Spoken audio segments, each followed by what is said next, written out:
We find ourselves in a world ruled by the most powerful swordsmen and wizards, and right now, a large-scale war is taking place here. The Demon Queen challenges the 7 races and quickly subjugates absolutely everyone except the race of ordinary people. However, after the uprising of the human race, the last line of defense completely collapses, and humanity suffers defeat. Thus, the strongest Demon Queen in history, named Elizabeth, becomes the sole ruler of this world. We are immediately transported to the capital of the human race, where the last remnants of the disobedient troops can only hope for the best. One of the priests addresses the Demon Queen and says that the future is still on their side, and the legendary hero will finish her off. One of Elizabeth's subordinates immediately rushes to attack this intolerable man, delivering a powerful knee to his face. This young man is a prince of humanity named Whis Malfoy, who demands that the priest express himself more clearly. The priest calls his former comrade a traitor to the human race he spent time training. Meanwhile, Whis Malfoy changes his form to finish off the bastard and says that he no longer needs him. However, at the last moment, Elizabeth intervenes in the execution procedure and orders him to stop immediately. Whis Malfoy barely manages to carry out his queen's orders and stops his deadly attack. Elizabeth asks him if the future is really on the side of humans, and if she can lose the battle. In a threatening tone, she orders him to tell everything in detail, otherwise an unenviable fate awaits him. She emphasizes that she can cause him pain that will be much worse than death if he tries to hide something from her. The priest states that according to the visions, the legendary hero will draw the holy sword, and this will be the end of the demon's reign. At first, he says that he will never reveal the location of this sword, but it quickly becomes clear that it is Excalibur. Approaching this sword, she recalls the legend according to which the hero who pulls out this sword will be able to challenge the king. Smiling, she states that this sounds very interesting, and that she is intrigued by such a promising prophecy. She also says that in that case, she will wait for this hero here and hope for a good battle. Until then, Elizabeth asserts her rule in this state, and begins to establish laws in anticipation of the hero. However, 15 years have passed, and the hero still hasn't appeared, despite the fact that they had been waiting for him for a very long time and were fully prepared. Under the absolute rule of the Demon Queen, all old and unequal rules between the races are abolished, and an era of prosperity dawns. In addition, an alliance against the legendary heroes is emerging, fearing that the fragile peace will be destroyed. We are transported back to Elizabeth's castle, which still serves as the capital of the human race, despite the change of ruler. Elizabeth asks her messengers if they know anything about the legendary hero who never decided to appear. Elven Minister Twyla says they have found no traces, and Dwarven Minister Hamer also says they have found no one. Aristotle, who is the minister of the human race, confidently declares that even if this brave man appears, he will not have enough strength. Minister Lim of the demon race notes that he would like the hero to come, but only speaks of this in a whisper. The minister of the orc race named Moogle declares that if the queen wants, she can destroy the entire continent in an instant. Twyla replies that they will kill the legendary hero, as an era of prosperity is too important for all the races of this world. However, their thoughts are interrupted by the same priest, who now leads the association against the legendary heroes. Elizabeth loses her patience at the sight of the man who prophesied her death in a glorious battle, and takes out her anger on him. Using magical techniques, she quickly grabs him and makes him unable to resist or escape. Drawing him closer, she demands an explanation as to where the hero who will challenge her is now. The priest says that it is impossible to say for sure, because when an understanding of the prophecy comes, all that remains is to hope for chance. Whis Malfoy notes that it is very foolish to believe this man's prophecies, and adds that he is working on new research. In response, Elizabeth lashes out at him with her tail, sending him flying back several meters. After this, she orders him to disappear immediately, and he apologizes to her, not understanding what he did wrong this time. Immediately after this, she throws the hated priest into the wall, and says that he has once again disappointed her. After this, she proclaims that she is the queen who has reached the pinnacle of this world, and the hero still has not come to her. She also studies the continent's most ancient magic books, and creates divine magic in anticipation of being challenged. However, despite her preparation, the hero never shows up to fight her, and she decides to radically change her approach. The ministers nearby advise her not to take any rash actions, as the consequences will be unpredictable. Elizabeth, unable to control her emotions, says that she will go in search of the hero herself. She notes that it would take incredible effort to draw the sword from its sheath and find out the hero's location. The ministers immediately surround themselves with energy shields to avoid being harmed by possible destruction. Events begin to develop very rapidly, and energy beams begin to hit the roof of the building. At the cost of incredible magical and physical effort, she still manages to pull the sword from its stone sheath. Elizabeth looks at the weapon and smirks, wondering who said that only a legendary hero could pull it out. A moment later, a vision comes to her mind and she learns the location of the hero who is supposed to challenge her. It turns out that all this time he lived in a small house, which is located at a considerable distance from the big city. Elizabeth senses an approaching triumph and understands that very soon she will be able to find this cowardly scoundrel and deal with him. Immediately after that, she decides to use forced teleportation magic to move there in the blink of an eye. Vis Malfoy rushes to his queen and asks for permission to continue serving her, no matter the cost. However, she doesn't even deign to answer him and simply disappears right before his eyes. The place where the legendary hero, capable of destroying everything demonic, had been located all this time, turns out to be an ordinary village of newcomers. The time has come for us to get to know this man, who at first glance does not seem so threatening and menacing. The thing is, things didn't go according to plan here, and a young man named Li Ping is enjoying farming. He is an ordinary office worker living a boring life, and the only thing he is interested in is watching videos. However, he is not interested in simple videos, but rather videos dedicated to gardening and growing plants. He also enjoys animal videos and hopes to live the same interesting life as a farmer. However, then something strange happens, and he somehow finds himself in this strange world. One can imagine the surprise of the protagonist, who suddenly finds himself in an unknown place, although he was just on his way to work. Under the guidance of the beginner system, he gradually masters survival skills, because he knows nothing about this world. However, he really enjoys what he does, but the training system for newcomers begins to demand that he move on. The system prophesies great deeds for him, claiming that he must destroy the Demon Queen and save this world. Li Ping politely declines such responsibility, saying that he does not want to do it and wants to continue living here. The system continues to urge him to leave the village and go on adventures, but it seems there is nothing more it can do. It is located within a time barrier that completely hides the village for safety purposes, and time flows much more slowly within it. This is why he can engage in farming, hunting, crafts, and meditation much more effectively, without worrying about anything else. After some time, the system begins to scold him, and then disappears altogether, wishing him a cruel death at the hands of the Demon Queen. Li Ping greets this news with his usual optimism, as now no one will bother him with stupid demands. Today should be the same as the previous ones, since he works all day and will be hungry as a wolf. He finds that his firewood is running low, so he needs to prepare some wood first. After this, he remembers that he forgot to take an axe named Daizan from the forest when he went to chop wood in the morning, and now he will have to look for it. However, before he can think about it, the clouds above him begin to rapidly thicken. Li Ping looks at the weather deteriorating abnormally quickly in surprise, and realizes that this is a rather bad sign. Elizabeth begins to quickly materialize, emerging from the portal and demonstrating her terrible power to everyone. After this, she looks at the legendary hero with a smile and declares that she has finally found him and is ready to fight. Li Ping ignores her completely and says that if it rains right now, his dried fish will spoil. Elizabeth doesn't expect the legendary hero to act so strangely when confronted with his mortal enemy. However, fortunately for himself, Li Ping manages to take the fish and sausages that have not yet spoiled off the drying rack in time. Suddenly, a mechanical companion dog named Vankai appears and menacingly surveys the perimeter. Li Ping asks her to calm down and says that it will start raining soon, so it is better to go home. The dog begins to bark loudly, warning him of danger, when suddenly he hears a completely unfamiliar voice. He looks up and wonders what is up there in the sky and asks his mechanical comrade about it. Elizabeth claims he is stupid and asks him how dare he address her so disrespectfully. Li Ping immediately becomes nervous and says that he didn't see her, so he didn't immediately recognize her as a person.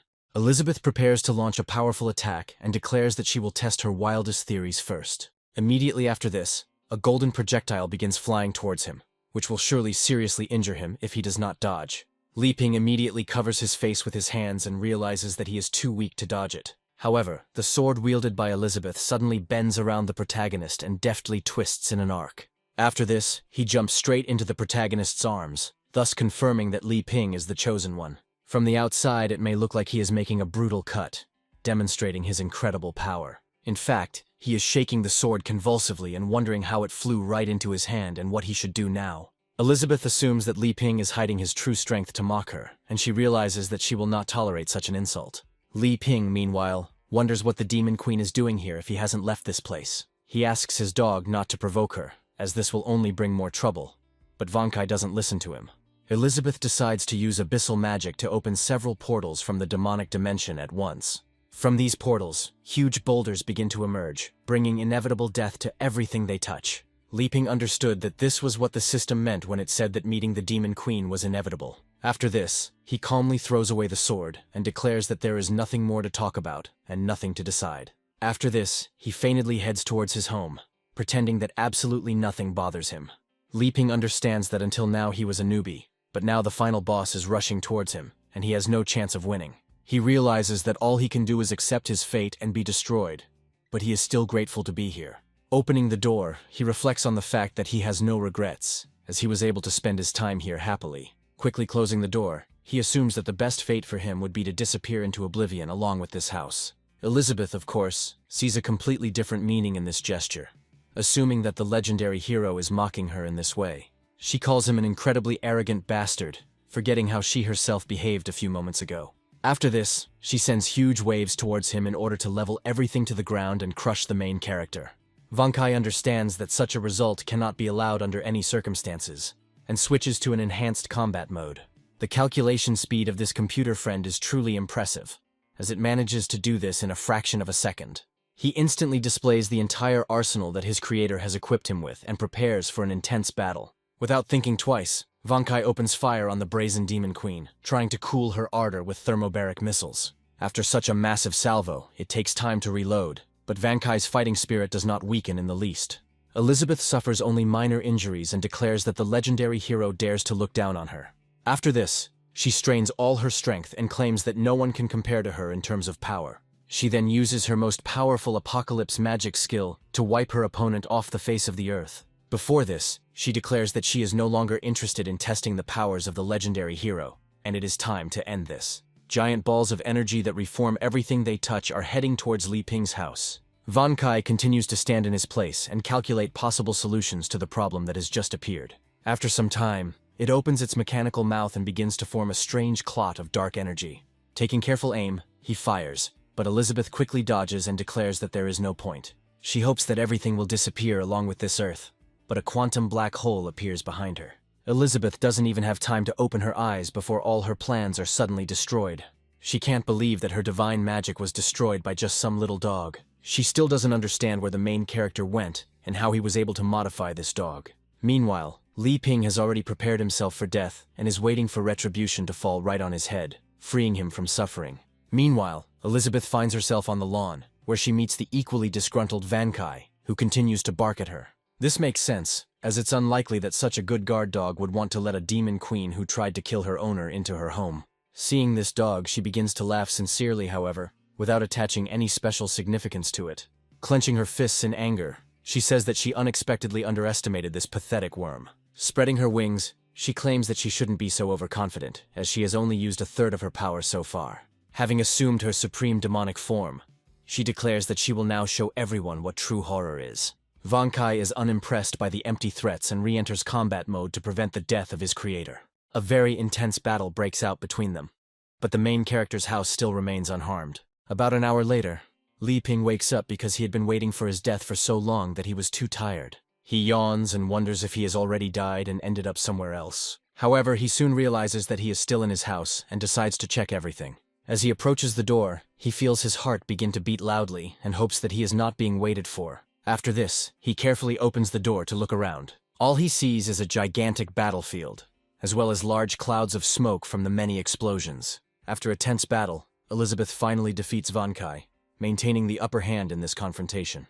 Li Ping looks sadly at his comrade who is thrown aside, his body completely destroyed. Elizabeth haughtily says that she is very sorry that she destroyed the magical device that he was so proud of. Li Ping says there is no problem with this, and suggests that they just talk about what is bothering her. Elizabeth agrees to this proposal, adding only that she will kill him, and only then will they be able to talk. In fact, she loses much more strength than one might imagine, and it turns out that such an end is destined for her. After taking a few more steps, she falls powerlessly to the ground, and almost instantly loses consciousness. Li Ping is surprised by what is happening to his uninvited guest and asks her if she is okay. After a moment, her demonic form begins to quickly evaporate. Li Ping wonders what is happening to her as her clothes slowly begin to disappear before his eyes. After a while, he dresses her in something at least remotely decent and handcuffs her. Elizabeth quickly comes to her senses and realizes that she, as the Queen of Demons, is suffering such a humiliating defeat. She is also surprised that instead of taking the chance to kill her, he ties her hands to show his strength. She immediately tries to destroy the handcuffs with her power, but she fails. She assumes that this is another legendary class item that she has not encountered before, and decides that the hero is hiding great power. She carefully examines everything she finds, and her gaze stops on a magic ball and a whole deck of playing cards. Elizabeth understands that all these strange things are happening for a reason, which means that this hero is much more insidious than she imagined. Li Ping carefully opens the front door and enters the room, holding 2 plates of cooked food in his hands. Elizabeth says that if he wants to kill her, he better do it right away, because she will not beg for mercy. Li Ping looks at her and asks if they can talk about what happened. He also says that handcuffs are a necessary measure, because she looks very creepy and scary. He immediately corrects himself, explaining that he meant her threatening and powerful appearance. He also claims that there was some misunderstanding and that it needs to be sorted out. However, Elizabeth takes it completely differently and assumes that he is mocking her, making her look weak.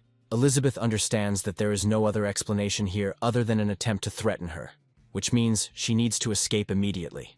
Li Ping comes up behind her and unfastens the handcuffs to make the negotiations easier. He states that this is direct evidence of the absence of bad intentions, and suggests discussing everything. Elizabeth reflects on her disadvantage and acknowledges that strong people know when to give in. Li Ping realizes that she is very curious about why he doesn't kill the Demon Queen while she is unconscious. In this world of swords and magic, it is completely natural for the Demon Queen to have the skill of resurrection. However, if the conflict between the hero and the queen can be resolved, it is not necessary to resort to violence or battle. This way, if he can defeat her, she will not pose a threat, and by becoming his friend, she will allow everyone to live happily. Elizabeth watches the hero closely and decides that he is probably making fun of her. Li Ping examines the mechanical dog's body and realizes that it can no longer be restored after these damages. Elizabeth asks him if this thing is his most powerful magical device. Li Ping replies that you could say that, and then emphasizes that he created it himself when he was bored. Elizabeth realizes that this is her chance, because the legendary hero turns out to be careless, and now she can recover instantly. She also decides that since he lost the magical device, he no longer has any trump cards. Li Ping claims that this is not a big deal because the memory card inserted into the back of the dog's head remains intact. Elizabeth realizes that this is the perfect moment to get rid of the legendary hero with the magic of the apocalypse. Li Ping opens a cabinet full of clones of the creature and says that fortunately, he is already prepared for situations like this. Elizabeth instantly regrets her intentions and tries to hide the fact that she was going to finish off Li Ping. Meanwhile, Li Ping inserts a memory card to resurrect his faithful friend. He also claims that it's much more fun with company, but sometimes the dog doesn't listen to him, so he usually only activates one. Elizabeth sees this as an incredible mockery of herself, her pride and hopes of defeating the hero in a simple way. She falls onto the bed and says that this simply cannot be, but she can only accept it. Suddenly, she smells a very pleasant aroma, and remarks that she smells incredibly delicious. Li Ping recalls this, and says that since she was losing consciousness, he prepared some food to warm her up. After this, he places ordinary dumplings and the simplest porridge that he has prepared on a small table in front of her. Elizabeth refuses, saying that food is only needed by weaklings, and that she has reached a higher state and does not need such things. However, this smell makes her reconsider her views on life and think about it twice. Her stomach also begins to rumble treacherously loudly, signaling that he would not mind having a snack. Li Ping says he made everything from vegetables and grains he grew himself, so everything here is natural. Elizabeth decides to trust him because she still believes that he can destroy her at any moment if she contradicts him. Little by little, with careful movements, she finally brings the small dumpling closer to herself and decides to try it. She freezes for a moment, after which she begins to carefully chew this delicacy. Li Ping silently hopes that the Demon Queen will appreciate the food from the newcomer village, even though he is confident in his culinary skills. Elizabeth doesn't stop at just one dumpling and starts eating everything on the plate. She reflects on how with each bite the meat reveals its natural flavors, and she feels a high concentration of mana. She is surprised that such a delicacy actually exists in this world, and she does not want to swallow the last piece. However, after some time, she was overcome by a very strange feeling, which she had not experienced for decades. Her heart starts beating at an incredible rate because the food turns out to be quite spicy. Elizabeth can hardly contain her shudder as she says that she finds the dish incredibly spicy. She also asks him what he added to it, assuming it was special herbs. Li Ping says he added some chili as seasoning, wondering why she couldn't stand spicy food.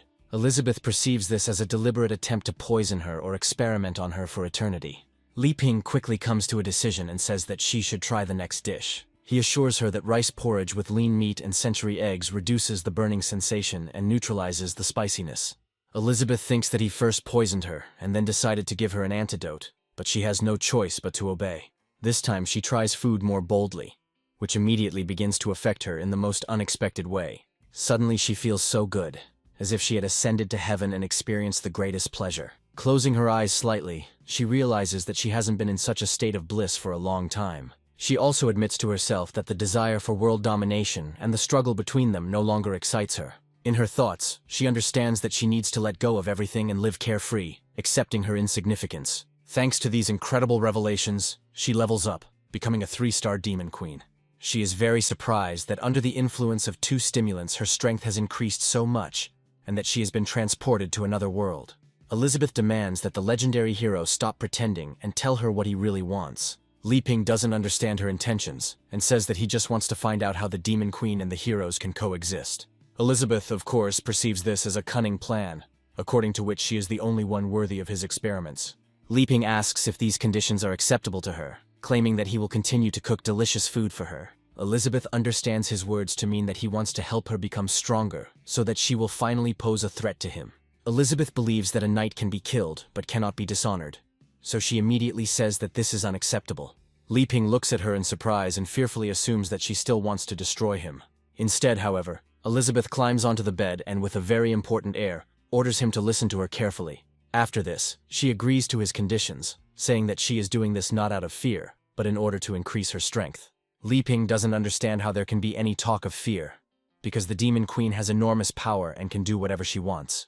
Elizabeth specifically emphasizes that she will not bow her head or submit as long as she lives here. She also states that if he tries to deprive her of her dignity, she will sacrifice everything to wipe him off the face of the earth. Li Ping tries to calm her down by telling her that this was never his goal, and that he just wants to be friends with her. Elizabeth still looks at him incredulously, demonstrating her strength more as a gesture of desperation. She also states that if he is going to conduct research, he should not be shy and come closer. Frowning even more, she says that if there is something tasty left in the house, she will definitely eat it. Li Ping states that he is not against this, and this is the beginning of an amazing story about the interaction between these 2 people. A whole year has passed since the queen settled in the house of the legendary hero. All this time she did not leave the boundaries of these possessions, but the situation became significantly more complicated for Li Ping. Ever since the demon queen destroyed the barrier, time here has quickly synchronized with the time of the outside world. The problem, however, is that the village loses its protective function and becomes completely open to other inhabitants. The monsters that appear nearby are far from being simple creatures that can be defeated. Li Ping still tries to stick to the isolationist strategy and collects firewood with his Dagestani sword. He understands that because of the demon queen's presence, these monsters don't dare to come close, which means there are some advantages to this. After a while, his thoughts are interrupted by Elizabeth's loud voice, who once again demands food. Li Ping helpfully says that he is already on his way to her, realizing that if he is late, there will be more problems. After all, he needs her protection, because otherwise he will hardly be able to cope with the dangers that await in the area. Meanwhile, Elizabeth begins lazily watching TV series, and during this time she grows a big belly. She also states that she is already tired of watching the same thing, and does not understand why it is impossible to get something new in the system. Li Ping replies that the system has long since disappeared, so he won't be able to get new series, after which he invites her to dinner. Elizabeth lazily turns in his direction and says that she will be at the table in a minute. After this, she flaps her fingers to materialize small wings. Even these tiny wings are enough to carry the demon queen's no longer so light body through the air. She also asks him what he put in the chips, because the more she eats them, the lazier she becomes. The thought immediately flashes through her mind that the tasty food is disguised as a slow-acting poison to weaken her. Li Ping claims that these chips are high in calories, and if you eat too many of them, you can easily gain weight. Elizabeth assumes that this was another insult directed at her, because she really is developing a big belly. However, a few moments later, she snaps her fingers to resort to the void magic she still possesses. With the help of this magic, she transforms negative attributes and instantly loses weight. After this, she states that all the fat accumulated in her body has been converted into magical power. Li Ping is amazed that magic can be used for such interesting things. Smiling haughtily and with a feeling of incredible victory, she says that another trick has been thwarted. However, quite quickly she looks at the dinner and says that it looks very tasty, so it's time to start eating. Li Ping is a little surprised by how enthusiastically Elizabeth eats everything he cooked and asks her to take her time. Li Ping states that if this is not enough, he can cook more, but it will still not affect her in any way. Elizabeth, of course, takes his words completely differently and sees a dark connotation in them. From her point of view, He considers her too weak, so he orders her to get fat before he finishes her off. Li Ping remains at the table, saying he will bring dessert, but Elizabeth is thinking about starting a fight. She realizes that he treats her like a pig, and that she has leveled up more than 10 times in the past year, which means she needs to fight. Li Ping, meanwhile, opens the refrigerator, saying that her favorite pudding will be there. Elizabeth immediately gives in to his proposal, and any signs of aggression in her eyes immediately disappear. The thing is, the pudding is so good that after a year of living here, she has become addicted to it as much as to any other junk food. She waves her arms and says that she wants to eat him immediately because she misses him so much. Li Ping is glad that it is quite easy to deal with this woman, because she can be easily calmed down with delicious food, thereby saving himself from problems. However, not far from his small house, some people are facing serious troubles. A gray-haired man and his companion quickly run away from several dark pursuing figures. These figures are flying robes with strange masks that make sounds similar to the squealing of pigs. However, underestimating them is a big mistake, because they are incredibly fast and very deadly. Moreover, they use space-breaking skills that can finish off any living target within the radius of effect. The intentions of these creatures are unclear, but it is clear that we need to run away from them as quickly as possible. These strange creatures continue to hunt innocent strangers, making vile sounds. At a certain point, the escape route is completely cut off and people are trapped. The enemies decide to use the claw trap skill to seal them in a small area. The aged knight grabs his sword to protect his companion at any cost. He addresses her by the name Elif and says that he will hold off the enemies, and she must escape to the city. Elif fearfully asks him what he is planning and declares that she cannot leave him. The man replies that he promised her mother to protect her no matter what. Meanwhile, one of the creatures uses the ghost flame skill to create a giant ball of energy. This knight draws on his energy reserves, realizing that he must end this with a powerful attack. Rushing forward, he decides to strike the hero in order to cut through the deadly projectile that has appeared. His attack proves quite successful, as he manages to cut both the projectile and his opponent in half. All that remains of the strange robe are bloody shreds that fall lifelessly downwards. However, it is too early to celebrate, as these creatures can merge together even if one of them is killed. In this way, they create powerful hybrids and offset losses in manpower.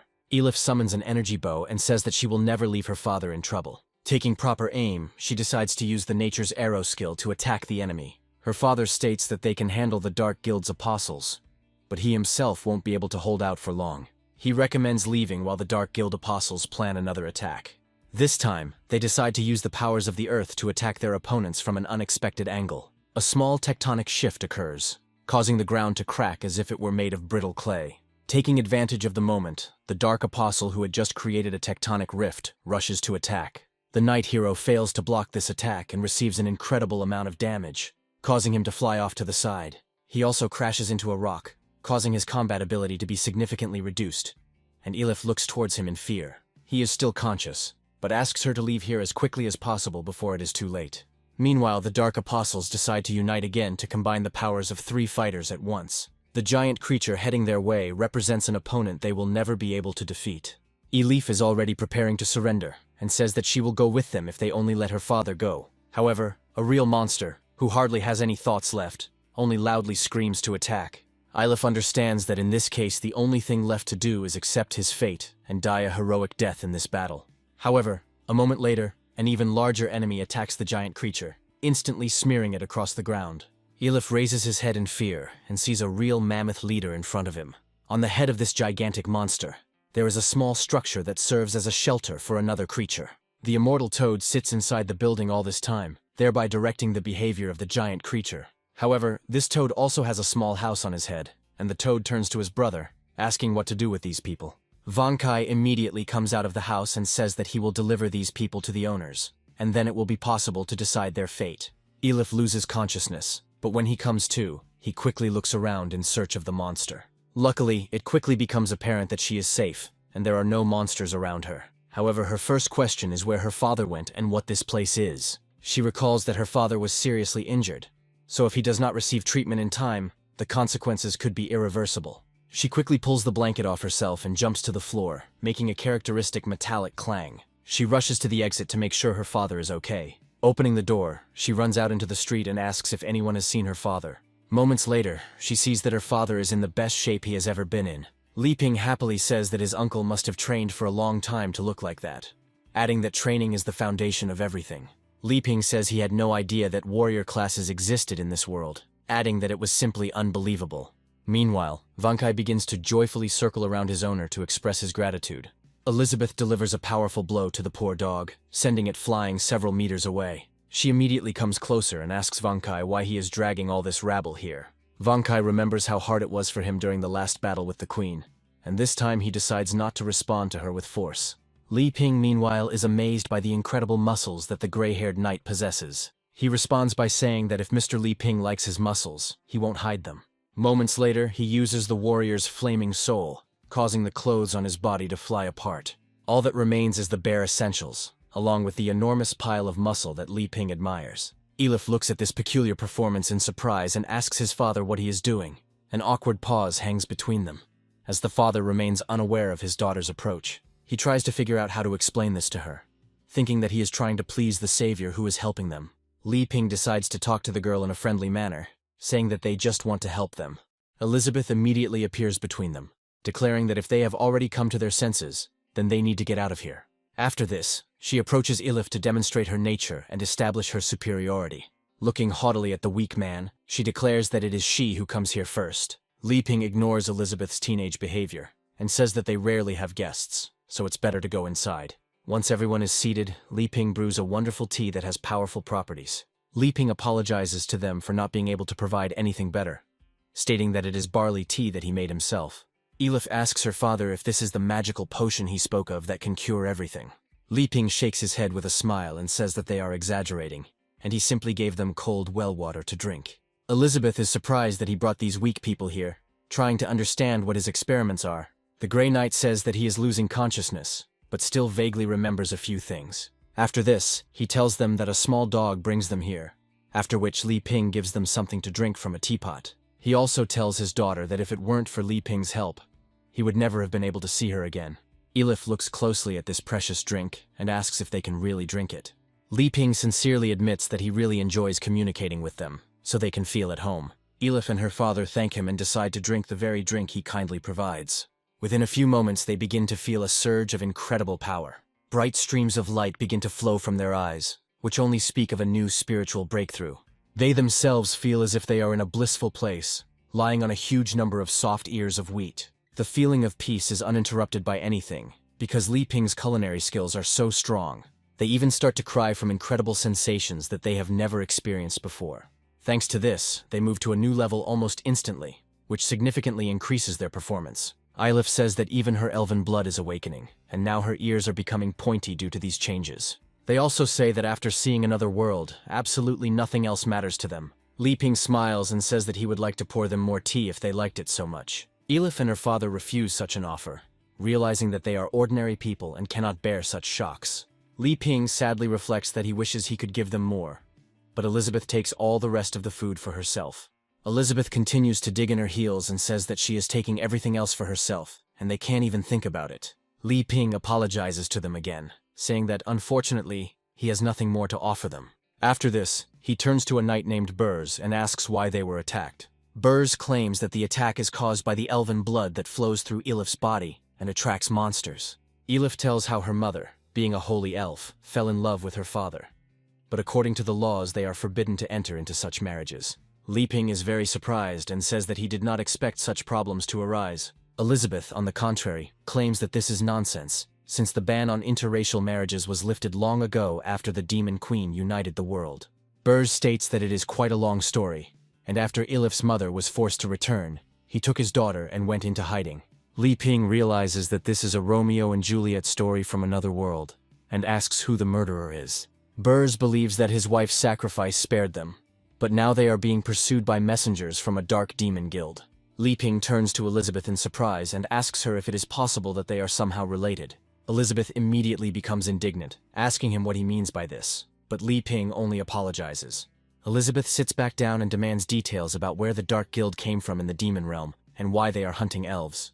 Burrs claims that the Dark Guild is conducting strange experiments on people in an attempt to recreate Elizabeth. Elif confirms this, saying that elves are one of the materials, and even she, who has not awakened her blood, becomes their target. Li Ping smiles as he looks at Elizabeth, wondering how long she's going to deny it all. Elizabeth, in turn, instantly loses her patience and grabs him by the collar, saying that she knows perfectly well what he is thinking. Li Ping tries to apologize and says that she has been here for a long time, so she does not need to get angry. Elizabeth suspects that changes have occurred outside in just 1 year, and tries to figure out where the news of her death came from.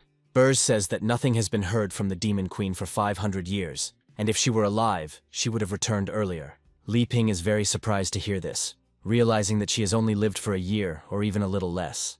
Elizabeth tensely asks them if the cause of death of the Demon Queen who ruled the world is stated out loud there. Elif explains that according to records, the Demon Queen was killed by the legendary hero during their duel. Burrs confirms this, and says that according to rumors, the battle lasted for a whole month, and in the end, they both died in battle.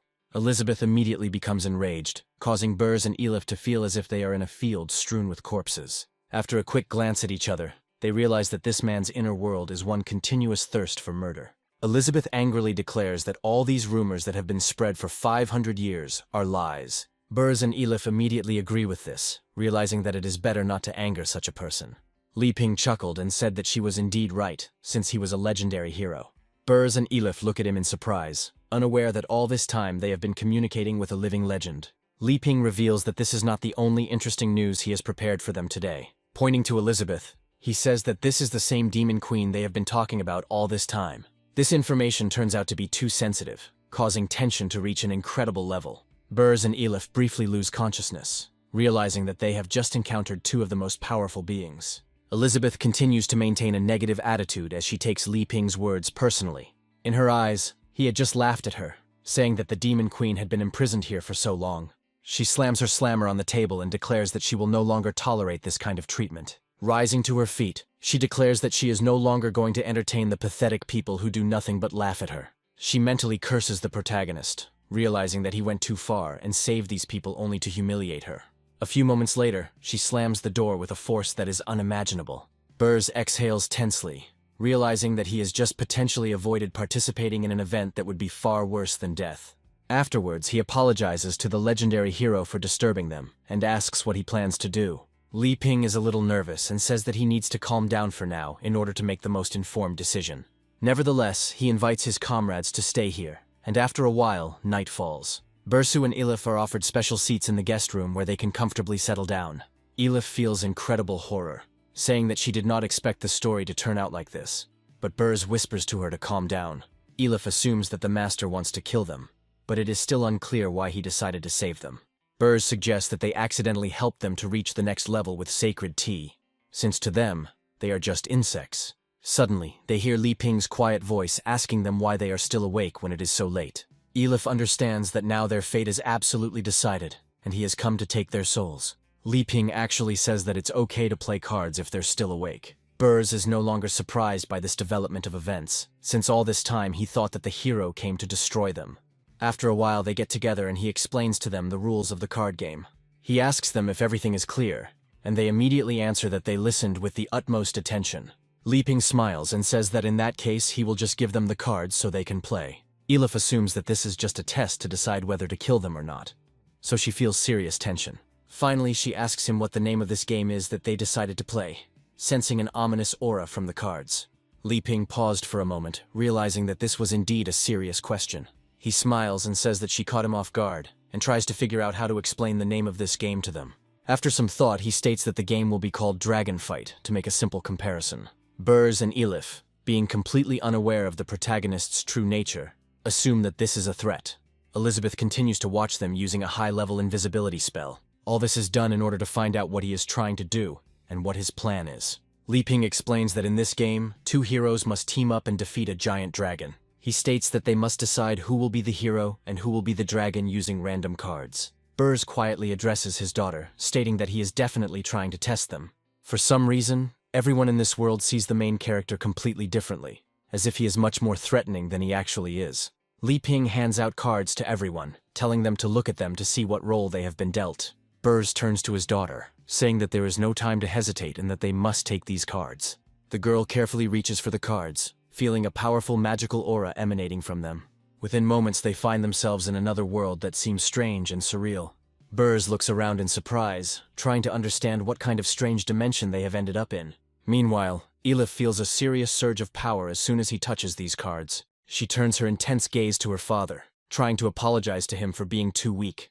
Burrs tells her that they shouldn't worry about it, as he will do everything to ensure that they survive and pass the tests. Li Ping looks at his cards with interest and asks who wants to be the dragon. Burrs and Ilif, with their incredible caution, immediately refuse this role. In this situation, timidity clouds their eyes, although they both have good poker hands. Li Ping, meanwhile, is thinking that if he gets another 4 and 2 aces, the victory will be in his pocket. He asks them again if they are sure they don't want to take the role of the dragon, and they again refuse. After this, he declares that in this case, he will not stand on ceremony, and decides to open the flop. The moment of truth arrives. He turns over 3 cards to get a possible combination. Unfortunately for him, however, it turns out that he doesn't have the right cards to play. Looking closely at the resulting combination, he notes that this is a very unfortunate development of events. Burrs and Ilif, of course, interpret this as Li Ping's disappointment in their skills. Li Ping says that in that case he will go first and lays down an 8, hinting that it is now Burrs' turn. Burrs reflects that if they pass this test, the master will surely spare them, which means they cannot give up. Touching the cards, he understands that for each move he will have to pay a piece of life force, and he lays down a jack. Ilif looks at her father with fear and asks if he is okay. Burrs stops her, telling her that she shouldn't worry about him and just rely on her father. Ilif looks at his savior and father with fear, after which he says that he will pass the turn. Li Ping understands that besides the pair of jokers, he has several other good combinations, but he does not dare to take risks. After thinking for a bit, he says that in that case he will also skip his turn. Burrs is very surprised by this and looks at the main character with his eyes bulging in shock. He asks again if he really doesn't intend to move, but Li Ping confirms with a sincere smile that he will pass. Burrs suggests that the master is forcing them to continue playing in order to absorb their life force. However, he tries to get rid of his cards as quickly as possible and plays the Flying Dragon combination. However, immediately after this, due to the large expenditure of magical power, he feels his leg becoming withered. A few moments later, the figure of a huge dragon appears above them, posing a serious threat. Burrs and Ilif look on in shock, unable to comprehend what otherworldly magic is summoning these creatures. The dragon, obeying the commands of the man who played it, unleashes all its power on Li Ping. Elizabeth continues to watch this with poorly concealed interest, but still does not dare to show herself. Having done its job, the dragon begins to slowly dissolve into the air, leaving behind only a small, soft haze. Burrs realizes that playing a card combo triggers an attack, and he just hit a legendary hero. However, Li Ping didn't even feel it because he himself was the creator of these cards. After thinking for a while, he turns to his interlocutor, saying that he made a very interesting move. Immediately after this, he grins and explains that he has nothing to move again, so he will pass the turn. Burrs realizes that the main test is still ongoing, so he reaches for his hand. He rolls a 3 to continue the onslaught on the dragon. Ilif cannot respond, saying that she will pass the turn. Li Ping states that he already has a good hand, so he plays a 10. Both of his opponents declare that they have no answer to this combination, so they pass. Li Ping smiles sincerely and begins to discard all his cards one by one, forming a street combination. This action has a mental effect on the heroes, causing energy waves to appear beneath them. Before Burrs and Ilif can even comprehend anything, a giant wave appears out of nowhere in front of them. They try to resist the flow of this magical matter, but they are not doing very well. After a while, a wave hits them from above, making them feel as if they are about to suffocate. However, after just a few seconds, this effect disappears, and they declare that this test is beyond their strength. Li Ping continues to fold his cards, revealing that he has another 3 of a kind and a pair. A chariot appears in the air, carrying several warriors ready to attack. Burrs says he has no answer to this combination, but Ilif decides to show determination. She claims that she has an answer to this combination, and she decided to take a walk. Burrs tries to stop her, saying that he will pay for it with his life force, but she refuses. Saying that she can't hide forever, she lays down a 3 and a pair. Thus begins a real battle between 2 identical combinations. Clashing in a powerful confrontation, they create a magical explosion, and Burrs asks Ilif if she is all right. Ilif remains calm and says that she is fine and ready to continue. Li Ping praises them and notes that they must protect their comrades even at the cost of their own cards. He adds that determination is the main quality that can help them, and Burrs feels his wounds begin to heal. After this, he smiles, saying that it is too late to plan the next attack. Burrs, Ilif, and Elizabeth watch him in surprise, realizing that there is a very ominous atmosphere in the air. Li Ping, feeling an incredible sense of victory, puts forward a pair of jokers. Almost instantly, the universe, which is in a great balance, begins to tremble under the influence of this combination. A few moments later, a huge, creepy-looking jester appears from a small crack in the universe. Elizabeth watches the creature closely, trying to figure out what the legendary hero just summoned.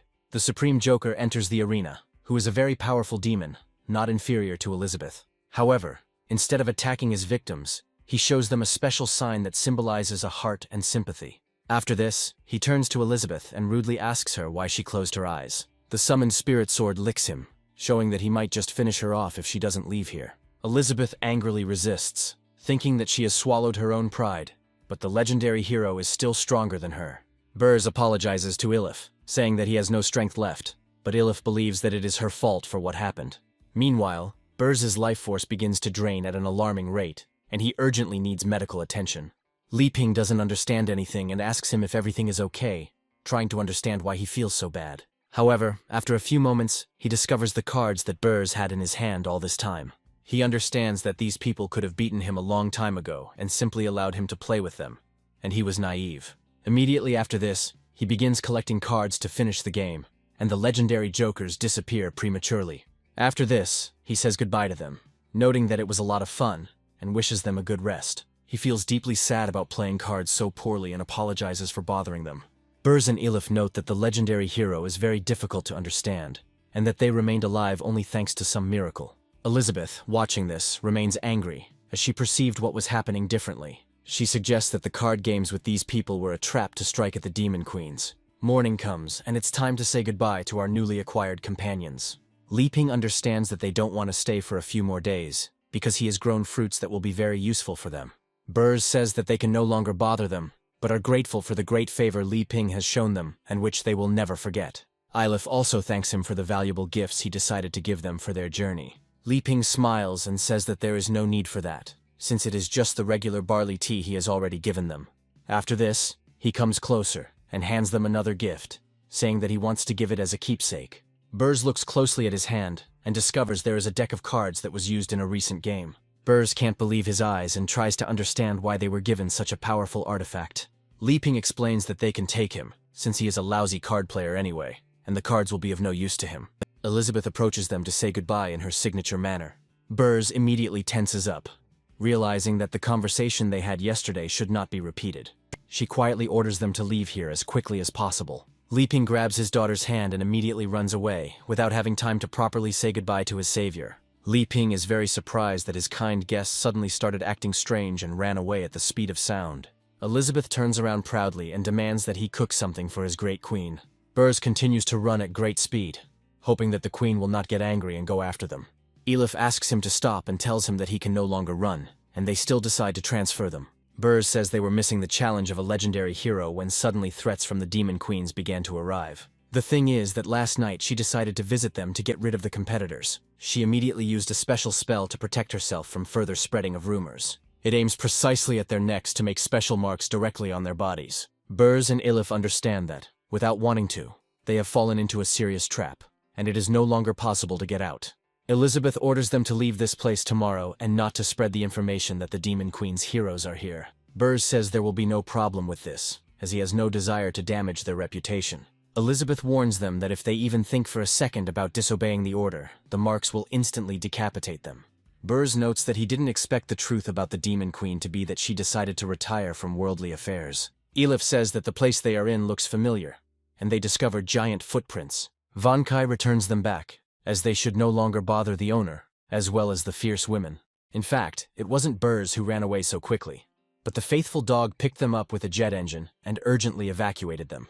Ilif states that the corpses of the Dark Guild apostles are still here, which seems suspicious. Burs assumes that there are probably high-level demons nearby, so we need to get away from here. Van Kai, unfortunately, discovers that some enemy is approaching them. However, from his point of view, it is better to go back than to stay here, despite the fact that the stern Elizabeth is there. With these words, he calmly jumps into the portal to teleport home. A large number of dark silhouettes appear in front of Burs and Ilif, which do not bring anything good. Eventually, the leader of this Dark Guild gang appears, looking quite menacing. Burs understands that the Great Apostle, who occupies a fairly high place in the hierarchy, has come to their head. Ilif can't believe that such serious guild members were sent to eliminate them. The Great Apostle of the Dark Guild grins, revealing the incredible spirit of a great demon. After this, he orders his subordinates to rush into the attack, hoping that the victims will be torn to pieces. Ilif notes that the difference in power is too great, so she is willing to sacrifice herself so that her father can be saved. Burrs says decisively that the difference is truly enormous, and after the world they have seen, these apostles are simply nothing to them. After this, he decides to open the deck of cards, and the released forces are immediately directed at their offenders. Burrs also says that ever since his mother returned to Elventime, he took her and decided to lay low. He admits that this was a mistake, as this approach does not solve the problem and difficulties need to be overcome. He assures that together they will travel to the Elventime and bring their mother back, after which he pulls out several cards. Using the skill, he gets a combination called a Four of a Kind, which is 4 cards of the same rank. This combination in this deck signifies the coming of the god of arrows, who is represented by a beautiful elf. Ilif looks at the spirit of the unknown deity in surprise, and quickly realizes that it is her own mother in front of her. Burrs doesn't pay attention to this for now, and gives the command to play the cards. The elegant archer immediately takes out her energy weapon and carefully aims at her opponents. A few moments later, an energy projectile cuts through the air with an incredible whistle. This projectile successfully destroys absolutely all enemies, hitting them in the head and bouncing off into other objects. The great apostle, who did not pay any attention to this, simply tries to stop the arrow. However, it quickly turns out that his strength is not enough to cope with the attack. A split second later, an energy projectile cuts right through his head. After successfully completing the combination, the card is returned to the deck, and the elf's spirit disappears. Elif sees her father losing a lot of strength and hopes that he will recover quickly. Burrs smiles and muses that it looks like he should change classes, since determination is a key stat. At that moment, a new class called Cardmaster appears on the continent of Courage, and it's all thanks to Li Ping. A week passes, and Li Ping continues to enjoy the peace and quiet of his small estate. He reflects on how amazing the world of magic is, as his method of breeding hybrid fruits is proving to be very successful. While eating a watermelon, he thinks about how when there is no one to share the joy of the harvest, there is a feeling that something is missing. Now he understands that after he comes into contact with the outside world, he wants to see even more. A few moments later, a small cloud of smoke appears next to him, signifying the arrival of his ally. Elizabeth notes that he looks upset and asks him what he's thinking about. Li Ping reveals that he wants to go out into the outside world, but is too weak to do so, so he puts it off. Elizabeth states that if he decides to leave this place, they can go on a journey together. Li Ping happily jumps up from his chair, realizing that with the Demon Queen's protection, everything will go much easier. Elizabeth gets ready and says it's time to stop chatting and start getting ready for the journey. Li Ping provides her with clothes, and she compliments his sewing skills, to which Li Ping replies that this is something he is especially good at. Wang Kai watches their actions closely, then confirms what he said with a powerful dog bark. Elizabeth snaps her fingers to create a portal to the desired location in just a few moments. From her point of view, this is the shortest and easiest way to get to the nearest city, and Li Ping is impressed by such convenience. The Demon Queen is about to enter the portal almost immediately, but Li Ping hesitates a little. He stops her, saying that he has a few questions left that he would like to clear up right now. He asks her if she can be near him after leaving the portal, and also asks her to behave discreetly. Elizabeth, of course, takes this as an arrogant demand that she behave normally, and not go anywhere without his permission. Li Ping, meanwhile, asks her if she will return back after completing their journey. Elizabeth reflects that the outside world will not matter to her until she crushes the evil hero, and agrees. Li Ping is happy about this, but she immediately stops him, stating that she also has one demand. She begins to glare at him, declaring that she will not tolerate a refusal of her demands in exchange for services. Li Ping assumes that something impossible will now be demanded of him, and asks what exactly she wants. Elizabeth declares that she wants a pile of fruit pudding after they get home. Li Ping looks at her in surprise and asks if all she wants in exchange for her services is just some pudding. Elizabeth haughtily asks if it will be a problem for him to accomplish a task that cannot be accomplished by labor. Li Ping, delighted that so little is being asked of him, says that it will be easy and suggests moving on. After this, they both prepare for the portal to be transported across space for many kilometers. Li Ping feels blinding particles rushing through his body at incredible speed and closes his eyes. As soon as he opens his eyes again, he sees a giant castle in front of him, as well as the city adjacent to it. It is a neutral territory where no guild has dominance and everyone can live in peace. Li Ping looks around happily, saying that he feels like he has entered another world that he has never visited before. His attention is immediately drawn to the equipment store, where various pieces of armor can be purchased. He also takes a closer look at the store's common ingredients and is surprised to find regular pork there. Like a child who has never been to an amusement park, he rushes from one bench to another to explore everything.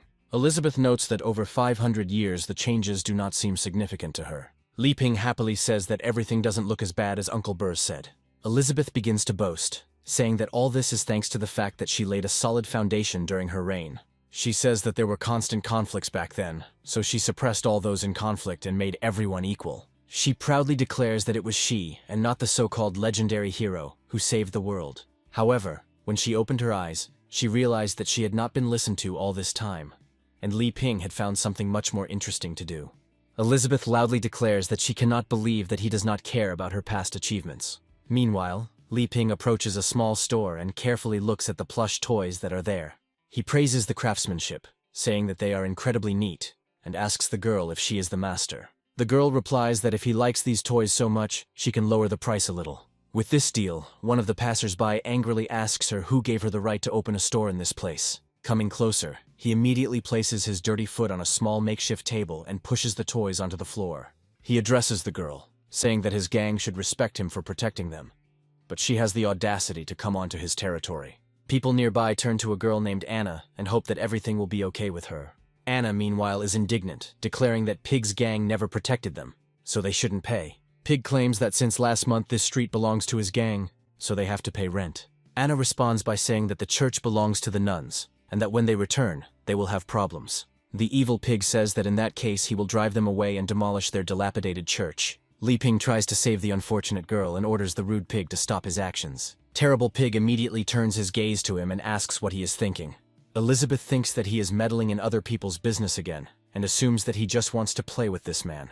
Li Ping looks at her pleadingly, hoping that she will help him in this difficult situation. Elizabeth immediately turns away, showing that she does not want to stoop to his level on this matter. Meanwhile, Pig begins to lose patience and asks what he wants, and why he is pestering him with his requests. Li Ping realizes that he won't get any help from his companion, and decides to resort to extreme measures. Pointing his finger at the impudent Pig, he appeals to the common sense of the townspeople, declaring that this scoundrel must be arrested. Turning to his left, he discovers that people are completely indifferent to what is happening. People on the other side also pretend not to see anything, so as not to bring more problems upon themselves. Terrible Pig laughs and says that no one will help him, since everyone knows his gang and its reputation. Taking a closer look at Li Ping, Pig guesses that he is a southerner, and adds that the girl next to him looks quite pretty. Li Ping offers to resolve things peacefully, and states that he has food in his backpack that he can share. Pig orders his thugs to teach this boy a lesson, also take the girl into the gang and leave immediately. Elizabeth decides to show off her power, causing energy clouds to gather over the city. Frightened townspeople wonder why the weather has suddenly changed so dramatically, and realize it has something to do with them. Pig's goons also begin to tremble in fear, hoping that Elizabeth's wrath will not fall upon them. Li Ping tries to stop his ally, saying that she should not destroy the city. He suggests that she cool down a bit and just scare the villains, because you can't fight with full force with ordinary people. Elizabeth snorts in displeasure, saying that she will spare the villains only because he asked her to. Anna watches what is happening carefully, realizing that this girl's magic is incredible. The sky gradually becomes clear, and Pig calms down a little, feeling that his fate is still not decided. However, he asks fearfully if they really want to give up because of these children. Li Ping still tries to resolve the issue diplomatically, and asks how much he wants for protection. Pig tries to appear cool, and in a trembling voice declares that he needs 10 gold for 2 months of protection. Elizabeth smiles and says that they made a fuss over some pennies that are not even worth mentioning. Li Ping asks her if she has some gold, to which she replies that she has so much that she can't count it. Li Ping asks her to lend him money so he can sell his vegetables, but she immediately refuses. She also states that she didn't take the money with her when she went to see him, so she can forget about it. Pig loses patience and asks whether they have money or not. Li Ping calmly replies that he doesn't have any gold coins, but he can pay with delicious farm produce. Pig's patience snaps again, and he declares that he has had enough of such pranks and sends his goons forward. A few moments later, a heavy wallet of money flies into his face, hitting him right in the nose. The angry Pig looks around and asks who dared to insult him, putting an end to his future. However, upon closer inspection of the wallet, he realizes that it is tightly packed with gold coins. A centaur named Taurus appears before him, who declares that they have brought the money and must now leave. Pig recognizes the man as a member of the Holy Sword Guild and agrees to accept his offer. He turns to Anna and says that next time she won't get off so easily, and that they will demand a bigger payment for this. Li Ping tries to help the girl get to her feet so she can dust herself off. Anna understands that in such situations one must be grateful and expresses appreciation for the help provided.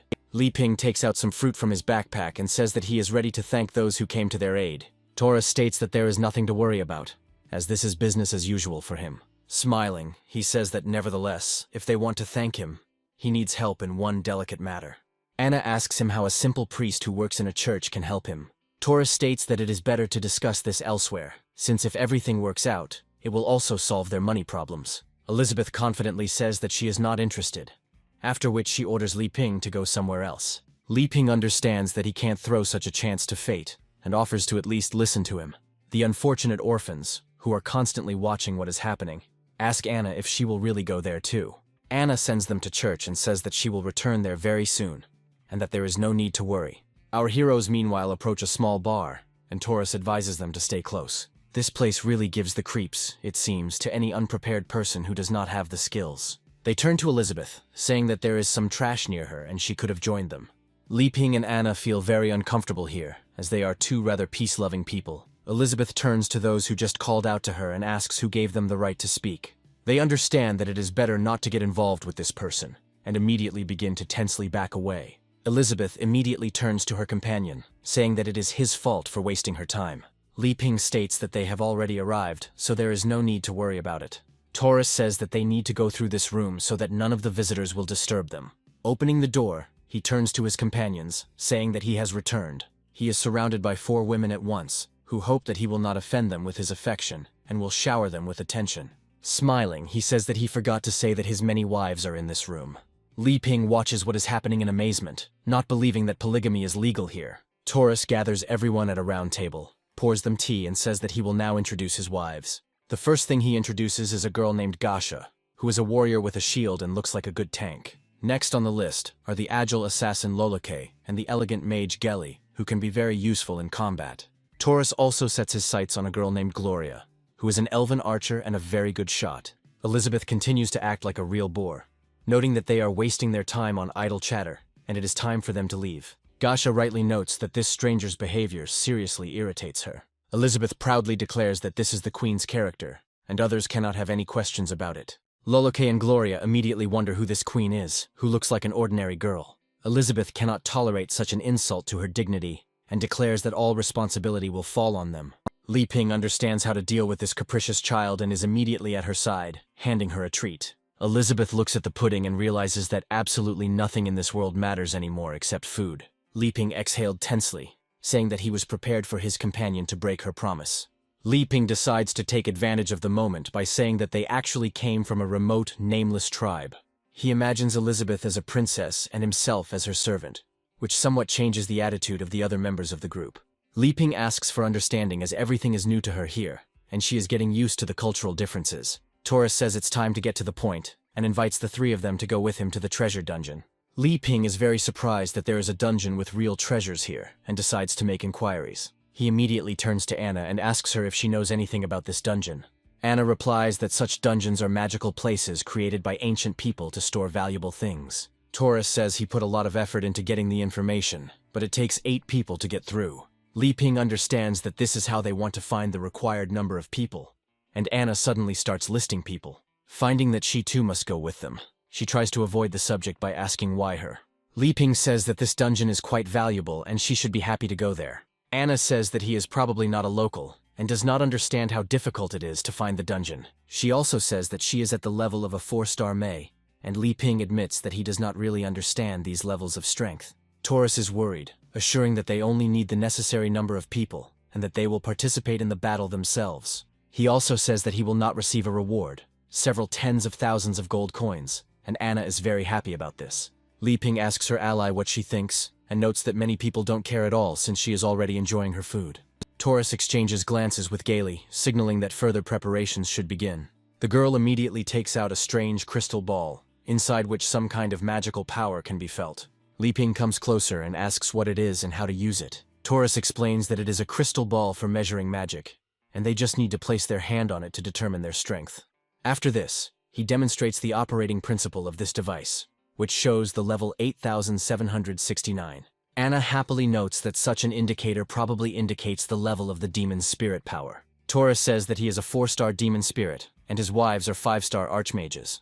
Anna comes closer and puts her hand on the magic ball, and it shows a reading of 300, which is a fairly low level. Geli doesn't miss the opportunity to poke fun at this, noting that she had more when she first changed classes. Anna apologizes to them, explaining that she cannot increase her power level. Li Ping is looking forward to the results he will receive, and says he can't wait to try it himself. He understands that he has not studied magic all these years, but his potential power must be at a high level. However, as soon as he places his hand on this device, absolutely nothing happens, and this creates an awkward situation.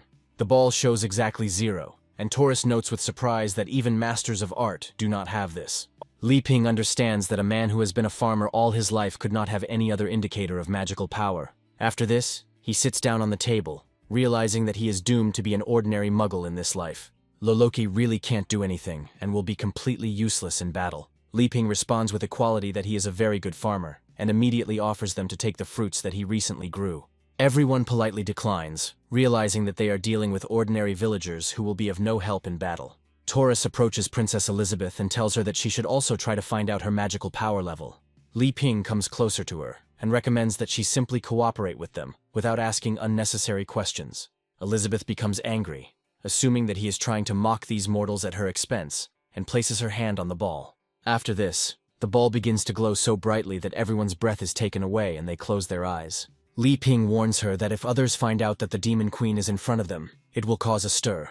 Elizabeth picks up on his verbal cues perfectly, and understands that he needs to behave more modestly. She's thinking about how she might be able to play around with these people a little and change her strength levels. Everyone waits in horror to see what number will come up, and she sets her power level to the same number. Anna is surprised that she has the same level as the centaur, which is quite a good indicator. Gailey is very surprised that in front of them is a woman who has a 4-star demon spirit level. Li Ping wipes his sweat under the table, realizing that they just avoided getting into serious trouble. Taurus is very impressed by such strength figures, and says that in this case their chance of success is very high. Anna asks him how to get to the treasure, while Li Ping anticipates interesting adventures. Taurus immediately turns towards Gailey, and she takes out a small package. The bundle turns out to be a teleportation flower, and she decides to use it to transport the entire group to the desired location. Just a moment passes, and there is no trace left of all the people who were here. Instead, they find themselves in a very strange cave that looks quite scary, but at the same time very intriguing. Li Ping experiences teleportation magic for the first time, without the help of portals, and says that it is incredible. Anna, in turn, understands that such procedures are not suitable for everyone, and her head begins to spin. Elizabeth, meanwhile, looks around and discovers the presence of a very familiar aura. Taurus suggests not wasting time and going further into the dungeon in order to open it. Elizabeth becomes very cranky, saying she doesn't want to go and recommending her ally to join her. Gasha expresses dissatisfaction with this behavior, and asks how acceptable such behavior is for a pompous girl. Gally and Gloria also point out that she is too ungrateful, and that they spent a lot of resources to bring her here. Elizabeth turns around, offended, and asks who can stop her in that case. Li Ping immediately appears in front of her and says that it is better not to quarrel and just listen to each other to avoid conflicts. He makes cute eyes and says that such a chance doesn't come around often, so he really wants to take a look at it. Anna also asks her if she noticed any strange fluctuations in the energy field. She claims that there is a magical power inside the cave that is very similar to Elizabeth's own magical power. Li Ping is no longer surprised by this and tries to understand what could be there that has similarities with Elizabeth. Taurus decides to intervene in the matter, believing that he can even convince the Demon Queen. He also apologizes to her, taking a few steps away and trying to bribe her with his charm. After this, he assures her that she will not encounter any danger. He will protect her and go with her. Elizabeth looks at him with great disdain, seeing absolutely nothing worthwhile in him.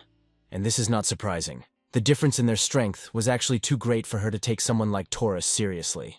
That's why she demonstratively walks past him, explaining that she will go with Li Ping only because he asked her to. After this, she advises him to move, as she does not intend to stand here all day. Li Ping calmly continues to follow her, suspecting what kind of amazing adventure they are about to get into. Meanwhile, Taurus watches him with disdain, biting his lips in rage, but decides that self-control is the most important thing right now. After some time, they all find themselves at a protective barrier, which continues to hold until the required number of people has been gathered. Anna goes inside and notes that the landscape here is truly awe-inspiring. However, as soon as they walk a few steps further, Li Ping finds that the barrier has lowered again. Coming closer, he taps on it, and then wonders why they can't leave the same way they came. Elizabeth claims that in such a space, if you are weaker than the person who set up the barrier, you cannot leave using teleportation. Looking around, she realizes that they will not be able to leave this place until all the conditions are met. Gelly says that as long as the master is with them, they will definitely be able to get what they came for. Gasha immediately interrupts her, noting that she should not talk nonsense. hinting that she should not reveal the secret plan. Anna begins to suspect something, and asks them what they mean by these words. Gloria smiles broadly and declares that they meant gold coins all along, insisting that she too will receive a share of the reward. Li Ping understands that the Demon Queen is with him, so there shouldn't be any problems, and asks where to go. Loloki asks her chosen one if they should split up and explore the area. Taurus suggests that it is too early for that and asks Gaily to use her skills to find a way. She immediately grabs her staff and thrusts it into the ground, concentrating all her power on the tip of this strange cane. She decides to use the magic network skill to scan the space. Magical waves rush forward, wrapping around every corner and checking it thoroughly. Gaily proudly says that in this way she can instantly find the shortest route and treasures. Elizabeth smiles and notes that this is a rather arrogant statement. After some time, she still manages to scan almost all the nooks and crannies of this cave, which are teeming with a huge number of monsters. However, this proves to be quite tiring, causing her to fall to the ground and struggle to catch her breath. Taurus asks her how the scan is going, not particularly concerned about her health. Gaily says that there is no end in sight, because she used all her powers and was unable to find the target. Gasha and Gloria can't believe it, realizing that their skills are unlikely to help them find the right place much better. Loloki states that it is better to split up as she can use the clone technique for support. Li Ping carefully asks Elizabeth if she knows how to find the passage to the right place. She replies that this labyrinth is just an illusion, and these arrogant people will never get out if they look for its end. Li Ping asks her why she doesn't help them, to which Elizabeth states that she has changed her mind and now wants to watch them fight. Anna suddenly says that if they go to the third cave, they can find what they have been looking for so long. Li Ping asks her with interest how she knew this, and the girl states that she simply assumed. After thinking for a moment, she explains that her assumption is based on the fact that special magic emanates from this place. Gaily says that this is nonsense because she could sense it, and some pathetic magician should not be throwing words around thoughtlessly. Anna is frightened by such a harsh assessment of her capabilities and immediately apologizes to a more competent person. Gaily notes that she was unable to find the end of the labyrinth, but she agrees that exploring the final cave contains fewer monsters. Taurus asks them what they think about this matter, and Loloki continues to argue that it would be better to split up. Gasha takes Gaily's side and says that if they chose the right path, they can simply go back. Gaily continues to try to prove her exceptional importance, noting that she can be trusted. Taurus thinks for a moment, then accepts the other's point of view and says that they need to go to the last cave together. Anna begins to protest against this, arguing that one can go anywhere, just not there. In order to prove the correctness of her point of view, she decides to use the skill of summoning an enchanted doll. This little bunny lands on his fluffy paws and is given the command to move forward. Just a few meters down the road, he is brutally destroyed by a huge creature with razor-sharp teeth. This creature turns out to be a mimic worm, which has successfully hidden from the eyes of ordinary people all this time. Li Ping watches the never-before-seen monster in amazement and wonders what kind of creature it is. Elizabeth concludes that it is a parasite, usually found in the bodies of the huge monsters it eats. Loloka immediately turns to Gaily and wonders how she could have allowed herself to be so incompetent. Elizabeth steps forward cautiously, realizing that she is starting to get tired of standing in one place. Turning to Li Ping, she says that they should just leave these people here and continue on their way. Li Ping comes closer to her and remarks that it would be great if she went first. Anna says that she is not sure that they have chosen the right path, and then decides to follow them. Loloki asks her husband if it's worth using a clone to follow them and get information. Taurus states that there is no need for this, since, apparently, Elizabeth's past is not as simple as it seems. After thinking for a moment, he gives his wives the command not to follow these two travelers. After some time, weak energy currents of wind begin to appear in the tunnel. It turns out that a huge creature has awakened here due to the noise the heroes made. The wives of Taurus continue to fight and deal with all the opponents who come against them. He himself is not averse to engaging in combat, and easily deals with bats, which do not pose much of a threat. After destroying his opponents, he asks his companions if everything is all right with them.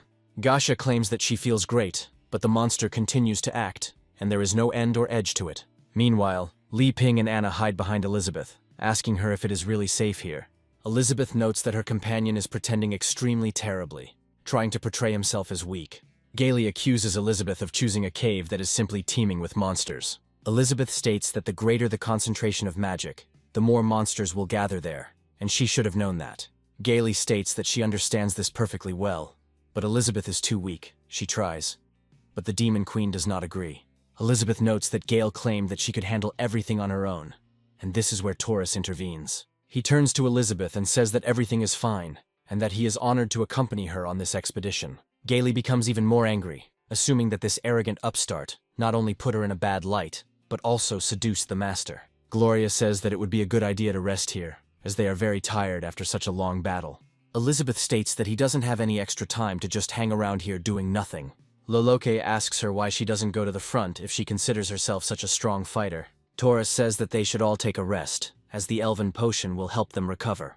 Li Ping perks up when he hears this, noting that he has never used it before and is eager to try it. He suggests that perhaps the taste of the potion will inspire him to create new dishes that will be even better than the previous ones.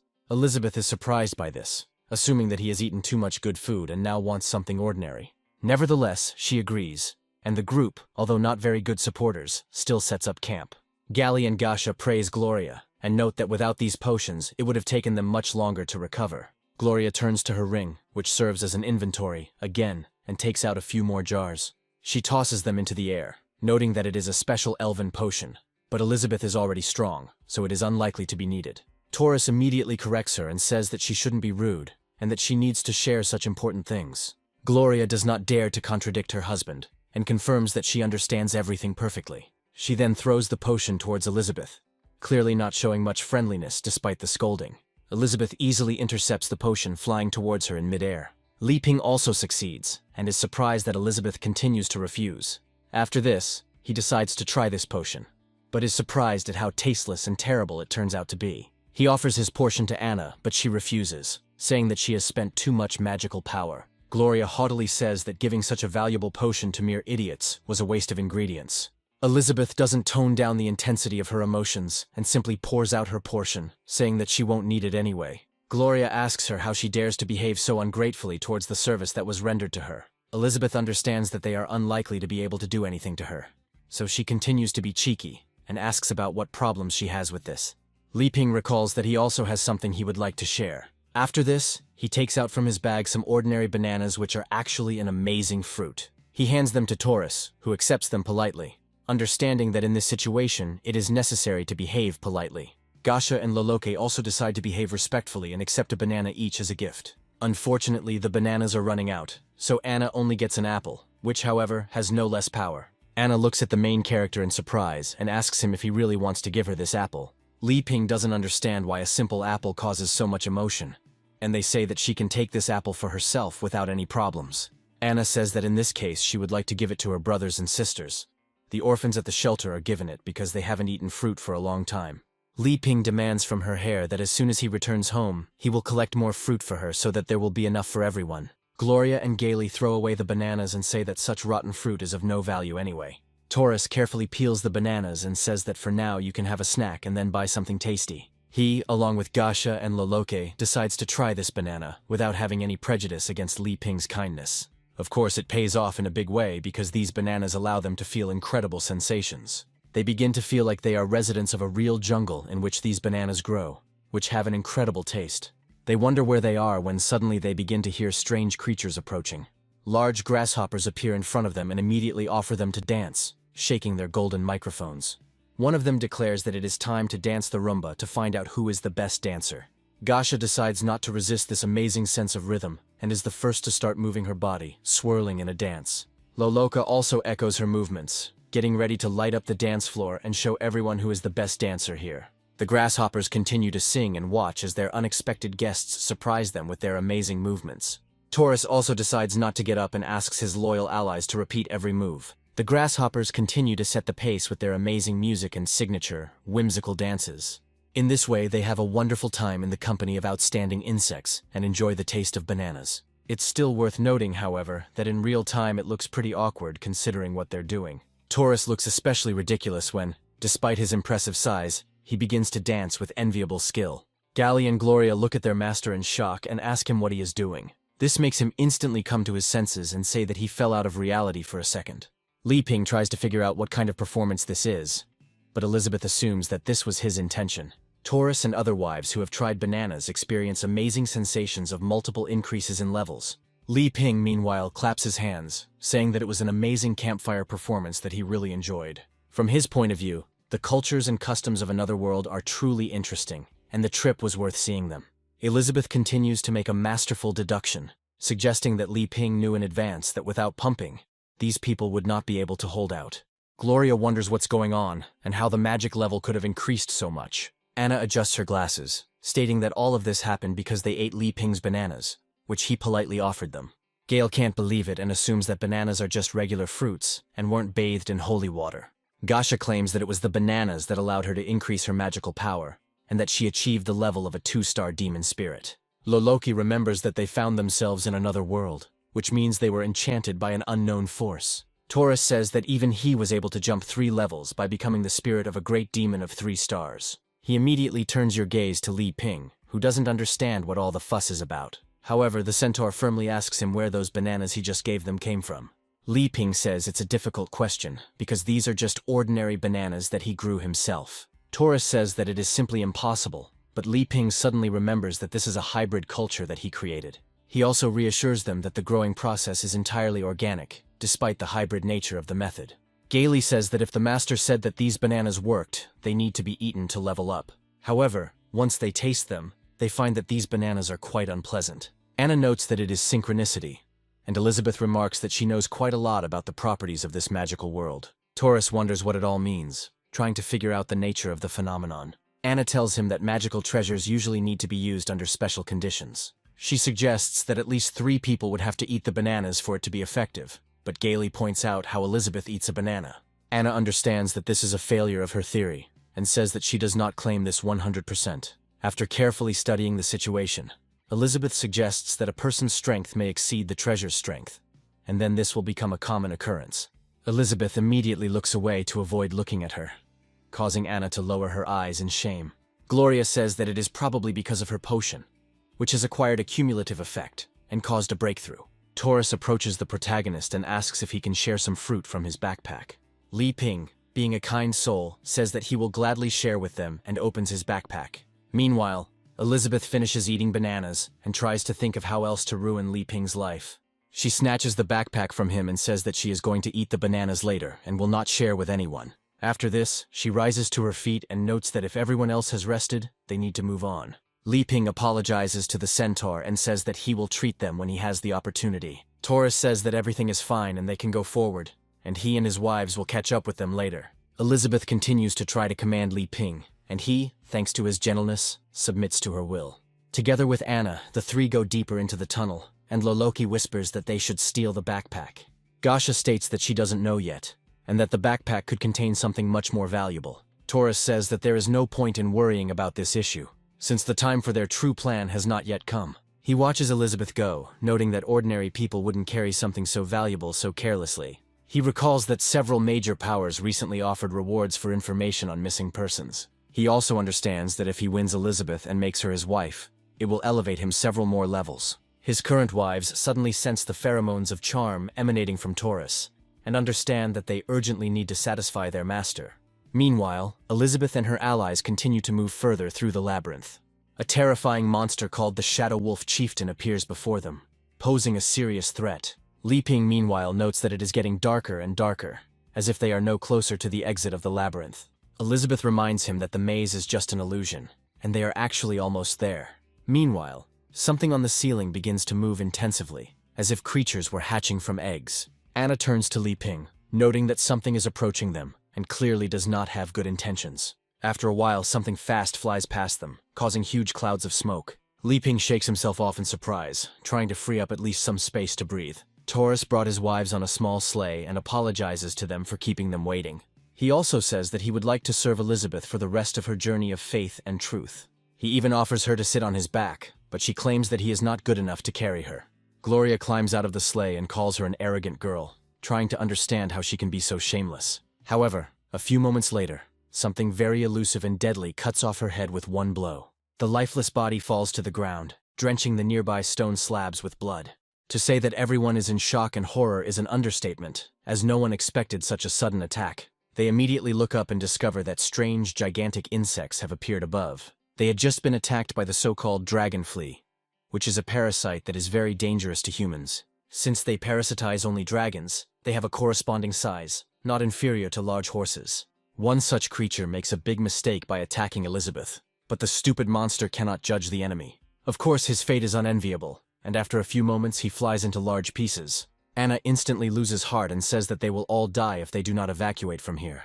Li Ping hides behind Elizabeth, realizing that only she can protect him in this situation. Other fleas make rapid leaps, trying to reach their target. Gasha prepares for battle and immediately uses the skill to transform the score into a shield blade. Gailey also decides to use her defensive magic to surround her allies with a shield. Li Ping looks at them with fear and wonders why they didn't cover them with a barrier. Taurus says with a smile that he is confident that they will find ways to protect themselves in this difficult situation. Gasha asks them who needs them now, and adds that their cooperation is now over. Gailey smiles and says that it is time for them to be bait and serve a higher purpose. Before she can finish speaking, another dragon flea rushes forward to destroy the shield and Gailey. Other monsters are also not asleep and attack simultaneously to attack from the flanks. Taurus's squad has already revealed their true nature, but now all that remains is for them to fight these creatures to the death. The number of enemies is decreasing too slowly, so more effective measures than simple strikes must be taken. Taurus is not yet afraid for his life, because he has serious skills and reaction speed. Gasha is also a skilled fighter who ate bananas and as a result increased her strength. Thanks to this, she can destroy dragon fleas in one-on-one combat, as well as defend herself with her shield. Loloki is also not far behind, using assassin techniques to dodge and deliver fatal blows. She dodged several opponents at once and optimized the moment to destroy one of them. However, no matter how much they kill, there is no end to the creatures, and at this rate they will all die. She doesn't have time to recover in time, and one of the fleas immediately jumps on her in order to destroy her. However, this time, Taurus comes to the aid of one of his wives using the Thunderstrike skill.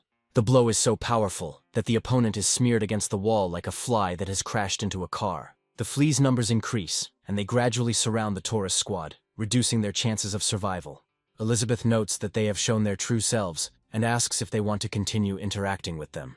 Li Ping realizes that farming suits him much better and says it's time to split up. Elizabeth smiles, and says that in that case they will get out of the labyrinth very soon. Grabbing the legendary hero's hand, she says that they need to go in this direction. One of the fleas decides to target Anna, who at first glance seems like a rather defenseless child. However, somehow she quickly summons a powerful hair, which crushes the insect with one blow, turning it into a bloody mess. Anna did not expect this outcome and wonders what happened. Li Ping quickly reassures her, saying that they don't have time to think, so they should run away as quickly as possible. Elizabeth quickly casts a special spell that dispels the angles and destroys the illusion. Thus, a giant door, which is suitable for giants, opens before them. Li Ping looks at this architectural structure and realizes that the hidden giant door is the exit from the labyrinth. With great effort, the door begins to open, accompanied by a bright light, illuminating what lies on the other side. Elizabeth makes her way there as soon as there is enough space and recommends that her allies join her. Li Ping turns to look at Taurus, who betrayed them at the most dangerous moment. But he also noticed the appearance of a giant door. Without attaching much importance to his fate, he puts his hand on Anna's shoulder and says that they have completed their part of the task. Taurus understands that he cannot miss such a chance, and continues to quickly deal with the advancing fleas. After this, he orders the remaining surviving wives to hold on tightly and throws them onto his back. He angrily wonders if these people really think they can just leave him here to die. He also turns on maximum speed and manages to climb into the giant treasure room at the last moment. Before them appears an incalculable amount of gold, enough to feed an entire continent for many years. However, this place is a rather surreal piece of land, suspended in the sky and slightly tilted. Li Ping and Anna are very surprised by the huge mountains of gold they discovered and are now rich. Taurus quickly approaches him and pushes him aside, saying that he is preventing him from moving forward.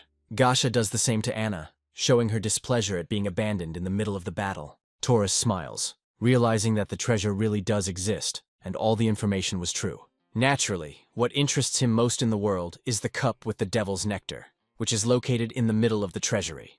Li Ping says that they don't owe each other anything now, and he doesn't ask for gratitude, but he warns against going too far. Taurus notes that they really didn't expect our heroes to help them so much in their search for the treasure. As a token of their gratitude, they offer them a quick and painless death, so they don't have to share their spoils. However, it seems that fate has other plans for this matter, as the guardian of this place finally fully awakens. The adventurers freeze in fear when a giant creature reveals itself among the gold coins. The owner of this treasure turns out to be a giant dragon, which surpasses everything they have seen before in size. Li Ping meets the gaze of this graceful creature for a moment, and understands that this will not be easy for them. He instinctively begins to move towards Elizabeth, realizing that only she can protect him in this situation. Grabbing her by the shoulder and shaking her from side to side, he announces that a real dragon has appeared in front of them. Anna suddenly says that in fact there is something more terrible hidden here than it seems at first glance. Elizabeth immediately notices that something is clearly wrong with this girl, as she periodically makes strange speeches. The dragon, meanwhile, lets out a menacing cry, clearly showing that he is displeased with the uninvited guests in his treasury. Gasha wonders what they should do now, and Taurus states that they must buy time to build up their strength for the strike. Loloki agrees with this course of action, and tries to plan further steps. The dragon makes a small dash forward to crush the opponents with its paws, but everyone runs away. Gasha asks her ally to distract the dragon while she prepares for a more difficult move. Loloki happily notes that she can be relied upon in this matter. After preparing herself properly, she decides to use the cloning technique. Moments later, a huge number of illusory spears rush forward to distract the dragon. Taurus reflects that the dragon is now the only problem, so he needs to put all his magical power into one blow. Meanwhile, Loloki uses numerous assassination techniques to strike at the dragon's weak point. However, unfortunately, it turns out that the dragon is not even scratched. But then Gasha intervenes. She uses her shield transformation skill to create a giant flamethrower. Gasha unleashes streams of molten magma directly at the dragon, hoping that it has a weakness to the element.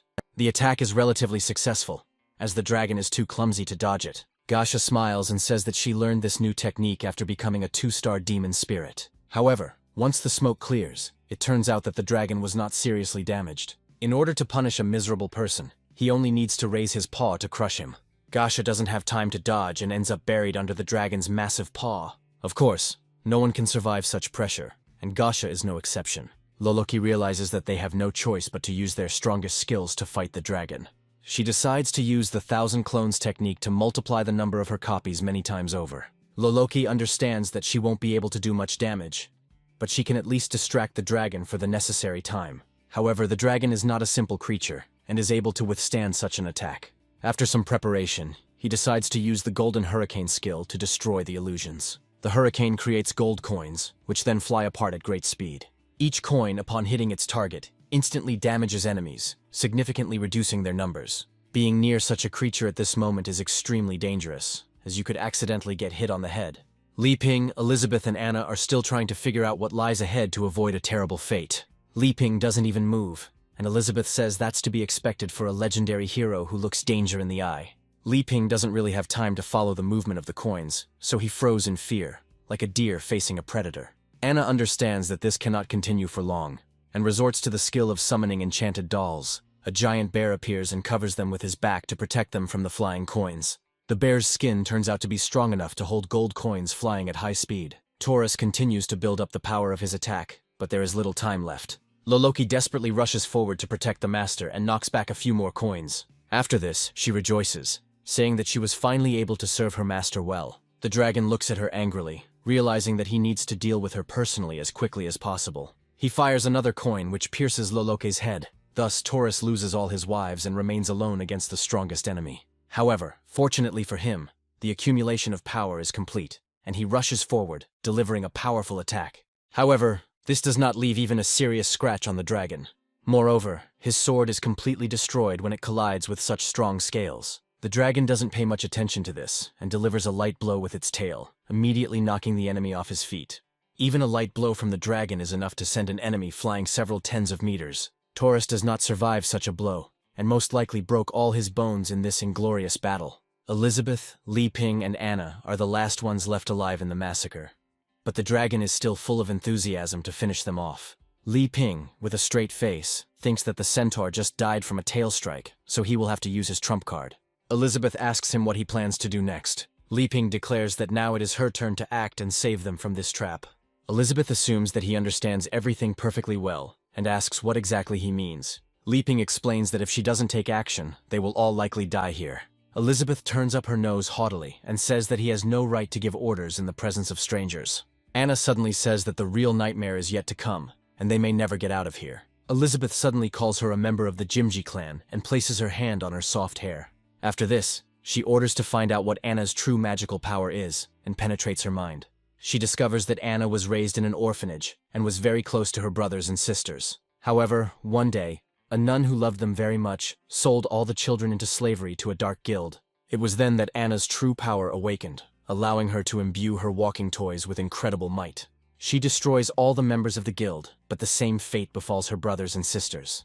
This event leaves a deep trauma in her mind, as she never wanted to kill her family. Elizabeth suggests that Anna has heavily suppressed her own magic in order to alter her memories. Having stopped magical contacts, she says that this is a rather stupid activity, and does not have much meaning. Anna apologizes to her brothers and sisters, saying that she was the one who killed them, and asks for forgiveness. Elizabeth states that such behavior is insulting, and if Anna wants to get rid of her regrets, she must stand up and fight. Anna immediately feels a surge of inspiration, saying that this time she wants to protect Li Ping. After this, she flies into the air, and an energy funnel begins to form around her.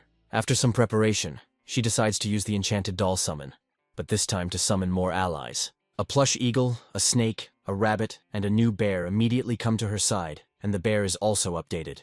The dragon doesn't pay much attention to this, and decides to deal with all the plush toys with one blow. However, the dense teddy bear manages to block the blow with his extremely strong belly. After this, he reaches the dragon and grabs its paw, temporarily depriving it of mobility. The battle bunny also rushes into the attack, delivering a flurry of blows. The immobilized dragon cannot dodge these attacks and is forced to take all damage on its body. Such a strong blow creates several cracks in the creature's armor. Li Ping asks Elizabeth what she did to Anna, and she replies that she simply helped her accept reality. Meanwhile, the dragon manages to free himself from the grip and prepares to attack the hare. The hare is in mid-jump, so he doesn't have time to return and is instantly pinned to a hard surface. Anna orders her subordinates to capture the dragon at any cost. The roller copes with this task quite successfully, since it has no vital organs and is able to withstand the impact. Mishka helps his friend, and together they grab the dragon with all their strength so that he cannot move. This time, another representative of the plush army enters the picture, one they have never seen in battle before. The snake quickly attacks the dragon to constrict it and destroy its scaly armor. However, this is not enough for the dragon, and he uses a golden hurricane to throw his opponents aside.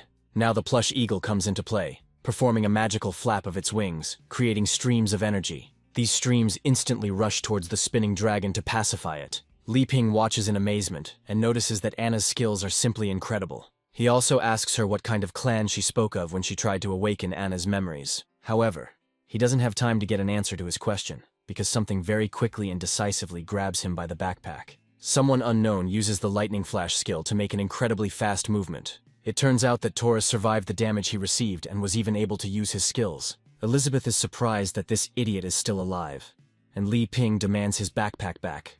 Taurus declares that he has finally received the trump card in the form of fruits that can restore his power. Without thinking twice, he grabs the fruit and shoves it into his mouth to eat it instantly. Li Ping asks him what he is doing and states that it won't work anymore, despite all his efforts.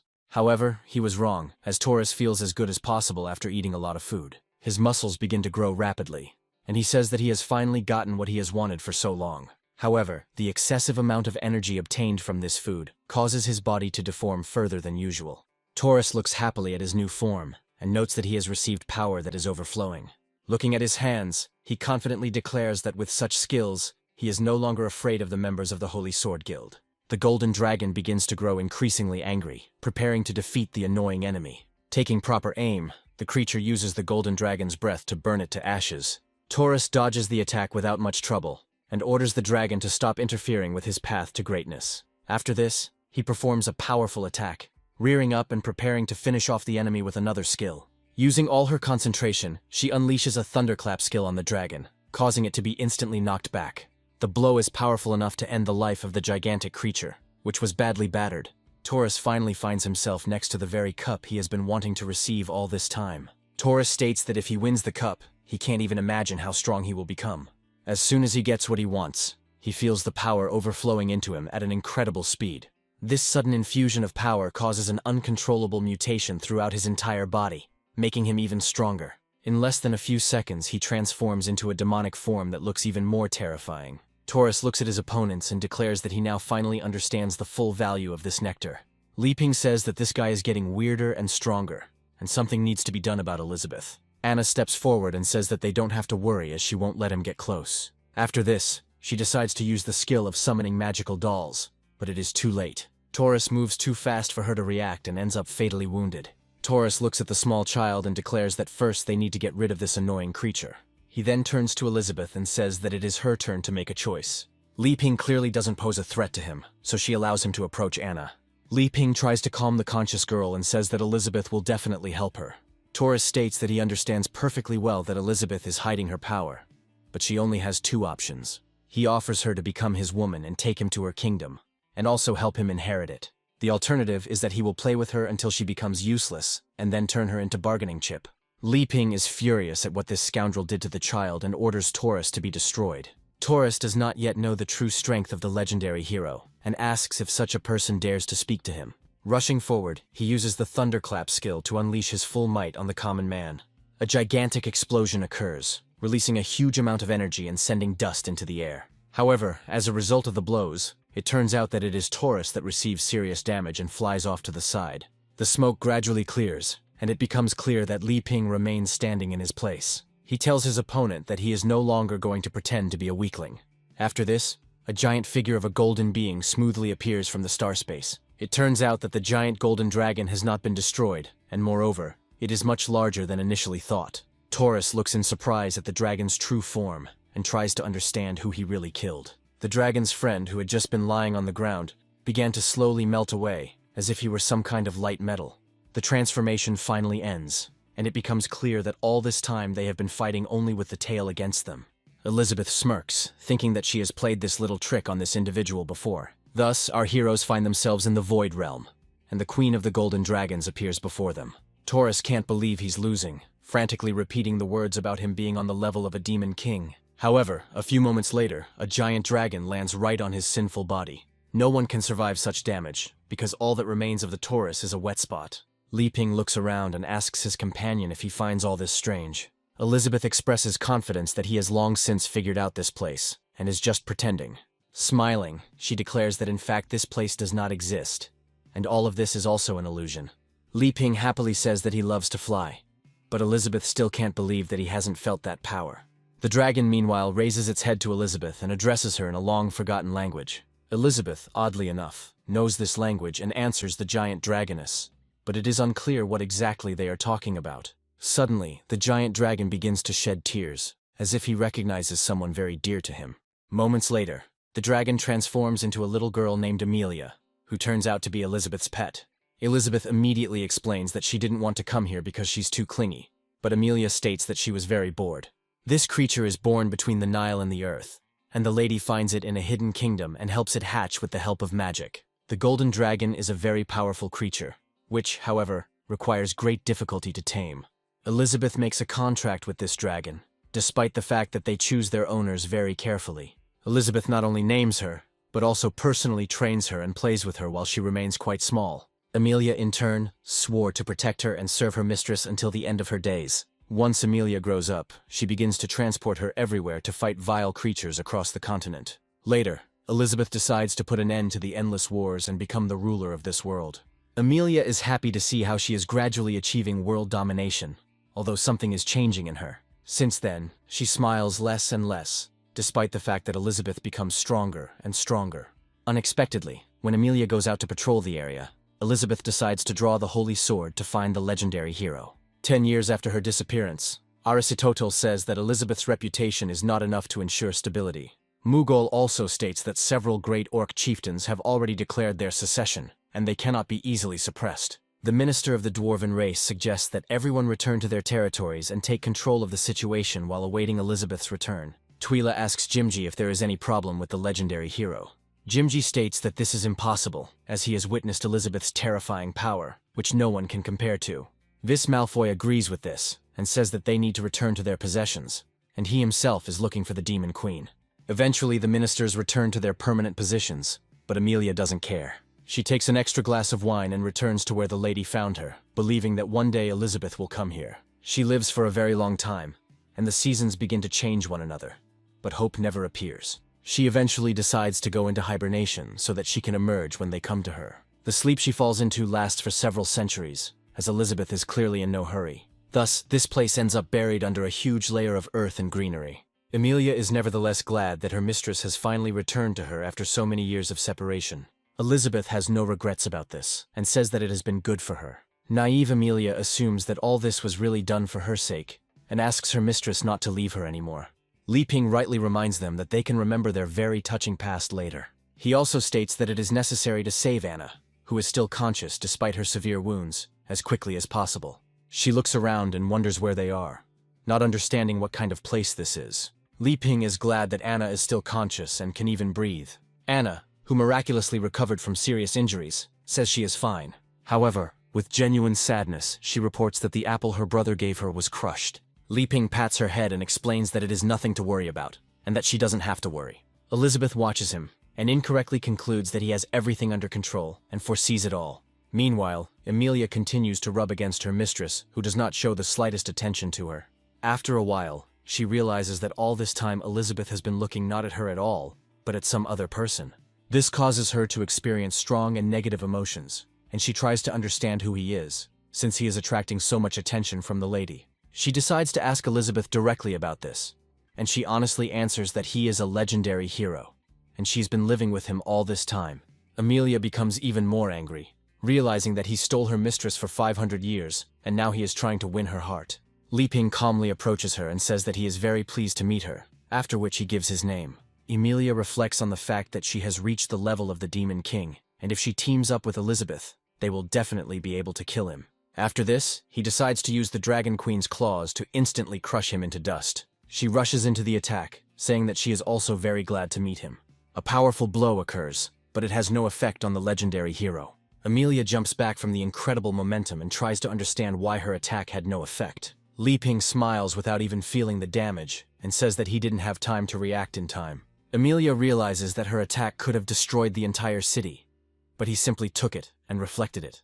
Li Ping extends his hand forward and announces that it is now his turn to act. Emilia realizes that this man is no less terrifying than the queen herself, and prays for his mercy. Li Ping ignores her emotional displays and squeezes her hand.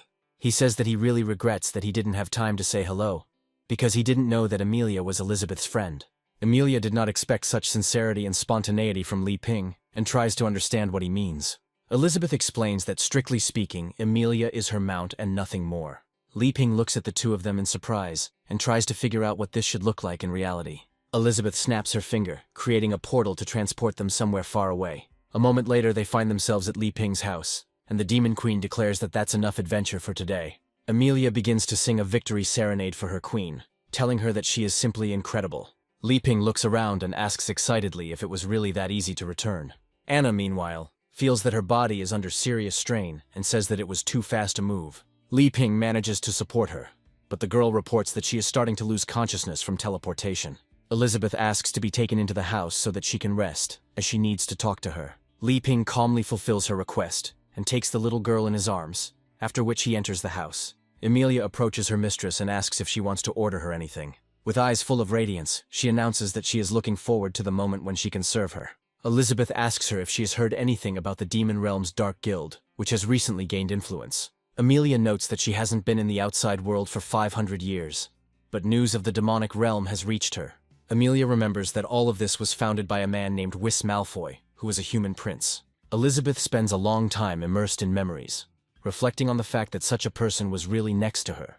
Emilia asks if she can help her in this situation, adding that she will definitely learn to help her better. Elizabeth reports that she heard that the Dark Guild committed many murders under the pretext of resurrecting her. Emilia says it's incredibly disrespectful to her because she's alive and well. Elizabeth gives Emilia the task of making the guild disappear completely, but does not reveal any information about it.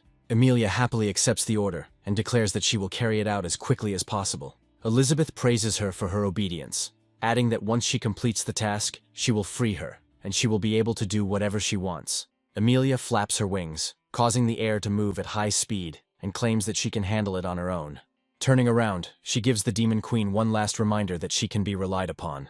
In fact, she is thinking about the fact that after her release, she will be able to do whatever she wants, which means she will climb into her mistress's bed every night. The prospect of such an offer makes her instantly take to the skies, unaware that there are threats here too. Before she can leave the village's airspace, an anti-aircraft missile starts flying towards her. Emilia doesn't have time to do anything, causing a giant explosion in the air. Emilia turns around and wonders who dared to attack her, realizing that only a very strong enemy could pierce her skin. Van Kai looks at the sudden threat in the sky and notes that his target is still alive. After this, he increases the defense level to the second, and launches several more anti-aircraft missiles towards Emilia. The little dragon decides to use her wings to shoot down the missiles flying towards her. She smirked and declared that this pathetic creature had chosen the wrong opponent, underestimating her power. However, After a while, the haughty smile quickly slips from her face, as Vankai decides to up the ante. Not just one, but a whole dozen missiles are flying in his direction, which are impossible to shoot down with such efficiency. Emilia once again becomes a victim of her arrogant behavior and receives a severe punishment. Of course, even a creature like the Golden Dragon, which has lived for 500 years, cannot die from this blow. But it does not go in vain. Vankai notes that the target is still alive, meaning the defense level should increase to 3rd. A few moments later, Elizabeth contacts him telepathically and tells him that he is making a mistake. She states that Emilia is her servant, and Vankai bashfully puts away his weapon, adding the man to the whitelist. Emilia begins to cry quietly, realizing that this place is one of the most terrible she has ever seen. Li Ping, meanwhile, is doing what he does best in this world. After preparing the juice, he turns to Anna and tells her that if she feels dizzy, she can drink it to clear her mind. Anna thanks him for his incredible generosity, after which she decides to drink the orange juice that was offered to her. However, once she starts drinking this juice, it has an incredible effect on her. Each piece of fruit pulp contains magical power, and when consumed, it creates a flow of magic that activates nerve cells. Anna realizes that she has just encountered an extremely high-level divine magic that clears her mind. A nun's face suddenly appears before my eyes, ordering me to stop suppressing my true nature. Anna immediately plunges into very unpleasant memories, which causes tears to appear in her eyes. Li Ping doesn't immediately notice this, falling onto the sofa and noting that he really enjoys lounging at home after a walk. Meanwhile, Elizabeth enters the room and carefully watches Anna's reaction. Coming closer to her, she asks curiously if she has really remembered everything and stopped pretending. Sitting down on the sofa, Elizabeth declares that her ancestors made an oath that the Jimji clan would be loyal to her for the rest of their lives. She adds that if the blood is fully awakened, then the power of the oath should also be activated. Thanks to the changes that have occurred in her during this time, Elizabeth now clearly sees who is really in front of her. She sees a legendary creature whose powers can make this world disappear. Anna asks if she is the legendary Demon Queen. Elizabeth smiles and says that she is the ruler of this world, whom no one has yet been able to defeat. Anna says that according to historical records, she died along with the legendary hero. Li Ping smiles and admits that he is embarrassed to say this, but he, apparently, is that legendary hero. Elizabeth assumes they were fighting to the death, but after a month, they developed feelings for each other. They eventually gave up the fight for the title of the strongest, fell in love, and have lived in seclusion for 500 years since. Elizabeth listens attentively to this story, and notes that it can be interpreted in this way. Li Ping asks Anna not to say such things, as she might offend Elizabeth, and then he will have to calm her down. Elizabeth says that Anna is a disgrace to the demon clan if she has reached this state. Li Ping looks at Elizabeth in surprise, and asks if Anna really has something to do with this. Anna can do nothing but nod quietly, confirming Elizabeth's suspicions. Elizabeth decides to take a long walk down memory lane, saying it must have been about 600 years ago. According to her information, a child named Jimji awakens, and his eyes glow red when he uses magical power. His fighting skills have also undergone significant improvements, making him a formidable opponent. However, his powers grow at an incredible rate, and he becomes incredibly cruel and addicted to constant killing. In just a few years, he plunged the Northern Territory into chaos, and killed over 100 elite warriors under her command. This only increased his ambitions, and he comes to her castle in an attempt to challenge her, but loses and ends up sealed away. From then on, he swore that his family would remain loyal to Elizabeth for the rest of their lives, and would never rebel again. Anna says she knew nothing, and only remembers living in a church orphanage. Elizabeth still can't understand why Jimji didn't take advantage of the power vacuum, and sees it when he awakened in this girl. She also reminds herself that it was she who killed everyone in the orphanage when she went crazy, and couldn't come to terms with reality. Li Ping turns to Elizabeth and asks if she doesn't remember how they saw her brothers and sisters. Elizabeth states that none of this matters, but offers to expose the lie that has been before their eyes all this time. She opens a portal and sees several dolls at once, imitating small children.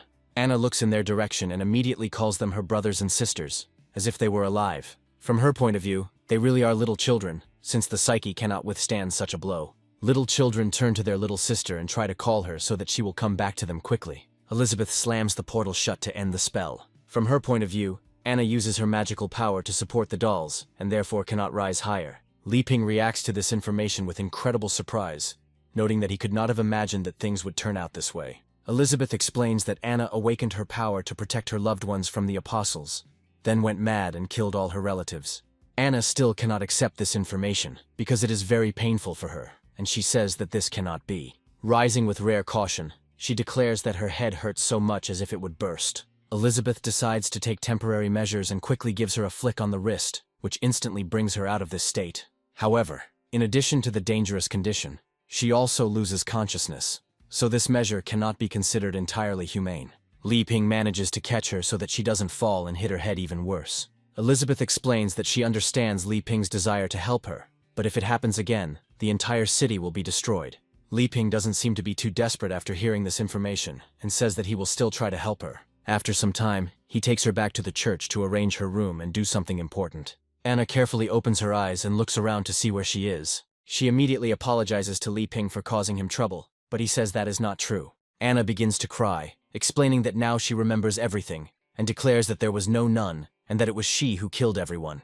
Li Ping continues to reassure her, explaining that she was trying to protect her siblings, and that it was noble. Anna continues to see herself, and feels guilty for running away after losing control of herself. Li Ping counters that it was the Dark Guild's fault, and she didn't want to lose control after waking up. Anna continues to cry, saying that the fact that she killed all her loved ones cannot be changed.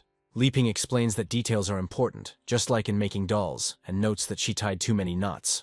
After this, he takes hold of one of these stitches and begins to slowly untie it, explaining that he will now fix everything. He also expresses a desire to remake all these dolls, so that they acquire a better quality form. Only a few moments pass, and suddenly all her dolls turn out to be just a pile of parts. Anna begins to experience a very strange attack, and asks him what he did to her brothers and sisters. Her red eyes suddenly wake up and she begins to scream loudly, signaling that everything will soon come to an end. Li Ping explains that Shakespeare once wrote that islands are singing, they are pleasant, and there is no harm from them.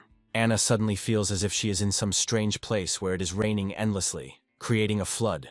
The huge mass of water seems endless, giving the impression that it has entered the ocean. Finding herself waist-deep in water, she begins to look around, wondering where she ended up. After a few moments, the leaden clouds gradually disperse, and a hand appears from them. Li Ping continues to quote Shakespeare, saying that he dreams of golden clouds on which a rain of treasures falls. Anna squints her eyes as she faces the incredibly bright rays of the sun that are directed straight at her face. Li Ping advises her to look at the sky and make a decision to finally let go of her problems. After this, he carefully places her on his giant hand and slowly lifts her up. Anna agrees to his proposal, and he says that he is very happy about it. Anna thinks and asks herself where she just was, and why she has such strange feelings. Li Ping hands her the doll, explaining that he remade it especially for her and named it Raphael. This doll looks like a real living person, and has a very warm and divine energy emanating from it. Li Ping smiles and expresses hope that this will help her heal and find herself in this difficult world. Anna cautiously accepts the gift from her savior's hands and doesn't know what to say in response. As soon as the doll is in her hands, she experiences a feeling that cannot be confused with anything. Her friends, who were once killed due to cruel treatment, but are now grateful to her for everything, appear next to Li Ping. After this, they gradually begin to dissolve and rotate with her, explaining that they are now finally free. Anna begins to cry and promises them that she will defend the church until her last breath. Li Ping strokes her head and explains that the sky always clears up after the rain, which means that after every bad streak comes a bright one. He exhales, glad that he has refreshed his knowledge of psychotherapy from the books he previously received from the system, although updating his knowledge will not be superfluous. Meanwhile, the action moves to the demon realm, which is called the Swamp of Death. Amelia quickly finds herself in the right places and looks around with a bored expression. These lands were once the domain of demons, but now, in the absence of a master, they have taken on a much darker appearance. Amelia notes that it is unacceptable to turn the ladies' lands into such an ugly mess. Looking around, she discovers a giant fortress that must be the guild's headquarters. Without thinking twice, she jumps forward and lands at the right spot in just a few moments. The fog around her gradually clears, but it becomes clear that she is not alone here. The strange entities rejoice that food has come into their hands, and declare that whoever kills their target first will get the chance to eat it. A huge number of different kinds of monsters gradually choose the body parts they would like to eat. Of course, their fate is rather disappointing, since in front of them is a giant dragon, who for some reason pretended to be a girl. Amelia wonders if this guy really treats the mistress's lands like some kind of garbage dump.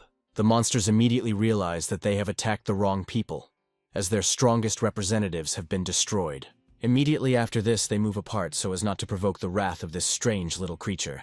After some time, another strange creature appears in front of her, flying on books that are hostile to her. This being is one of the 6 pillars of the Dark Guild, who orders her to come closer immediately. Since we know how this battle will end, we immediately move further to the headquarters. The headquarters is a huge number of different flasks, which contain various organs. The number of these cones is simply incredible, and one can only guess why all this is necessary. Several figures gather in the hall itself, each of which looks ominous. Their producers explain that someone decided to honor them with their presence. One of the 6 pillars of the Dark Guild reports that Ghana's forces were completely annihilated during the invasion of the Holy Sword Guild. A girl named Rug Bader confidently states that this is not a problem, since Kurthuzad will meet any opponent. Experiment 24 approaches William Elizabeth and asks if he wants to have some fun, but he only snaps back. Another founder of the guild, named Daga Cthulhu, states that whoever comes here will never return. The being, who is the leader of the Dark Guild, explains that he was worried about the missing materials. After this, he claims that the materials came to him on their own, and reveals his true identity, Wis Malfoy. Meanwhile, one of the Dark Pillars suffers a crushing defeat in the fight against Emilia. He was very surprised that his magical devices were useless, and he could do nothing to counter them. He tries to teleport, but is instantly crushed by a huge dragon's paw. Emilia uses the Dragon Queen's claws to temporarily transform her arm. However, after some time, a huge number of dark silhouettes appear in the sky, heading in her direction. The apostles are watching this battle and assume that she is seriously wounded, which means they need to unite and destroy her. Emilia continues to look down on her opponents, explaining that there is no one here but a pile of trash. After this, she begins to spin in different directions to initiate the procedure of sensitive transformation. A giant dragon appears above her head and uses the Golden Dragon Queen's dash skill. Sound waves begin to penetrate all enemies, not allowing them to get any closer. The tension is too great, and they quickly explode like simple balloons. Within moments, the entrails of Emilia's enemies begin to fall to the ground in large quantities. Emilia doesn't reveal any information about what's happening and decides that the rest of the battles will be just as easy. Activating her wings, she takes to the air again to head towards the giant door. The door states that if anyone wishes to enter, they must answer several riddles, which will be quite difficult. Emilia realizes that her brains are not enough to deal with this enemy, so she decides to use brute force. After knocking down a piece of the door, she goes inside and notes that she has finally found her target. Taking a closer look at him, she notices that he has become incredibly ugly. Wis Malfoy smiles and explains that he is already quite old, so he has to pay for it. Smiling with an almost toothless mouth, he says that he has not seen Lady Emilia for a very long time. Just a moment later, she sends a wave of energy towards him that tears him apart. His allies begin to panic, but Daga Cthulhu informs them that they don't need to worry about his head, as it won't be harmed. However, it remains a shock to them that such a small dragon could cause so much destruction.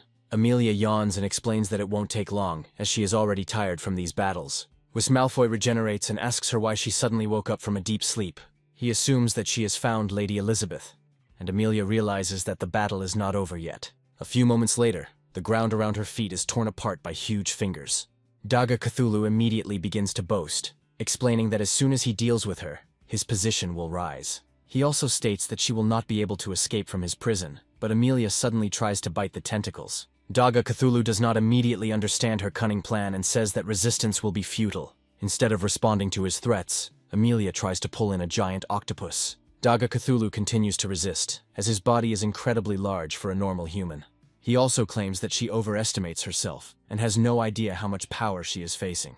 However, before he can take any action, Emilia swallows him, explaining that she has not eaten since waking up. Rug Bader comes closer to her and tells her that he wants to surrender, since she was forced to join them against her will. At that very moment she blows a kiss, which instantly reaches its target. Emilia loses control of her body for a while, and feels that her mind is being controlled by someone else's will. Rug Bader smiles and explains that if simple attacks don't work, something else must. Suddenly, Emilia is violently trying to digest the giant seed octopus inside her body. Belching creates large, powerful jets of air that have incredible force. Because of these streams, Rug Bader is thrown to the side, loses consciousness, and as a result, the power of the charm also disappears. Emilia explains that she will digest the octopus in one sitting if it continues to cause problems. One of the Dark Pillars notes that she not only killed the deputy head, but also wounded her father, which is surprising.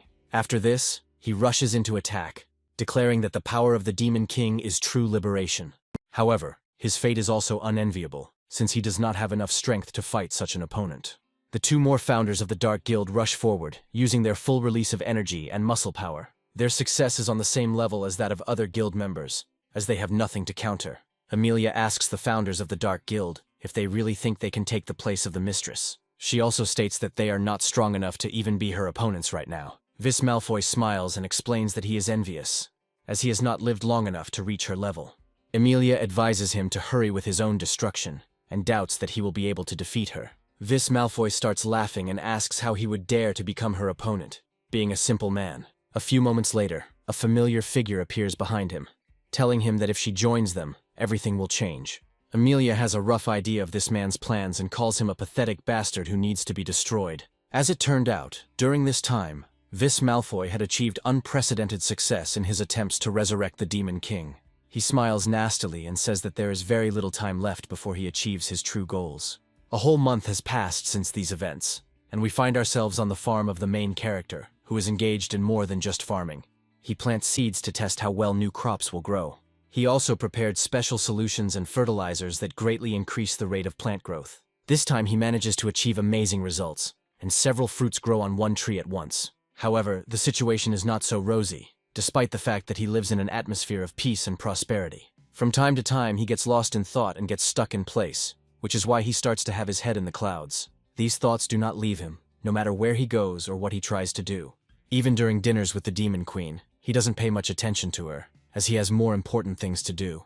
At night, he can't sleep normally because he is still tormented by thoughts about what he should do. As a result, he makes a strong-willed decision to significantly change his position in this world, as well as change the world itself.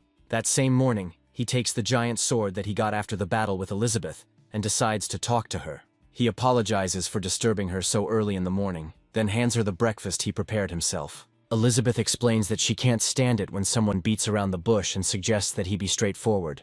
Li Ping states that after a year of communicating with him, she should have realized that he did not pose a threat to her. After thinking for a moment, he says that this is precisely why she should leave here, to take control of the world into her own hands again. Elizabeth looks at him with calm incomprehension and asks why she would do this. Li Ping explains that he initially thought he could live peacefully by hiding in the newcomer village, but he didn't expect her to come for him. He also adds that without her, the rulers of this world created some kind of guild, and chaos engulfed the world. Elizabeth asks why he worries about such things, since it doesn't affect them in any way. Li Ping says that he is very confused. And then, due to the barrier disappearing and without her, it would be difficult for him to survive here. Elizabeth interprets his words to mean that he has just admitted that he cannot live without her. Li Ping meanwhile declares that she must leave here and become the ruler of the world again, because he does not want to be selfish. Elizabeth listens to him attentively, after which she decides to accept the treat he offered. She asks if he wants her to solve the problem in the outside world, adding that it won't be that difficult. Li Ping is very happy to hear these words and says that he will help her pack her things so that she can leave here. Elizabeth explains that she is not interested in the outside world, but there are two ways to solve this problem. Li Ping, being good-natured and naive, asks what methods exist. Elizabeth states that she can simply cast a world-destroying spell to completely eliminate the problem. Li Ping says he is not interested in such tools because they are completely meaningless. Elizabeth talks about the second way, which is to find the right person to rule the world. Li Ping asks who could be such a person who could rule this world. Elizabeth smiles and declares that he knows perfectly well that besides her, only he himself is suitable for this matter. Li Ping looks at her in surprise and asks if she really wants him to rule the world. A few minutes later, he finds himself on the street, holding a sword in his hands, trying to understand how he ended up in this situation. Elizabeth orders him to focus, and states that he must begin his sword training. Li Ping decides not to argue with her and takes a few swings to get better practice with the weapon. Elizabeth smiles as she thinks that Li Ping is too weak to manipulate the Demon Queen.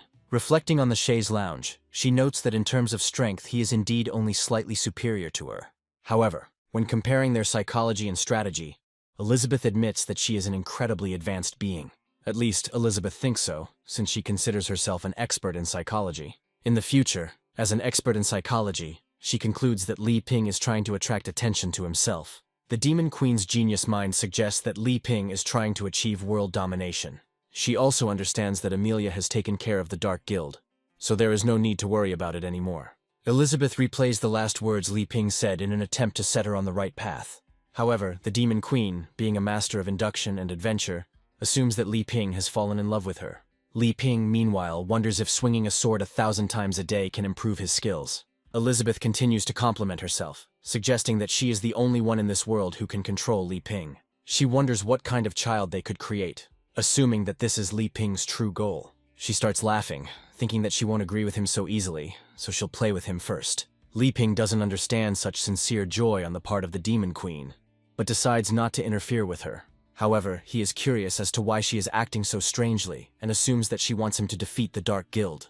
During the next swing, the sword suddenly becomes weightless and turns into a cloud of smoke. After some time, a small boy, who looks like he is no more than 14 years old, falls to the ground. Li Ping looks at the boy in surprise, and he gives him an equally surprised look. Li Ping is extremely frightened, assuming that for some reason the holy sword has turned into a child right in his hands. The boy explains that he is the great spirit of the holy sword named Alpha. Elizabeth finally gets up from her chaise lounge and asks what happened here. Alpha looks at the Demon Queen and realizes that he has finally found his target. Transforming his hands into blades, he rushes forward, hoping that his attack will be successful. He vows to destroy his target and says it will happen quite quickly. He is not mistaken, as he receives a powerful blow to the head. Elizabeth puts most of her power into sending the boy to explore space. As soon as he lands, she smiles and tells him that he should sit down next to her so they can talk. Li Ping, Elizabeth, and Alpha organize a small meeting to figure out what happened. Li Ping apologizes to his sword, explaining that he didn't even know it was sentient after so many years. Alpha says he couldn't have guessed that at the critical moment, when the hero was fighting the queen, the sword would come to his aid. After this, he grabs Li Ping by the collar and asks why he used a sword to chop wood. Li Ping tries to calm him down, explaining that he had no idea about the problems this could cause. Alpha states that Li Ping changed the plot and became friends with the queen, so he doesn't deserve to be a hero. Elizabeth looks closely at the sword and asks if he really wants to kill her. Alpha explains that given the changed system, the sword is now his savior. Elizabeth states that if the sword is here, it must help Li Ping rule this world. Alpha asks what this means, and Li Ping says that he would like to save this world. Alpha continues to look at him, genuinely not understanding what he means, and demands a detailed explanation. Li Ping says he has been inactive for a long time, but has now decided to take responsibility and train. Alpha asks if Li Ping really doesn't understand that his talent is unique, and no one else has such a skill. Li Ping explains that he has no talent, but with 2 wonderful mentors he can achieve unprecedented heights. Alpha asks what talents Li Ping actually exhibits. Elizabeth intervenes to prevent the sword from getting out of control. She turns to Li Ping and tells him that she needs to explain something to the child, and then wait a few minutes. After this, she grabs Alpha with her demonic embrace and forbids him to run away. An incredibly brutal beating follows to knock all the bad habits out of the boy. As soon as he comes out from behind the tree, you can't look at him without tears, but such measures were necessary. Sitting down next to the protagonist, he declares that he will cooperate with him for the rest of his life, no matter what happens. Elizabeth explains that he can only begin his adventure in the outside world after he learns how to use a sword. After some time, they decide to leave the newcomer village and head to a fairly large city. Everything is in full swing, and ordinary residents are handing out advertisements for recruitment to the Grey Wolf Guild. There's also plenty of street food on sale here, perfect for watching the guild competitions. Li Ping and his companions find themselves in the city of Tatano, which is under the control of the Holy Sword Guild. Elizabeth reports that a magical force tells her that a mass event is about to take place in this city. Li Ping guesses her thoughts and notes that the first step to world domination is gathering information. Alpha asks if he should accompany them, wasting time in such a place. Elizabeth turns around and says that if anything happens, she can always break it in 2.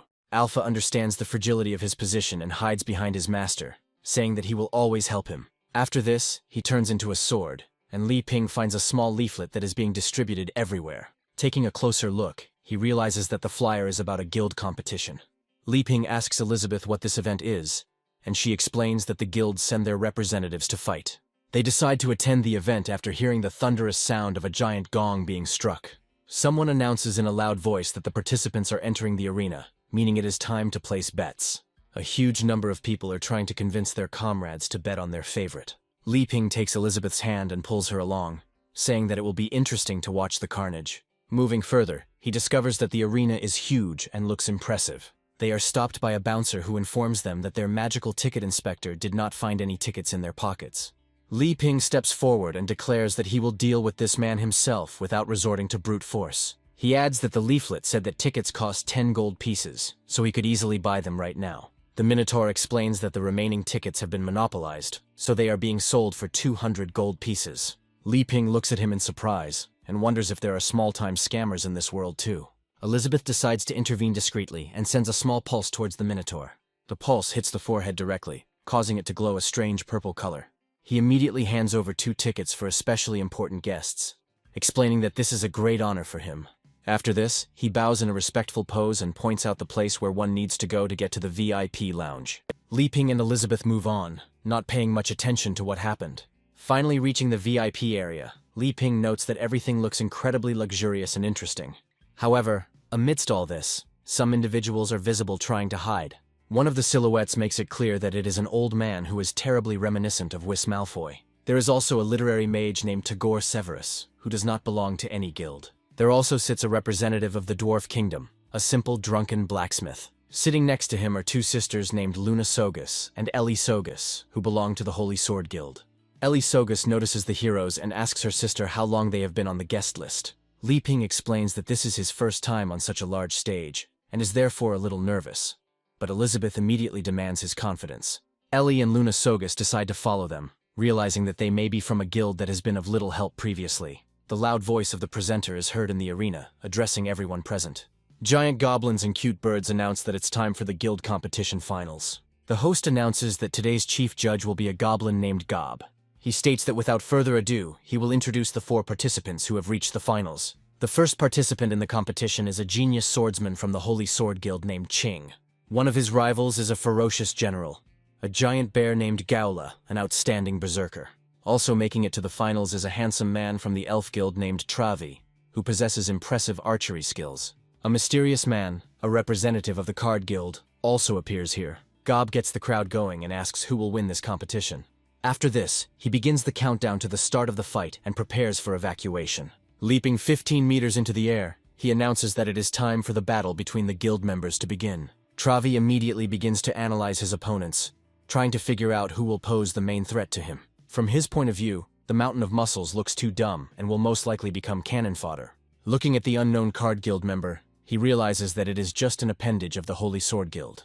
The arrogant nature of his personality does not allow him to appreciate his opponents, with the possible exception of one person. From Travi's perspective, only the blue sword from the Holy Sword Guild, Ching, poses a serious threat to him. Gaula charges forward, using the charge of the ferocious bull to break the enemy lines and sow chaos. Travi takes out several arrows at once, noting that the people in front of him are primitive barbarians. Taking aim, he fires several projectiles at his opponents, but they dodge. Gaula is actually quite agile and manages to intercept the arrow right in flight. Looking at his opponent, he declares that he will be the first one he will finish off for his uncouth words.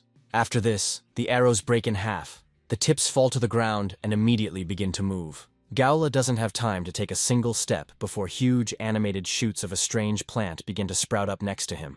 This is all part of the cage skill, which immobilizes enemies over a large area. Travi notes that such an uncultured animal should be locked in a cage and never let out again. Gaula decides to use Terran's skills again to get ahead and regain freedom. However, he immediately pays for his mistake and falls into an even bigger trap, because the more you resist, the harder it is to get out. Gaula looks around angrily and wonders what is going on here. Travi explains with a smile that these are the roots of the eucalyptus tree, which, when struck, clamp down and release an extremely sticky liquid. Ching decides to deal with the trap in a simpler way, using his sharp sword. The Card Guild member remains anonymous and watches the events unfold, unwilling to escape the trap. Travi notes that the guy's speed is so high that even the roots don't have time to reach him. Ching quickly escapes the root trap and finds himself back on the battlefield as if nothing had happened. He apologizes for destroying the plants, and Travi states that there is no problem with that, as retribution will come in the future.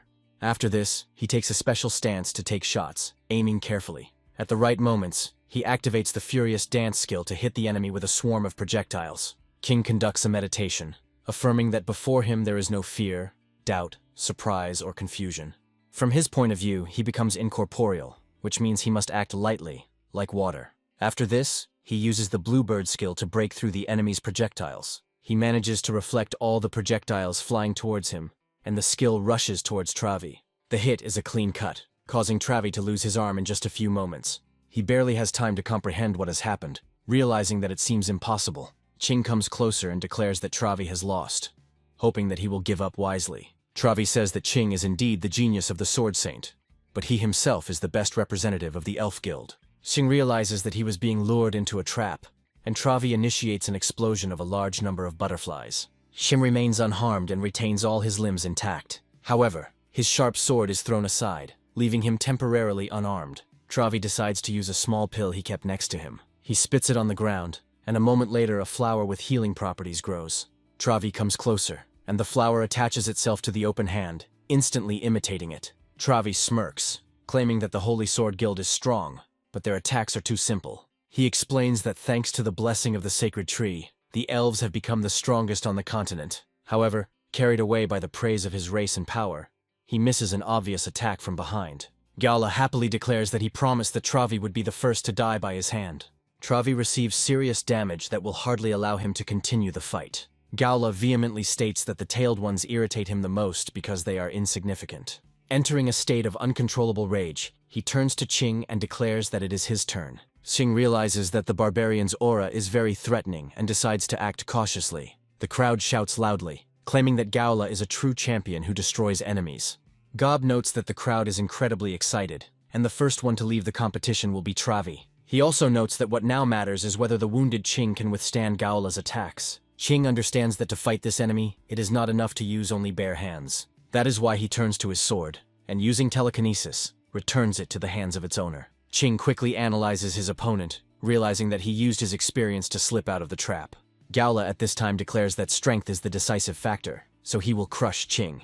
Rushing forward, he activates the muscle power release skill, limiting it to 70%. Qing relies on his incredible agility and easily dodges this attack. He finds himself in a good position to deliver 5 instant strikes and end the fight as quickly as possible. All his blows hit their target, but there is no reason to rejoice, since the enemy is still able to fight. Moreover, the damage that the giant barbarian received turns out to be minor. Gaola looks menacingly at Qing and asks if this is all he can do. Qing realizes that his strike did not cause any serious damage, and notices that his blade is seriously cracked. Gaola rushes forward, activating the muscle release skill at 80%. Qing realizes that all he can do is try to block the attack with his weapon. The inertia is so strong that he jumps back several tens of meters. Looking at his weapon, he realizes that it is no longer useful, so he decides to throw it aside. Gaola continues to use the muscle release skill, increasing his physical limits. He relentlessly pursues Qing, who dodges using his coordination.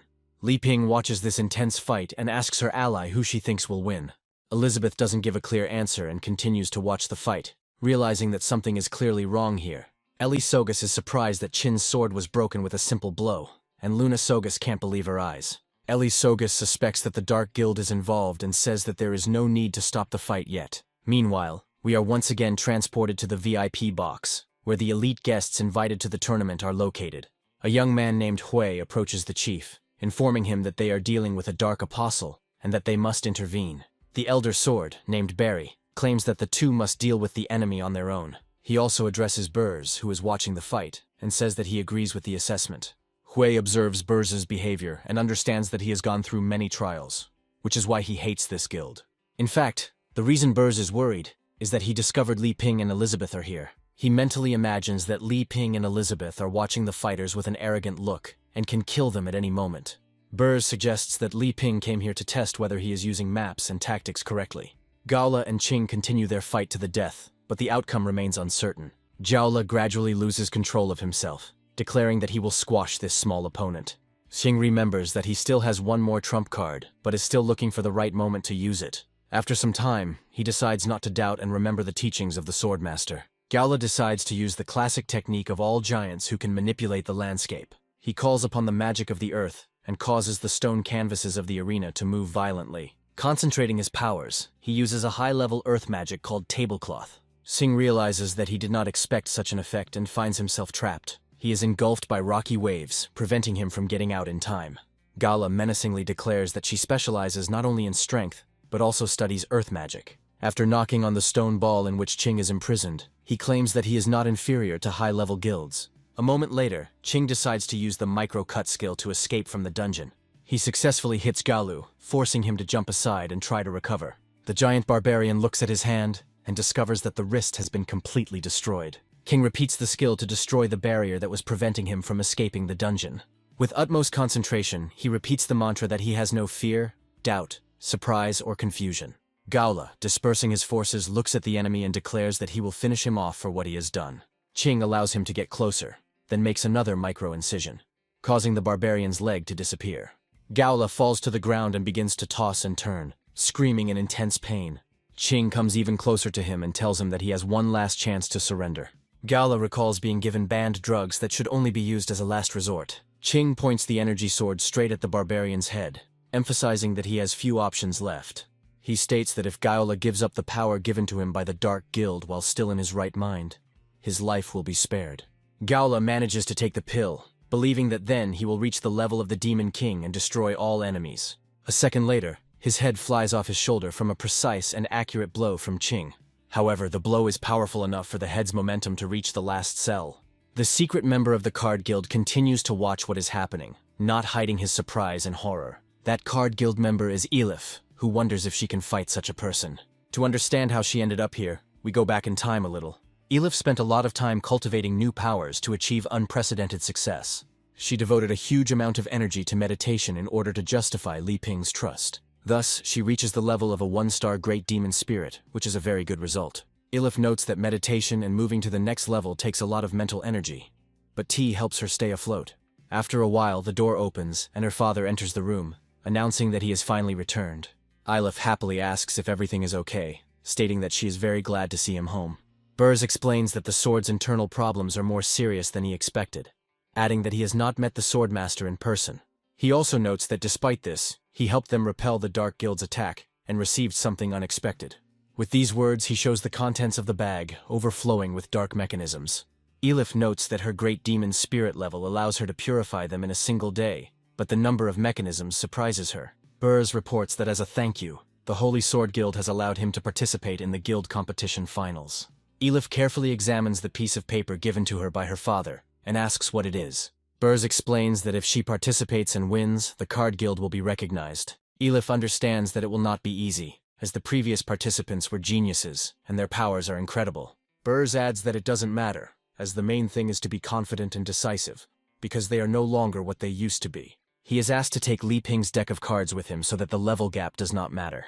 This is how Elif finds himself in a difficult situation, faced with the need to fight for his life. She realizes that she has a powerful deck of cards, but can only use 6 cards at a time. She will have to spend the rest of the battle with copies of the cards, but she is determined not to dishonor Li Ping's name. Fighting spirit overwhelms her, and she understands that determination is the most important thing in this situation. She quickly unfastens the bag containing the cards, releasing their magical power.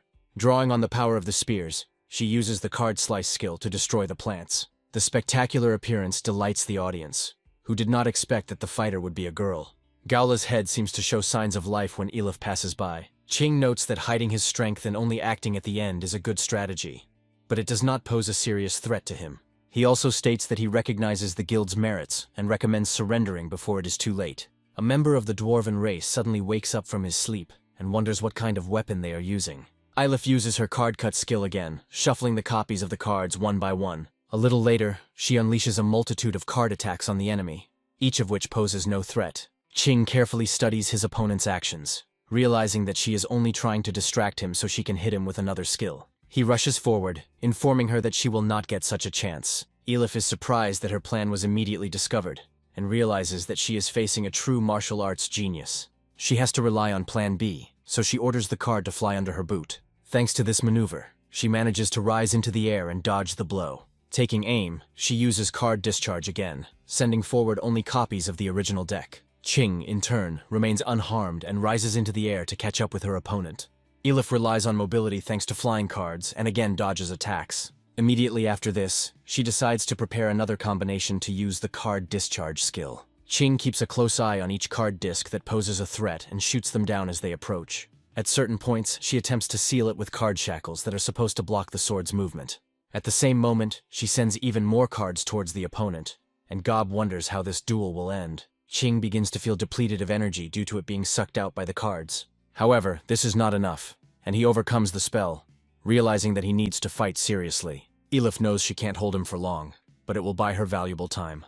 Thanks to this, she successfully shuffles the entire deck and gets the most powerful cards. She then decides to use the release skill to create something amazing and threatening. A spade dragon, one of the most powerful creatures in her deck, appears in the air. The audience is amazed, as they did not expect that a card guild could summon creatures. Tagore Severus watches the proceedings closely, noting that it is worth studying further. The dwarf representative explains that through combinations, a variety of combat techniques can be used. Li Ping is surprised, noting that these people have cards, but he doesn't know how to use them to attack. Meanwhile, the giant dragon prepares to unleash its full power on the legendary swordsman. Qing decides to use the skill of selflessness and releases the maximum energy in his sword. Taking aim, he casts the bluebird skill forward to counter the peak dragon. Two giant creatures rush towards each other to find out who is stronger. The bluebird breaks through many cards, cutting and destroying them. Elif notes the opponent's incredible strength and realizes that he will not be able to compensate for the difference in levels using only copies of cards. Qing rushes into the attack, realizing that she is forcing him to give it his all. This time she doesn't manage to completely dodge the attack and takes damage. Qing stands before her and informs her that the battle is over, and he no longer has the opportunity to fight. Elif honestly admits defeat, realizing that what she has shown in this battle is already enough. Suddenly, a strange dark silhouette appears behind Qing. Too small to be human, Qing doesn't have time to react and falls under the influence of a strange creature behind him. He has time to wonder what it is, but soon control over his body begins to return. Elif watches the strange event in horror, trying to understand what is happening. Gaola's head tries to connect with Qing's body and happily notes that he was previously written off. A few moments later, a sword emerges from the head. A creature representing the Great Apostle. The creature tests the capabilities of the new body and wonders how to use the sword. Gob, frightened, notes that the head suddenly popped out and took control of Qing's body. The situation quickly gets out of control, and Qing, under the influence of the Dark Apostle, begins to attack the audience. Peaceful citizens try to scatter, realizing that the protective barrier is about to explode. Eli Sogus reports that the enemy has turned into an apostle, and Luna Sogus still doesn't know what to do. Tagore Severus watches with surprising indifference, noting that the outcome is quite unexpected. Li Ping believes that they should intervene to save the people. Elizabeth notes that to manage the world one must get used to such changes, and suggests remaining inactive. Li Ping agrees with this view, believing that kings should not waste time on the problems of ordinary people. Burrs believes they knew about it, and wanted to make sure they could do a good job. He understands that he must do everything to satisfy Li Ping and Elizabeth. Barry hopes that if Burrs goes to save his daughter, it will show that he doesn't have enough people. The Dark Apostle rejoices in his new body, noting that he feels comfortable in it. Elif looks closely at her opponent, and realizes that she is dealing with a dark guild. The Apostle smiles nastily and asks her where her polite manners have gone and why she allows herself so much. Elif frees the true deck and realizes that she has nothing to fear when fighting the Dark Guild. After this, her magical power instantly reaches incredible heights, causing envy in many. The Dark Apostle realizes that he is facing a rather powerful opponent, so he decides to finish him off immediately. He rushes forward, hoping to break Elif's resistance before she reaches a new level of power. Moments later, the dark energy collides with Elif's energy, causing a powerful explosion that sows death and destruction. Once the smoke clears, it becomes clear that she was unharmed thanks to the summoned creature. Elif proudly notes that she summoned the Divine Protector with a combination of 5s. Li Ping watches what is happening with interest, noting that it all seems familiar to him. The dwarf representative watches what is happening with even greater interest, realizing that it all looks impressive. Tagore Severus realizes that this is a derivative of the Phantom, and remembers the 13 holy warriors about whom legends are made. Barry asks Burrs if this is the same move he used to defeat one of the 6 pillars. Burrs reports that he used 9s at the time, although he would have preferred 5s. Elif attacks the Dark Apostle and orders him to leave Qin's body, which he has been in for too long. Qing, under the control of the Dark Apostle, continues to dodge the deadly attacks without much difficulty. However, fighting such an opponent will not be a walk in the park, as Li Ping's cards are a real treasure. The Apostle wonders where ordinary cards get so much power from. He compliments Elif, noting that he will return to her after the battle is over. At first he decides to retreat, but the plan fails because he is confronted by a defender card. Moreover, the defender's colleague comes to his aid, and they begin an impromptu game of ping-pong. The trials that the Dark Apostle will have to go through are becoming increasingly difficult. The Dark Apostle states that he was just born and therefore cannot die here. As a desperate move, he decides to use his final technique, called the Sword of Fury.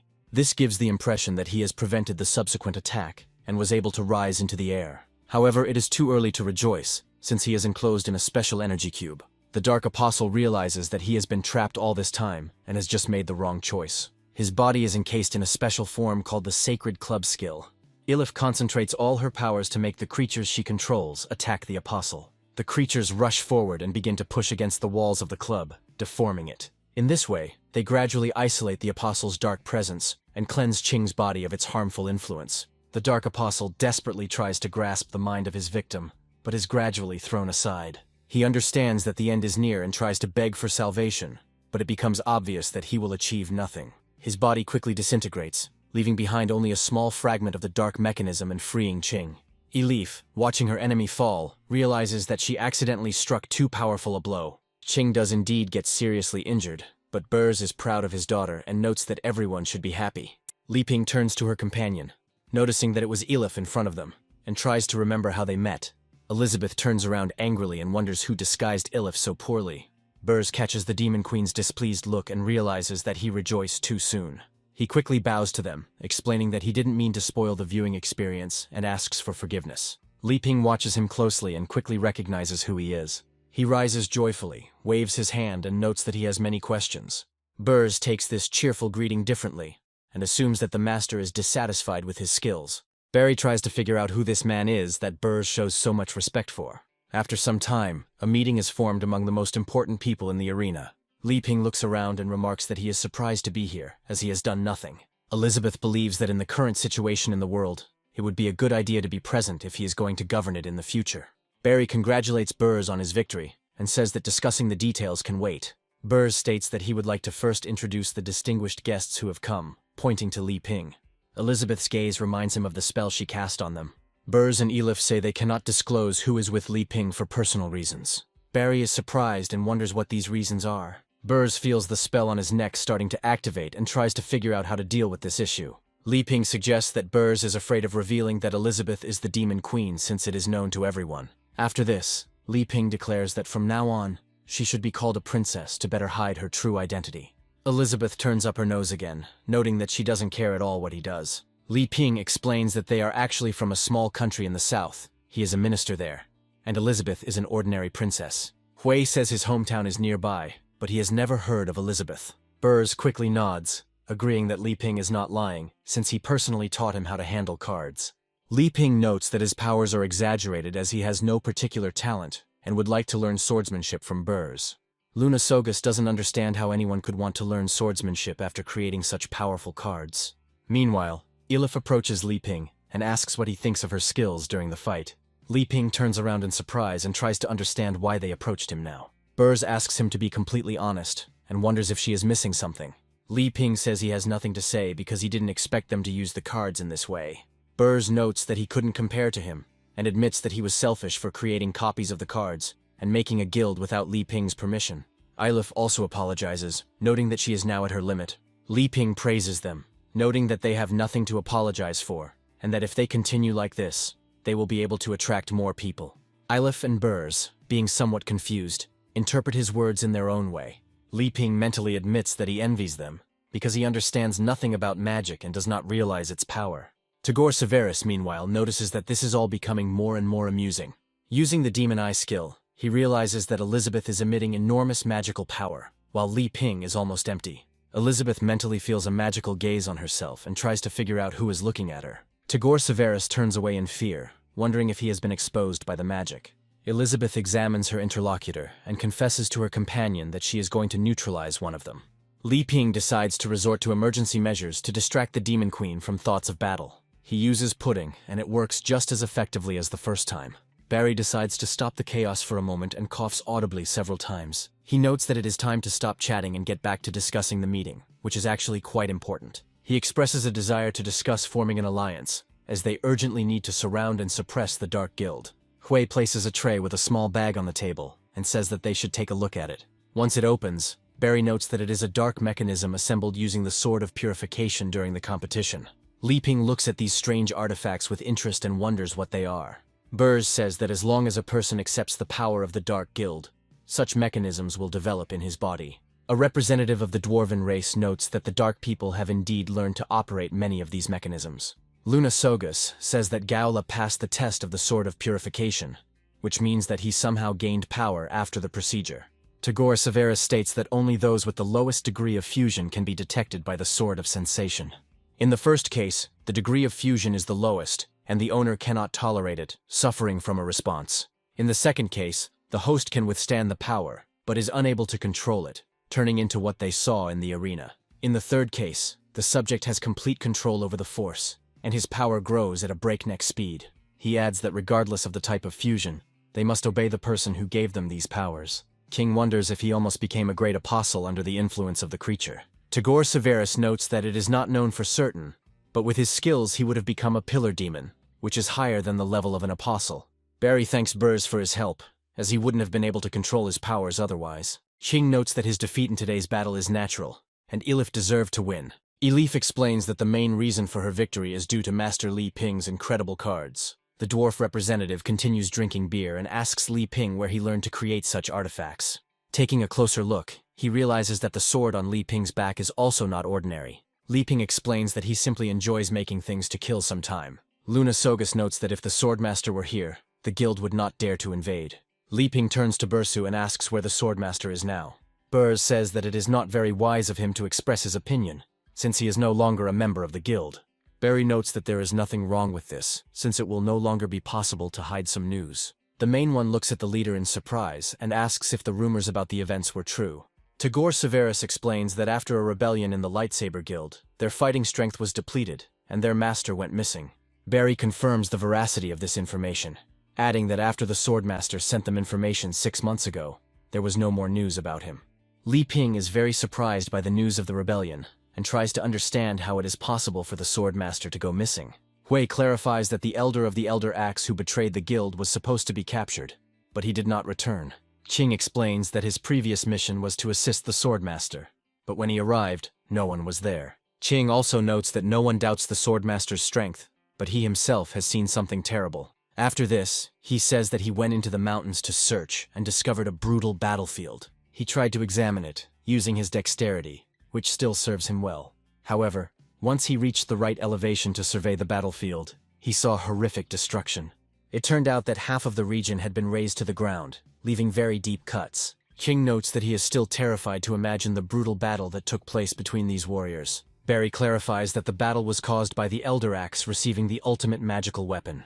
Barry adds that it is a giant axe named Daizan, which emits terrifying power and its strength is enormous. Representatives of the dwarves note that they have tested all the weapons they have ever created and have found nothing similar. Li Ping addresses his friends, saying that he still cannot understand who this elder is and why he betrayed the guild.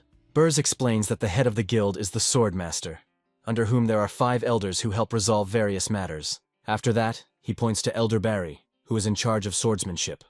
But there are 4 more. One of these elders was Axe, but because he betrayed the guild during the rebellion, he was able to kill all the others.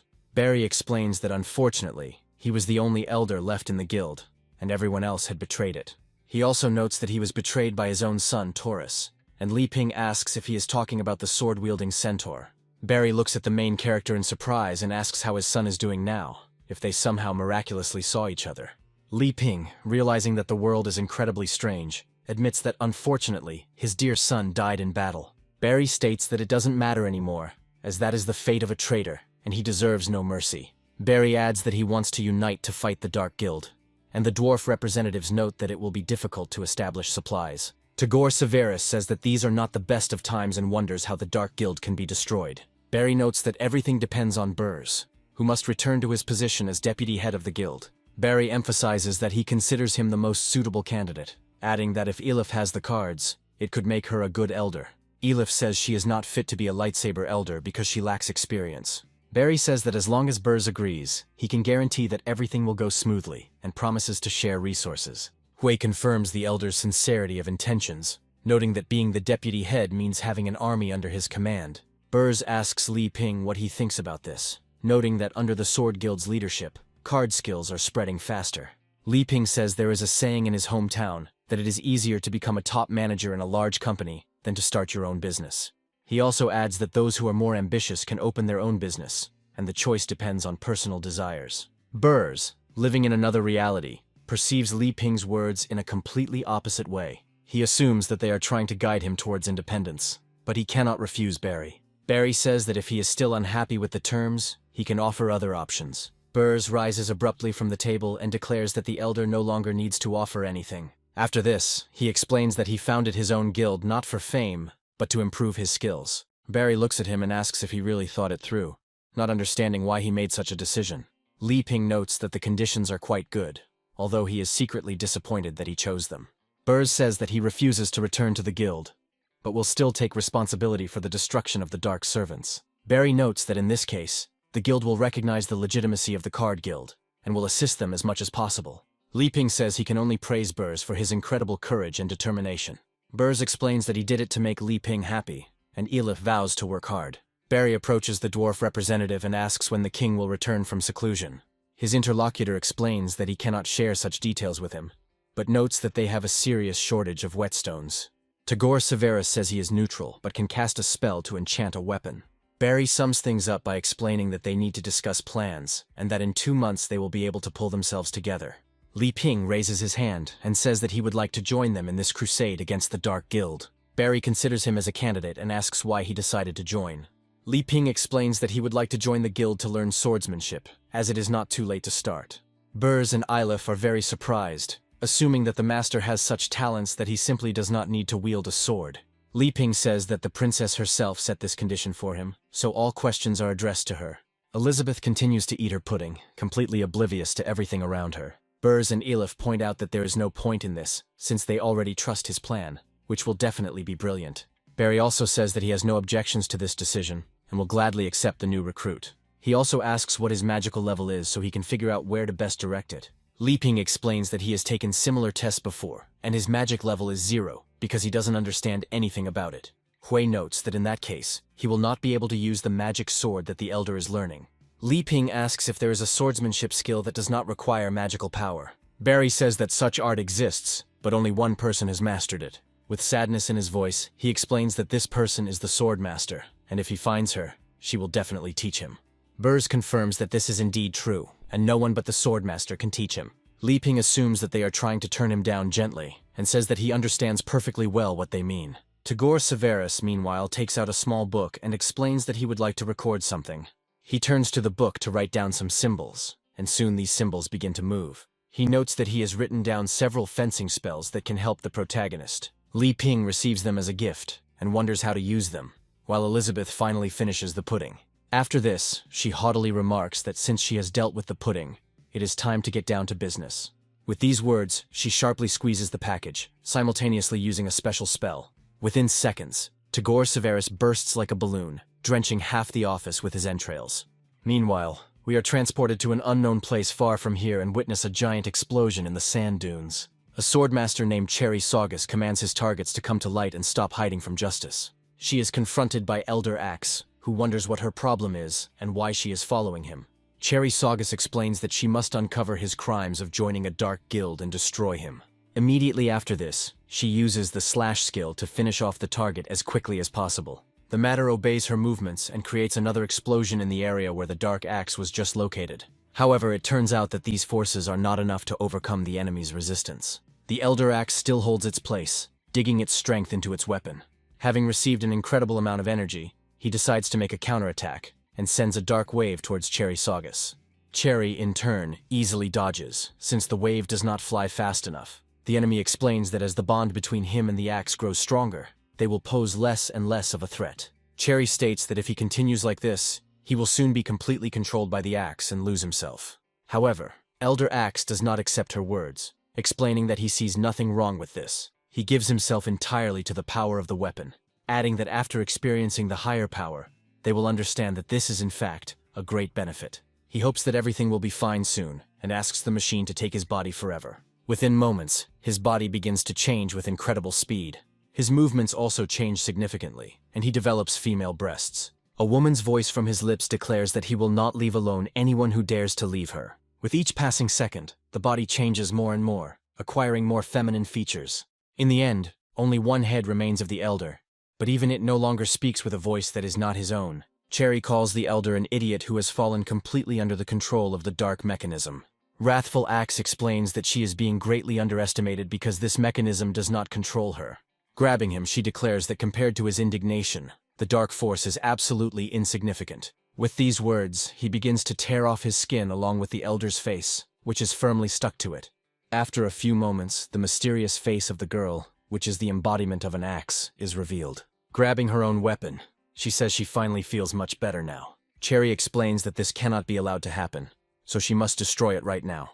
Without thinking twice, she summons a level 5 superweapon called Phantom, which has amazing characteristics. Daizun raises his weapon threateningly towards Cherry and orders her to come closer.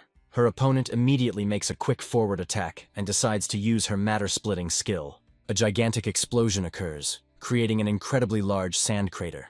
Cherry says that the elder is dead, so she has no need to show mercy, and this will all be over quickly. However, it suddenly turns out that her attack was not so successful, and her weapon was destroyed. Daizan explains that she only took over this body recently, so she can still take a few hits, and then praises her. Cherry wonders in her mind if her most powerful weapon was unable to harm this creature. Daizan acts rather arrogantly, as befits almost everyone in this world, and says that he thinks he'll start warming up. He advises Cherry to think carefully, adding that he is in no hurry and has all the time in the world. His arrogance betrays either an incredible master or just another inexperienced teenager. Cherry decides that this opponent is still not worth taking seriously and moves on to a new tactic. Taking advantage of this, she creates several types of weapons at once, which must be immediately released into battle. To begin with, she decides to use fusion tactics to gain several combat advantages at once. The candidates include super weapons, including a spear and an insect sickle, each of which is legendary. A cloud curtain appears as these weapons merge together, creating something stunning. After this, she grabs the Staff of Cthulhu and decides to use the space distortion skill. She creates a gigantic amount of weapons that she owns in order to combine them in different ways. Each of these weapons is inherently one of the most powerful and cannot be compared with its analogs. The combination of these weapons serves the purpose of confusing the enemy and striking him at the most unexpected moment. Meanwhile, Daizan is realigning his bones and decides it's time for the final stage of his warm-up. Cherry continues to throw everything she has into the fight to defeat her opponent. Daizan continues to warm up, explaining that he doesn't plan to run away anywhere, so he'll just wait a little longer. Cherry reflects that she used almost all of her skills to defeat her opponent. In any case, the total effect of these actions will be very close to destruction magic. With maximum concentration, she rushes forward to deliver a crushing blow. The first thing that comes out is the arrow of destruction, which should distract the enemy. Daizan doesn't even allow the enemy to continue the combo and delivers one chopping blow after another. This way, she neutralizes all the projectiles that fly towards her without any problems. The skills this creature possesses exceed all possible expectations and are unparalleled. Cherry thus finds herself in a situation where she will most likely lose if she takes any action. At the last second, she decides to use the Abyss's defense magic to summon several swords. They are incredibly strong and should protect her from shadow cutting. However, it quickly becomes clear that she is not succeeding, and she suffers serious damage. These injuries could be fatal, but it is still unknown what the fate of the Swordmaster will be. All that becomes clear is that she suffers a crushing defeat in this fight. Daizan watches as Cherry crashes into a sand dune and remarks that it was the strangest battle yet. After this, she explains that the warm-up is over, which means it's time to get down to business. The tense eye, fixed on her weapon, begins to move from side to side, searching for a target. Daizan synchronizes with his weapon and tries to find the main enemy. As expected, her opponent turns out to be a legendary hero who once inflicted an irreparable insult on her. She also discovers Elizabeth and realizes that she is the main target that must be eliminated. Meanwhile, Elizabeth lazily lies down on the sofa and takes the remote control to turn on the TV series. She explains that there is nothing better than coming home and doing nothing, enjoying the idleness of her life. Li Ping sits down next to her and says that he feels very tired, so world domination is not for him. Elizabeth insists that what they agreed on must be done and promises to help him with it. Li Ping reminds her that next time she should be more restrained and warn her when she is about to do something stupid. To understand what they're talking about, we're transported back in time for a moment to when she blew up Tagore Severus. Elizabeth reminds everyone to stay alert and not move. Naturally, the rest of the meeting members do not understand anything and immediately grab their weapons, expecting an attempted attack. The only exception is the dwarf envoy, who suggests that it would be more interesting to watch the spectacle. Burrs gets up from the table and asks everyone to calm down and listen to him carefully. Immediately after this, he turns to the main character and asks him to explain what happened here. Elizabeth explains that she now understands perfectly why they all fell under the influence of the Dark Guild. She begins to control the small clot of spells that Tagore Severus gave to Li Ping and throws it onto the table. After this, she asks the others to be on guard and decides to use dispel magic to reveal her true nature. After a few moments, the spells transform into a strange parasite that somewhat resembles an octopus. Barry watches the creature in surprise and tries to figure out what it is and how to deal with it. Li Ping looks at the creature with great surprise as the parasite targets him. The creature immediately rushes forward to bite into the body of the legendary hero. Li Ping puts his hands forward, hoping that he can catch it, but his hope is in vain. At this point, Elizabeth intervenes and decides that the creature can be eliminated by simply snapping her fingers. This strategy actually works, as the parasite immediately turns into a small cutlet. Hui notes that even the body of the creature that pretended to be Tagore Severus turned out to be a spell. Luna Sogus and Ellie Sogus are trying to figure out how this man joined the Dark Guild and why he decided to come here. Elizabeth explains that this technique is different from the dark mechanisms and allows for concealment. She states that if he were allowed to cast the spell, the place would become a breeding ground for parasites. Barry asks how she knew about this, to which she pointedly replies that it is none of their business. Barry smiles and notes that although they are weakened, the situation is still not something to be taken lightly. Burrs understands that it is necessary to prevent conflict and tries to figure out what to do. He turns to the protagonist again and asks if he can explain what is happening to those present. Li Ping says that they are asking him, but he himself has not yet figured out what is going on here. Elizabeth feels tired, grabs Li Ping's hand and says that she wants to go home to drink tea. Li Ping quickly says goodbye to Burrs, who asks in surprise if they will not tell anything. Elizabeth turns around wearily and asks if they've finished chatting. Burrs falls silent, so as not to irritate the Queen, who has the patience of a small child. Barry informs his comrade that they will be heading south to investigate. Li Ping tells the Queen that next time she should warn him in advance, so that he is mentally prepared. Elizabeth notes that there were several ways to detect that the person was suspicious. She still naively believes that Amelia is strong enough to destroy all the other minions. Li Ping says he was genuinely scared and hopes there are no such creatures in his yard. He first tries to turn to her for help, but comes to the conclusion that he has no magical power, so it is pointless. Elizabeth speculates that the man doesn't emit magical energy, so only she could sense that something was wrong. However, in reality, she sees in his words another attempt to assert himself at her expense. The Demon Queen's very fragile ego can't handle this, and she believes that he doesn't deserve her attention. Li Ping explains that he doesn't know how to fight with a sword, so he needs her help, but she immediately refuses. Elizabeth claims that he must abide by the conditions that he can rule the world only through swordsmanship and magic. Li Ping says they never discussed it, but Elizabeth claims they just discussed it. He, sitting on the sofa, explains that in this case he will simply ask Uncle Burrs for advice, who is still in a state of readiness. Alpha suddenly appears to give his comrade some advice. He immediately recommends that he surrender, noting that he does not see anyone among these people who could teach them how to handle a sword. Alpha adds that even after they gave up magic, none of their techniques worked, meaning they were useless. Li Ping agrees that his words make sense, but notes that he still needs to learn pure swordsmanship. After this, an idea suddenly dawns on him, and he realizes that he needs to look for some little thing. Alpha watches what is happening with interest, noting that he still knows nothing about the place and the situation. He wonders what kind of place it is that could make Elizabeth stay here all day and not want to rule the world. He decides to take a little walk to check out the strange objects that are here. The first thing he encounters is a microwave, a fan, and a robot vacuum cleaner, which does its job valiantly. Alpha notes that these are extremely strange devices that look like pieces of garbage. However, after a few moments he feels an incredible pressure, as if someone is about to cut him. His heart skips a beat and he leans heavily on the nearby table. Looking back at Li Ping, he realized that such a strong desire to kill was not inherent in him. He also notices that this desire comes from the Demon Queens, as her desire is much more frightening. In search of answers, he turns his gaze to the kitchen utensils located nearby. Alpha realizes that he is right, because the aura emanating from an ordinary knife makes an indelible impression on him. He begins to feel a fear that he has never experienced since his birth. He starts screaming loudly and explains that he wants to leave this terrible place to avoid danger. Li Ping turns towards Alf, who had just run away, and tries to understand what that was all about. However, he decides to move on to more important things, since he has found what he was looking for so intensely. In front of him appears the art of a special heavenly sword, which he considered useless and simply threw on the shelf. After skimming through the contents, he quickly closes the book, realizing that it would be perfect for him. He notes that there are a total of 13 movements with this sword, which seem quite simple. He also emphasizes that this does not require magic and decides to ask Elizabeth for help in mastering this technique. Elizabeth immediately becomes lazy and says that he should handle it himself, and she wants to lie down for a while. Li Ping realizes that Elizabeth is useless in almost all matters, so he decides to find Alpha and train on his own. After this, he opens the door and calmly leaves to get ready for training. Elizabeth watches him go, knowing that victory is in her pocket, since he does not know how to wield a sword. From her point of view, she would let him practice slowly, and when he didn't understand what to do, she would emphasize her superiority. Meanwhile, Li Ping goes outside to look for his trusty sword, but it does not respond to his cries.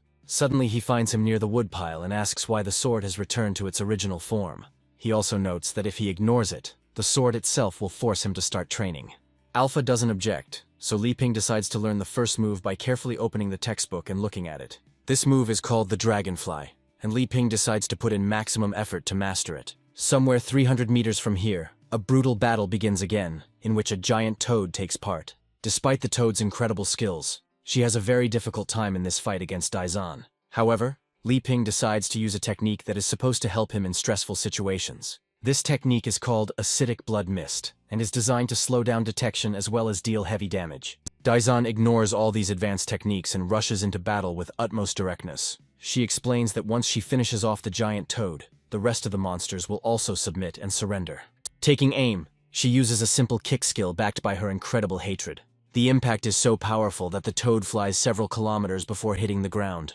The giant monster croaks with difficulty, realizing that if emergency measures are not taken, he will simply die here. Daizan explains that there are many high-level monsters here, which she made her guard dogs to hide. Rushing forward, she notes that her peaceful intervention is coming to an end. However, just as she gets within striking distance, something suddenly blocks her incredible power. This substance turns out to be a soundproof energy barrier of the highest level. Moments later, a familiar power appears on the giant toad's head, and Daizan prepares for another fight.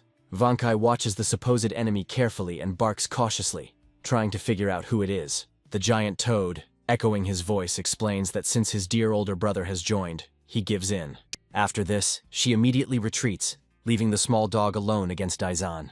A brave woman tries to threaten the protagonist's pet, noting that if he doesn't want to die, he needs to leave. Instead of responding, Vankai quickly restores the system and checks the list of authorized persons. Quite quickly, he comes to the conclusion that there is an intruder in front of him who must be destroyed. A moment later, he raises his defense level to 3 and fires a massive amount of missiles towards Daizan. A powerful explosion occurs, and now the axes, maddened by their hatred, meet with serious resistance. Meanwhile, Li Ping continues to practice with his sword, gaining more and more combat experience. Wiping away the sweat, he notes that he has finally learned all the moves, and it turned out not to be so difficult. A moment later, the sword transforms back into a man, right in his hands. Li Ping looks at Alpha in surprise and wonders if he has finally decided to show up. Alpha, meanwhile, assumes a meditative pose, and after a few moments opens his eyes, showing that he has recovered. Li Ping happily explains that this is very timely, as he needs advice on sword technique. Alpha looks at him in surprise and asks what he means by these demands. Li Ping notes that he understands that training with the heavenly sword is only for strengthening the body. Alpha suddenly remembers how he ended up here and why he turned into a sword. He says that he fled from there, experiencing incredible horror from the simple cutlery made by Li Ping. From his point of view, even these devices were enough to defeat him in an equal fight, so he decided to run away. The moment the weapon admits defeat, its aura disappears, and it returns to its original form. Thus, he decides to surrender and cowardly runs away, turning into an ordinary piece of metal. Alpha suffers from a serious inferiority complex due to the fact that kitchen utensils turned out to be stronger than him.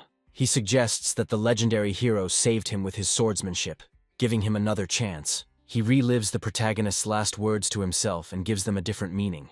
After this, he begins to tremble and explains that he is very sorry that he was not strong enough. Looking around, he wonders what the meaning of his existence is and how he got here. In his teenage hysteria, he turns into a weapon again and flies away, declaring that he no longer wants to live in this place. Li Ping sadly sees him off and wonders how he will train if this sword just leaves. Meanwhile, not far from here, the battle continues with increasing intensity, causing more and more destruction. Daizan asks Vankai if he is ready to serve until the end of his days, and invites him to join. Vankai does not want to hear such proposals, since his life already seems quite comfortable to him.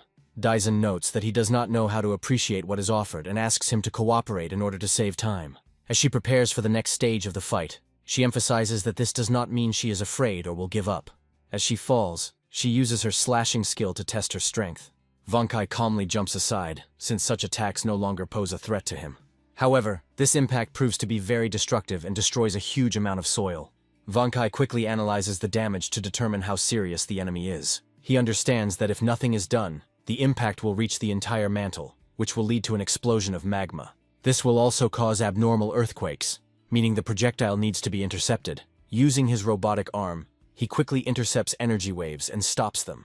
Cherry charges forward and uses another slash, sending a dark projectile forward. Vankai is nevertheless prepared for such an outcome of events, and pulls out another special arm from his body. With this hand he intercepts the second projectile, and now the time comes to connect the polarities of these matters. It immediately activates the absorption process in order to nourish itself with both poles at once. In this way, It gradually disperses the dark projectiles, neutralizing the threat that could damage the host's land.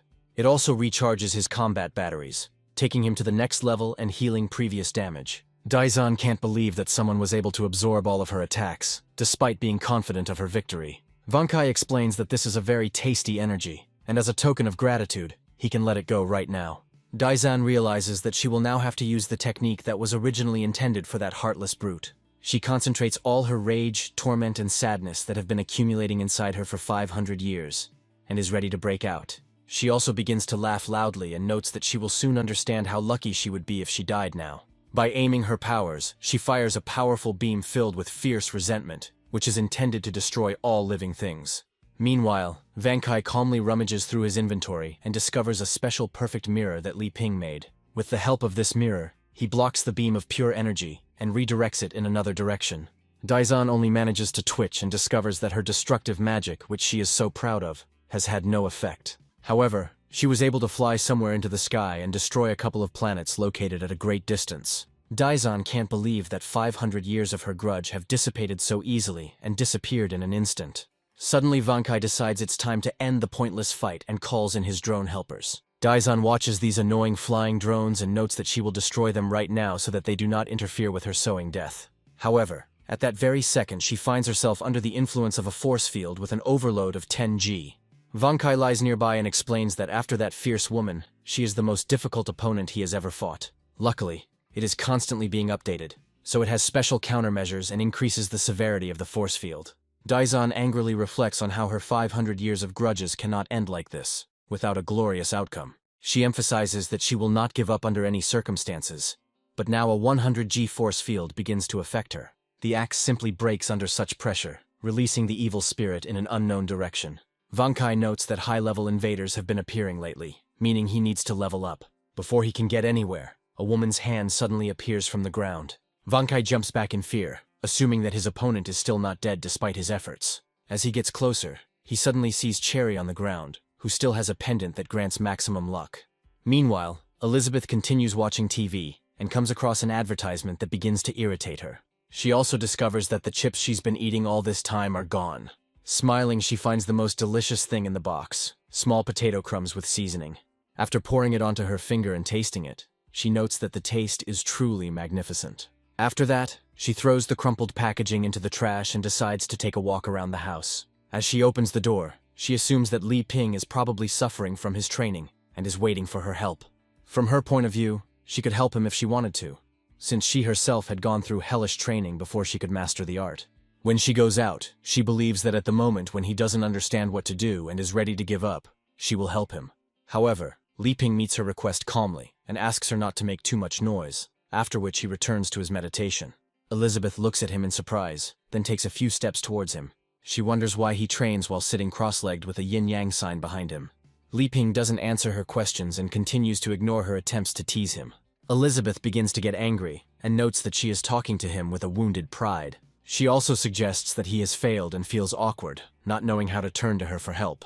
Li Ping ignores all her empty tirades aimed at demonstrating superiority. Afterwards, he smiles, explaining that he didn't hear anything because he had just finished meditating. Elizabeth becomes even more angry, noting that this explains a lot about his behavior in the last few minutes. She advises him not to delude himself, adding that he must learn to wield a sword, otherwise meditation will be meaningless. Li Ping suddenly picks up a small stick and explains that these exercises develop the mind and body, and he has already succeeded in this. Elizabeth doesn't believe him and assumes that he is just trying to make a fool of himself, but she decides to help him anyway.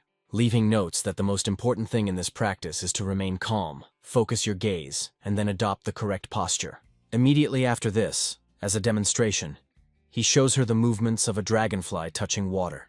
Elizabeth is surprised that the protagonist achieves such power with just one move, but realizes that he is still a legendary hero. Li Ping continues to perform a set of exercises, gradually moving on to the movement of the wind that sways the willows. After this, he depicts a swallow that catches insects and moves with incredible grace. He displays a lotus leaf-shaped weapon to show how deeply he has mastered this art. Elizabeth understands that they will have to keep their words, since the main character's strength is much higher. She notices that he looks completely different than he did just a few minutes ago. Li Ping sits down carefully, noting that it is time to change position again. After this, he takes an additional stance to use the sudden thunderclap skill, Elizabeth realizes that he urgently needs to be restrained so that she can continue to feel stronger than him. Li Ping, meanwhile, uses the blue dragon move that emerges from the water.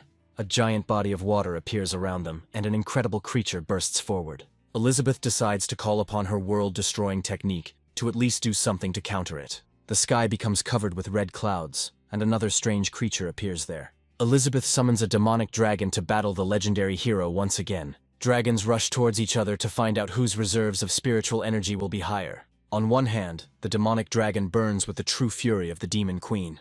On the other hand, the dragon that Li Ping owns remains calm, but remains a very formidable warrior. Ultimately, Li Ping's dragon rushes forward with incredible ease, destroying its opponent. Not a second passes before the clouds part, and they find themselves again in front of the full moon, which illuminates them with its cool gaze. Elizabeth begins to get angry, realizing that her power has become incredibly weakened, and this seems absurd to her. Li Ping continues the exercise routine and notes that one must be dispassionate and maintain peace in the heart. Changing his stance, he emphasizes that only in this way can one comprehend the secrets of the heavenly sword.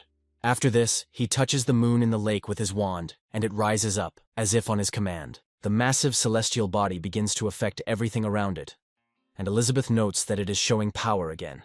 Gradually the moon grows, and Elizabeth understands that in this case she will destroy him without mercy. However, before she can do anything, the gravitational pull becomes stronger, and she is lifted into the air.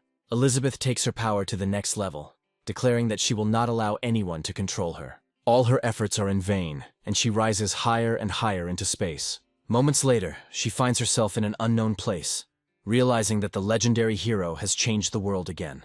Li Ping explains that as the movement improves, the mind comes to a state of calm and begins to understand the mysteries. After this, he uses his ninth move, called Meteor, to rush towards the moon with incredible force. At that very moment, a huge number of giant celestial bodies rush towards Elizabeth. She understands that each meteor is comparable in power to her destructive magic, and there are still quite a lot of them. It seems there is no escape, so she needs to take a radically different approach to the battle. She transforms into a higher demonic form to deal with a threat of this level. Elizabeth admits she was wrong to underestimate him, but if he thinks he can defeat her, he's mistaken. With one easy movement, she cuts one of the meteors, heading her way into two parts. However, this turns out to be insufficient, as hundreds and possibly thousands of similar objects are already flying in its direction. Elizabeth continues to scream, noting that the legendary hero is wrong to think she is easy prey. She begins to fly from side to side, cutting down one object after another with her incredible strength. After this, she selects targets from the main character and rushes forward, intending to finish him off. Li Ping remains absolutely calm, realizing that Elizabeth is no match for him in this situation. Elizabeth rushes forward, declaring that she is the strongest swordsman in history, and that it won't change anything. Li Ping uses the skill of duality of all existence at the last moment, and quickly dissolves into space. Elizabeth continues to destroy everything around her, and realizes that she needs to create a crack in the giant satellite. In less than a few seconds, the moon collides with meteorites and other objects that were just plant and cosmic bodies. Elizabeth hopes that her desire to kill him does not overwhelm her, and she does not destroy him in this moment. Li Ping suddenly appears before her in a greatly enlarged form, emphasizing that inner peace is key. Elizabeth looks at her opponent in surprise, not believing that she was unable to inflict any damage on him. Li Ping explains that the state of mind is spaciousness, and the embodiment of the heavenly sword is the body in harmony with nature. After this, he uses the 10th move, with which he can catch the moon in the water and connect it back. Elizabeth begins to scold herself for being distracted from her mission by worrying about him. She decides to take her chance and finally end it by unleashing all her demonic power. The release of such a force causes a gigantic explosion that shakes everything around. Her body gradually blurs, but her power only increases.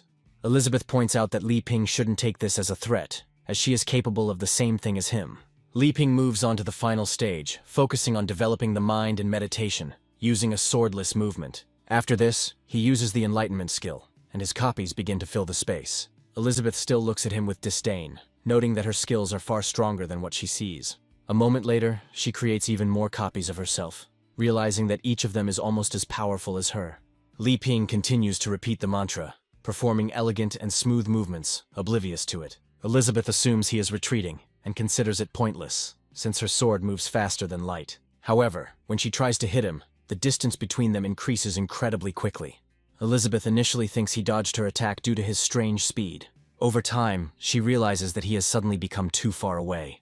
Elizabeth realizes that he didn't move at all, but simply changed the space to increase the distance. Li Ping notes that when you meditate and become one with nature, the mind naturally opens. His personification increases in size hundreds of thousands of times, and the entire universe becomes his heart. Elizabeth asks him if he hopes she has no answer to his pathetic trump cards. She concentrates on her sword and remains alive, while still being able to strike at the speed of light. After this, she uses all the powers of her superconscious clones to create a giant blade. She declares that she will demonstrate the most powerful world-destroying striking technique she has created. Taking careful aim, she fires an arrow of destruction towards Li Ping. Li Ping, meanwhile, uses the 12th movement, through which the Trinity gives birth to all things. Thanks to this, it multiplies the size of the galaxy that was just near it. As the sword gets closer to the galaxy, its power rapidly weakens. After a few moments, the sword dissipates completely, without reaching its target or causing any damage. Elizabeth is shocked to realize that the most powerful move she had just been so proud of has been scattered like dust. Space begins to change rapidly, and a giant galaxy fits into a small drop. All the Demon Queen hears are the small drops falling into the water, creating slight vibrations. Li Ping continues to stand almost motionless, showing unwavering determination. Elizabeth realizes with horror that the swordsmanship she learned after such rigorous training has failed her. Li Ping notes that the mind in space and time finds peace before returning to its starting point. Elizabeth asks him how he can be so unperturbed and dares to show it by humiliating her. However, after some time she suddenly calms down, although there was no reason for this. Turning around, she smiles, realizing that seeing the vastness of the universe truly did make her feel at peace. Elizabeth admits that she has forgotten her past swordsmanship, casts aside her pride, and asks him for advice. However, this does not mean that she has stopped trying to defeat the legendary hero, and now she is trying to bend space. Li Ping explains that one must cast aside magic and even one's own life, no matter the cost, and put all one's strength into the will of the sword. Li Ping finally moves on to the last move he learned in this cycle. Elizabeth notes that she herself came up with this movement, beyond space and time. Within the confines of space and time, no blow can match the force of his movements, so she has a plan. She understands that to surpass him, she must move faster than space and time itself. She assumes that despite such incredible power, she still won't be able to survive this blow and be sent into oblivion. She is still confident that she can deliver the killing blow, and thinks that she will be the one to kill the hero. Li Ping still doesn't attach much meaning to her empty chatter, and says that it's time to use the final move. After this, he abruptly intercepts her attack, instantly stopping all the momentum that she was rapidly accumulating. The yin-yang sign appears again around them, and the shockwave quickly dissipates in all directions. Elizabeth is surprised that no matter how hard she tries, all her efforts turn out to be just a pitiful fizzle. Meanwhile, Li Ping sharply pulls her towards him, not allowing her to go anywhere. Elizabeth is very surprised by this, while Li Ping does not even open his eyes to talk to her. He carefully intercepts it and holds it with one hand, causing additional surprise with his dexterity. Gradually they return to the real world, and Elizabeth's demonic form immediately dissipates. With this revelation, she advances to the next level and becomes a 7-star demon god. Li Ping asks her what she thinks of what she just saw and how she assesses his chances of repeating it. Elizabeth still doesn't understand what he means and looks at him in surprise, feeling a little embarrassed. Li Ping smiles and says he was referring to his swordsmanship, noting that they were fairly simple movements. Elizabeth is barely coming to her senses and still cannot come to terms with the fact that she was defeated so easily. Li Ping mentally notes that the Demon Queen looks quite cute now, and asks her if there is anything that needs to be improved. He also realizes that the situation is becoming quite awkward since she is still in his arms. He tells her that she is looking at him strangely, then sets her on her feet. After a few moments he turns away, feeling incredibly embarrassed. However, he understands that this atmosphere needs to be somehow relieved so that she does not leave him and decide to avoid him. Afterwards he says that the effect was simply amazing, and that it was definitely thanks to her. Elizabeth falls back into her deductive thinking, incorrectly assuming that Li Ping has been playing with her all this time. She assumes that he deliberately forced her to reveal her feelings and also leveled her up for free. Elizabeth realizes that she was too naive when she thought that she possessed all the arts of this world. Also, her incredible detective brain comes to another wrong conclusion, that all this is happening solely for one purpose. Her mind envisions their physical intimacy with the goal of creating the strongest child that has ever walked this earth. Elizabeth assumes that he wants to do this to her to create the strongest child, but considers her too weak. She quickly comes to her senses and orders him to stop looking down on people. Li Ping looks at her in surprise and asks what she means, since he didn't tell her anything. Elizabeth incorrectly assumes that he deliberately gives in to her every time in order to get her without offending her. In her sick imagination, Li Ping mocks her, saying that she still needs to train much more. However, she agrees to his terms, saying that he must tell her one important thing. Li Ping tries to find out what she wants, and Elizabeth suddenly realizes that he is completely incapable of talking about love. However, their awkward conversation is interrupted by a loud crash, which distracts Li Ping's attention. Vankai happily goes to his master, dragging Cherry, who is in poor condition here. Li Ping turns to his mechanical friend, then turns his gaze to the new visitor he has brought. Li Ping carefully examines the injured man and tries to figure out what he can do to cure him. After doing some quick comparative tests, he says the damage is serious and that she needs immediate help. He also praises his mechanical friend, which makes Vankai feel incredibly good. However, a very unpleasant aura still remains around the main character. Elizabeth turns to the mechanical dog and asks why it is picking up people and dragging them here again. She asks again if he has forgotten what she told him, but she cannot resist Li Ping's will. Meanwhile, Alpha continues his travels, when suddenly he transforms into his human form. He decides to take a break, since he has already flown a whole 30 kilometers and does not even notice it due to the extreme stress. He understands that he has just woken up, and the situation is already beyond his comprehension. The whole point is that the hero went against the plot, began to live with the Demon Queen, and entered into an inappropriate relationship with her.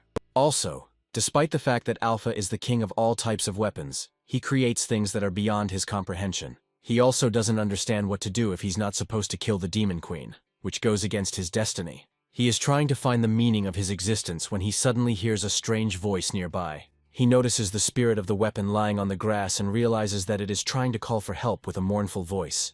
Alpha asks Daizan what happened to her, stating that she will disappear very soon. Daizan explains that her body was destroyed by a bad person, and she urgently needs to find a new one to stop. Alpha can't resist such a beautiful weapon spirit who needs help and realizes that the time has come to act. Daizan is quick to warn him, saying that in this case she won't last very long. Alpha says he can't find a nearby body, and Daizan offers him a temporary solution by allowing him to enter his body. Alpha realizes that he's not such a bad sword, so his magic will actually help the creature last longer. Daizan happily reflects on the fact that she will finally be able to deceive another victim that she can take advantage of. However, Alpha suddenly starts laughing loudly, and she assumes that he has already figured her out. Afterwards, he looks at her sternly because of this question, and wonders if she really hopes that he doesn't understand what she means. Daizan claims that she is absolutely serious, and there is simply no other way to save herself. Alpha turns up his nose again and says that since he is the king of weapons, it means that he will always be needed by someone in any situation. After this, he states that he can let her do it, but only because it is her, otherwise he would refuse. Daizan assumes that she is dealing with a complete idiot, but for her, this is a suitable alternative since she will be able to replace him. After that, she resorts to her half-hearted attempts at charm, and thinks it would be great if he came closer. Alpha approaches her in surprise and asks what she wants from him, and why he has to come so close. She slowly grabs him by the neck and pulls him closer to her, telling him to look into her eyes. Alpha looks down and explains that he is already looking into her eyes, and does not understand why she is pestering him. Daizan says that her eyes are a little higher, and he apologizes to her for his inappropriate behavior. After this, she uses the skill of the offended look to hypnotize her victim. Alpha loses his willpower almost instantly, and he doesn't have a single chance to resist it. He reflects that the fault of these people is that he has lost the meaning of his existence. Daizan says that he can give her his body, and she will take care of all the problems that may arise. Alpha agrees to the proposal, and Daizan jumps into the air to finally inhabit the sword's body. After some time, an ominous aura begins to emanate from him, signaling that his will has been lost. Smiling, Daizan begins to change and thinks that she has another chance to finally get her revenge. She also begins to get indignant, saying that this body is too weak, despite the fact that this fool praised himself. However, her resentment merges with Daizan, meaning she becomes much stronger. Meanwhile, Cherry begins to gradually come to her senses, and sees a strange woman with red hair in front of her. Elizabeth, as befits any teenager who is very jealous, has been closely watching her potential rival all this time. Cherry tries to find out who Elizabeth is and where they are, but the queen says now is not the time to ask questions. After that, she immediately climbs onto the bed and says that she wants to warn her. For some reason, placing her breasts on top of Cherry's, she announces that, in fact, she arrived here first. After this, she orders that the boy who is here belongs to her, so she must refuse all his offers. Meanwhile, Li Ping comes into the room to announce that the breakfast he prepared is finally ready to eat. However, the sight that appears before his eyes makes him freeze in surprise for a while. He realizes that he has come at the most inopportune moment, because Elizabeth is behaving very strangely. He He carefully steps back and closes the door behind him so as not to disturb the two guests' fun.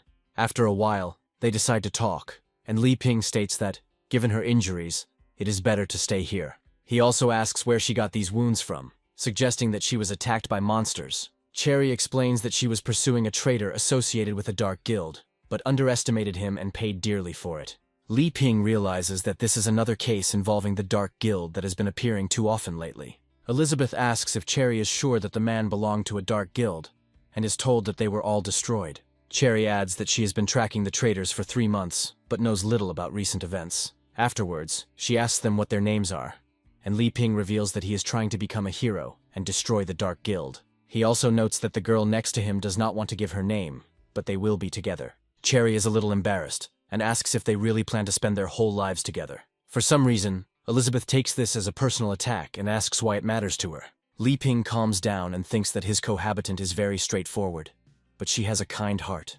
He also notes that Elizabeth healed her, and Cherry realizes that the person who can heal her is not so simple. She immediately notices that she has 11 ears and realizes that this explains Elizabeth's incredible pride.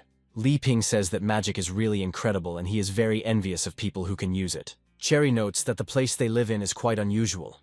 She has traveled a lot around the continent, but she has never seen anything like it. Elizabeth says she has too many questions, while Li Ping continues to act calm.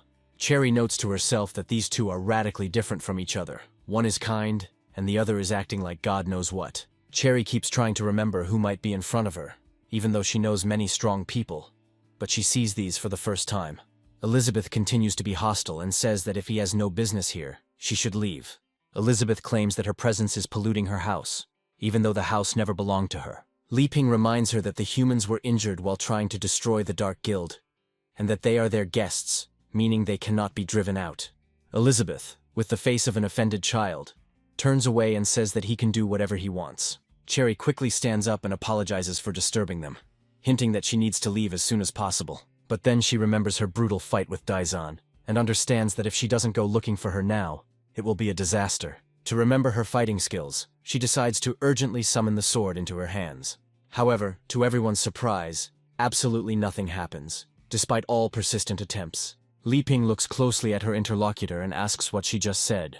Cherry tries to summon the sword again, but she is completely unsuccessful. Her fingertips begin to release several sparks, which then creates a shockwave that causes her to fall down. Cherry notices that her head is somehow empty, and she cannot remember a single sword technique she learned. Elizabeth says that these techniques were taken away by the filth in her body, and it was the price to pay to become stronger. Li Ping looks at her in surprise and asks what she means by this dirt. Cherry explains that in order to level up and deal with the Dark Ones, she made a contract with the Sea of Tima. Elizabeth quickly explains that they are simply insects that have recently appeared here by chance. Cherry says she wanted to become stronger and couldn't resist the temptation, but it was her choice. Li Ping notes that he understands her indignation, but he recently trained with a sword and believes that Elizabeth is a good instructor. Elizabeth immediately begins to rebel, as if giving in to a 14-year-old teenager, and says that he has the right to decide things for her. Li Ping notes that everyone wants to get rid of the Dark Guild, and does not understand why it has suddenly become so aggressive. Cherry says she won't bother her anymore, realizing she needs to get out of here. After this, she thanks them for saving her, and adds that she needs to follow her own path. Li Ping says that she must be hungry, and that he prepared some noodles for her to eat. The noodles he made were truly delicious, and could boost her power by several levels at once. Cherry still doesn't know the hidden powers of this artifact and says that she can't eat now because she needs to come to her senses. After this, she turns around and leaves the house, and Li Ping warns her, saying that there are many monsters in the area. Elizabeth immediately grabs someone else's plate and says that all the noodle bowls belong to her, and that only she can eat them. Li Ping says that this girl ended up in this situation because she was fighting a dark guild, and that she needs help. Elizabeth refuses, saying that he can help her himself if he wants, and she won't lift a finger. Meanwhile, Cherry goes out to a small clearing to meditate and remember what happened. She dives into her memories to roughly reconstruct everything that happened to her in the last few days. The first thing she remembers is the brutal kick Daizan used to destroy her. Cherry also remembers that brutal blow, which she failed to block, hoping only for luck. Due to her arrogance, she underestimated her opponent, which is why she was unable to block his blow. The last thing she remembers is activating the pendant, which grants the wearer maximum strength when it is needed. Due to the strong shockwave and the impact of the suspension, it flew several tens of kilometers towards Li Ping's house. Finally, she found herself in an unknown place and came across a strange mechanical dog that dragged her here. Cherry finally remembers everything and realizes that if it weren't for the pendant, she would have perished in the quicksand. She loses in one hit because she believed that even the glass of the Peak of Power and the Death of Darkness did not give a chance. But she turns out to be too arrogant. Li Ping ends up next to her and thinks that she went too far when she said that she would leave his house. Standing next to her, he notes that he actually understands her very well, because he too was once a swordsman, but became a farmer. Cherry doesn't even know what to say to this, realizing that she is now in an extremely unenviable position. She reports that she was trained in unusual swordsmanship, as well as some of the demonic techniques she managed to obtain. Li Ping states that her skill is gone, but the magic is still with her, and perhaps it would be better if she changed her profession. Cherry replies that she can no longer do this, as losing her skill is equivalent to losing her life. Li Ping says that everything seems insignificant in front of the universe, and nothing is lost yet, after which he suggests working together. Elizabeth decides to follow them again, using a high level of concealment. She hears that they are talking about working together and immediately begins to feel incredible jealousy. Li Ping explains that he learned this while studying the art of the heavenly sword, and a long time ago. Cherry looks at him in surprise, realizing that she has never heard of such an art and does not know where it is taught. Li Ping notes that this is a form of swordsmanship and that it does not require magical power. He also says that it can help unite the spirit and body and invites her to train together. Elizabeth realizes this is too much, as she has not allowed him to interact with other women. A wrong idea immediately popped into her head, based on the fact that Li Ping might fall in love with someone else. She understands that this must be prevented as quickly as possible, and thinks out loud that this is against all the rules. Li Ping turns around in surprise and thinks that it is the voice of his old friend who decided to appear here. Elizabeth decides to cancel her presence concealment technique to get closer. Li Ping asks if her appearance means she is finally ready to help. Elizabeth states that she can do whatever she wants, and that he has no right to order her around. She also says that everything in this house belongs to her. But Li Ping reminds that he didn't give anything away, and she stole someone else's food. Elizabeth decides to use the spatial curtain skill to control the body as quickly as possible. Taking a few steps towards Cherry, she thinks confidently and loudly announces that she is now taking her with her to talk. Li Ping remains alone in the city, in a very beautiful clearing where he can meditate. He suggests that Elizabeth speaks strangely, but she has an extremely kind heart, which means she will help. Cherry, meanwhile, finds herself in a strange dimension filled with the same hatred that Elizabeth feels. The reasons why Elizabeth feels hatred are too small and too pure to be dwelled on. Cherry looks around and realizes that she is in a space created by a person who has advanced to the level of a demon king. Elizabeth takes a few steps to the side and thinks that she will still help her in her recovery. Cherry asks her how she plans to help. Elizabeth carefully studies her interlocutor and says that to begin with, she will completely destroy her. Cherry doesn't have time to understand what this means before one of Elizabeth's blows starts flying towards her. Using her agility, she somehow manages to dodge. Cherry thinks she has done nothing and asks why Elizabeth wants to kill her. Elizabeth decides to use the best tactic in such situations and not explain anything. To maintain her mystery, she thinks that she just needs to stand still, and then she won't get hurt too much. Of course, without receiving a normal explanation, Cherry tries to resist, declaring that she will not do that. She reflects that no living creature on the planet would voluntarily wait for its death for an unknown reason. Cherry continues to dodge the Demon Queen's attacks using her agility and otherworldly powers. Eventually, she manages to do a few somersaults and land in a stable position. She also notes that she is a 5-star Demon King and will not just stand there and wait to die. Elizabeth, in turn, thinks that she doesn't have time for this and grabs Cherry with her hands. Cherry fails to dodge and is trapped by the Demon Queen, unable to move. From the outside, it looks like a complete defeat, and it seems that there is no way out of here. Cherry begins to get indignant and demands to be released immediately. Elizabeth is only now deciding to explain what is happening and thinks her mind is starting to crumble. Cherry still resists the Demon Queen's influence, but it doesn't matter anymore. With a swift movement, it penetrates the Swordmaster's body in the most natural way possible. Immediately after this, she begins to search his body in search of the foreign body that has settled there. Just seconds later, she discovers a giant insect that has been feeding on Cherry's powers all this time. This procedure cannot be called even in the slightest degree pleasant, but she understands that it is a necessary evil in order to heal. After a few moments, Elizabeth finally extracts the malicious insect created by the Dark Guild. After this, she releases Cherry, who needs at least a couple more minutes to recover from these procedures. Elizabeth studies her opponent closely and asks him how he ended up in this space. She also asks what connects this insect with the Dark Guild and why it works for them. An unknown creature that came from the Sea of Darkness reports that if it were not for her, his plan would have been fully realized. Elizabeth quickly destroys this idiot, noting that she doesn't care at all where he came from. A moment later, Cherry begins to move strangely and pronounce the terms of the ancient contract in a voice that is not her own.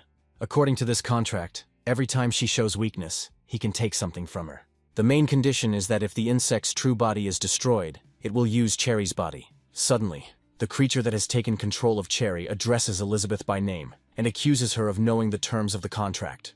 Elizabeth looks at her opponent with some confusion and wonders if something like this has happened before. To find out the nature of the enmity between these two creatures, we go back 500 years, before Elizabeth conquered the world. She is in the Demon Queen's cultivation dungeon to break through to another new level of strength. She understands perfectly well that in order to fight the legendary hero, she needs to become as strong as possible. Suddenly she hears strange voices that offer her help in becoming much stronger. Elizabeth haughtily asks this strange creature who he is and how he got into her cultivation dungeon. The voice introduces itself as the Lord of the Sea of Darkness, and says that the only thing that matters is that he can help her become stronger. Elizabeth is very intrigued by this proposal and asks him how he can help her. The Lord of the Sea of Darkness explains that as long as she accepts his powers and allows them to inhabit her body, he makes her more powerful.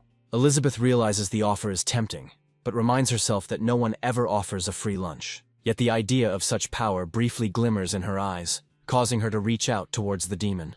However, as soon as her hand gets close to the head of the Lord of the Sea of Darkness, she immediately squeezes it with force. Elizabeth states that the Dark King made a mistake in assuming that she feared the legendary hero. A representative of an entity from another dimension claims that he can help her in the fight against this hero.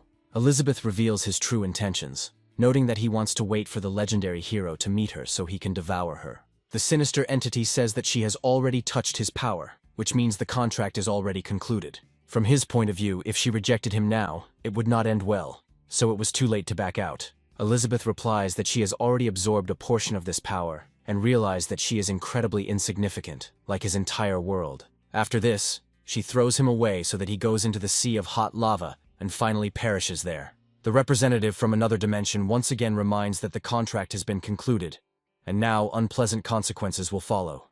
Elizabeth replies that she will simply seal him here and then use her own power to defeat the hero. It is then that this creature loses, but harbors an incredible grudge against the Demon Queen. The Dark Sea Lord says that because of her, his true form still cannot manifest, and he must rely on carriers. Elizabeth thinks back to this briefly, noting that she had almost forgotten about the creature. The Master explains that without the hosts he would not be able to display his true power, so she managed to deceive him. However, from his point of view, everything has now changed, and he can afford to use the full power of chaos. Elizabeth doesn't take him seriously anyway, and even gives him some time to carry out the transformation. This transformation looks quite creepy, considering that it occurs in the body of an innocent woman. The Dark Sea Lord takes on his final form of chaos, which looks very menacing. However, what is really interesting is whether this Dark Sea has anything to do with recent events. Taking control of Cherry, he reveals that the sword skills of the hosts he captured would be a perfect complement. After this, he creates a destructive arrow of chaos and sends it towards Elizabeth, wanting to destroy her as quickly as possible. However, once the arrow reaches Elizabeth, it creates an insurmountable edge skill that cannot be broken. When faced with an insurmountable obstacle, the arrow instantly disperses without causing damage. The Dark Sea Lord wonders why his most powerful swordsmanship has proven useless. Elizabeth reveals that the swordsmanship Cherry teaches is something she developed herself, meaning it is harmless to her. After this, he sadly notes that the title of the strongest swordsman is already a thing of the past. The Dark Sea Lord says that he cannot hope to do much more. Elizabeth states that the Dark Sea Lord acts like a frog in a well, using everything he has. The Dark Sea Lord takes this personally and decides to give it his all. Jumping from side to side, he claims that he will prove to her that she was wrong about him and underestimated him too much. Nevertheless, he decides to escape from here right now in order to remove the seal from his body and recover. Elizabeth, of course, doesn't let that happen and simply grabs him with her quick hands. For reasons completely unclear to the audience, the clothes on Cherry's body begin to tear, but the Lord of the Dark Sea still resists. Elizabeth pulls him towards her with her hands, which have incredible speed. Only now does the ruler of the Dark Sea realize that she controls this space, which means he cannot escape. It is also noted that no magic can dispel it unless it wants to destroy it along with the owner of this body. In response, she throws the special noodle soup that Li Ping prepared in his face. Elizabeth admits that she could kill both of them, but she does not want to lose to the one waiting for her outside. The Lord of Darkness says that a powerful being and some pathetic woman do not dare to humiliate him, However, after a moment, he realizes that the energy emanating from this soup is penetrating his cells and depriving him of the power of chaos. This procedure turns out to be incredibly painful for him. Elizabeth realizes that she had to use Li Ping's help to solve her problems one way or another. She starts to get angry and assumes that this was all part of Li Ping's plan to manipulate her. Li Ping continues to wait, while simultaneously observing the stunning starry sky, which is especially beautiful today. Turning around, he sees a portal forming and quickly rushes forward, asking if they are okay. Elizabeth holds a naked cherry in her arms and asks him why he is interested in this, if he already knows that she is fine. Li Ping immediately closes her eyes and wonders why she is in such a sorry state. Meanwhile, Dai Zan, who has taken control of the protagonist's sword, is still flying forward, hoping to meet her target. The next day, she almost reaches her goal and can already see the village where the legendary hero lives. However, a few moments later, she again sees an incredible opponent who makes her heart flutter. This enemy is Vankai, who is simply patrolling his surroundings. He also detects some fast-flying object, but does not see anything suspicious about it. He attributes this to malfunctions that arose after Elizabeth hit him again.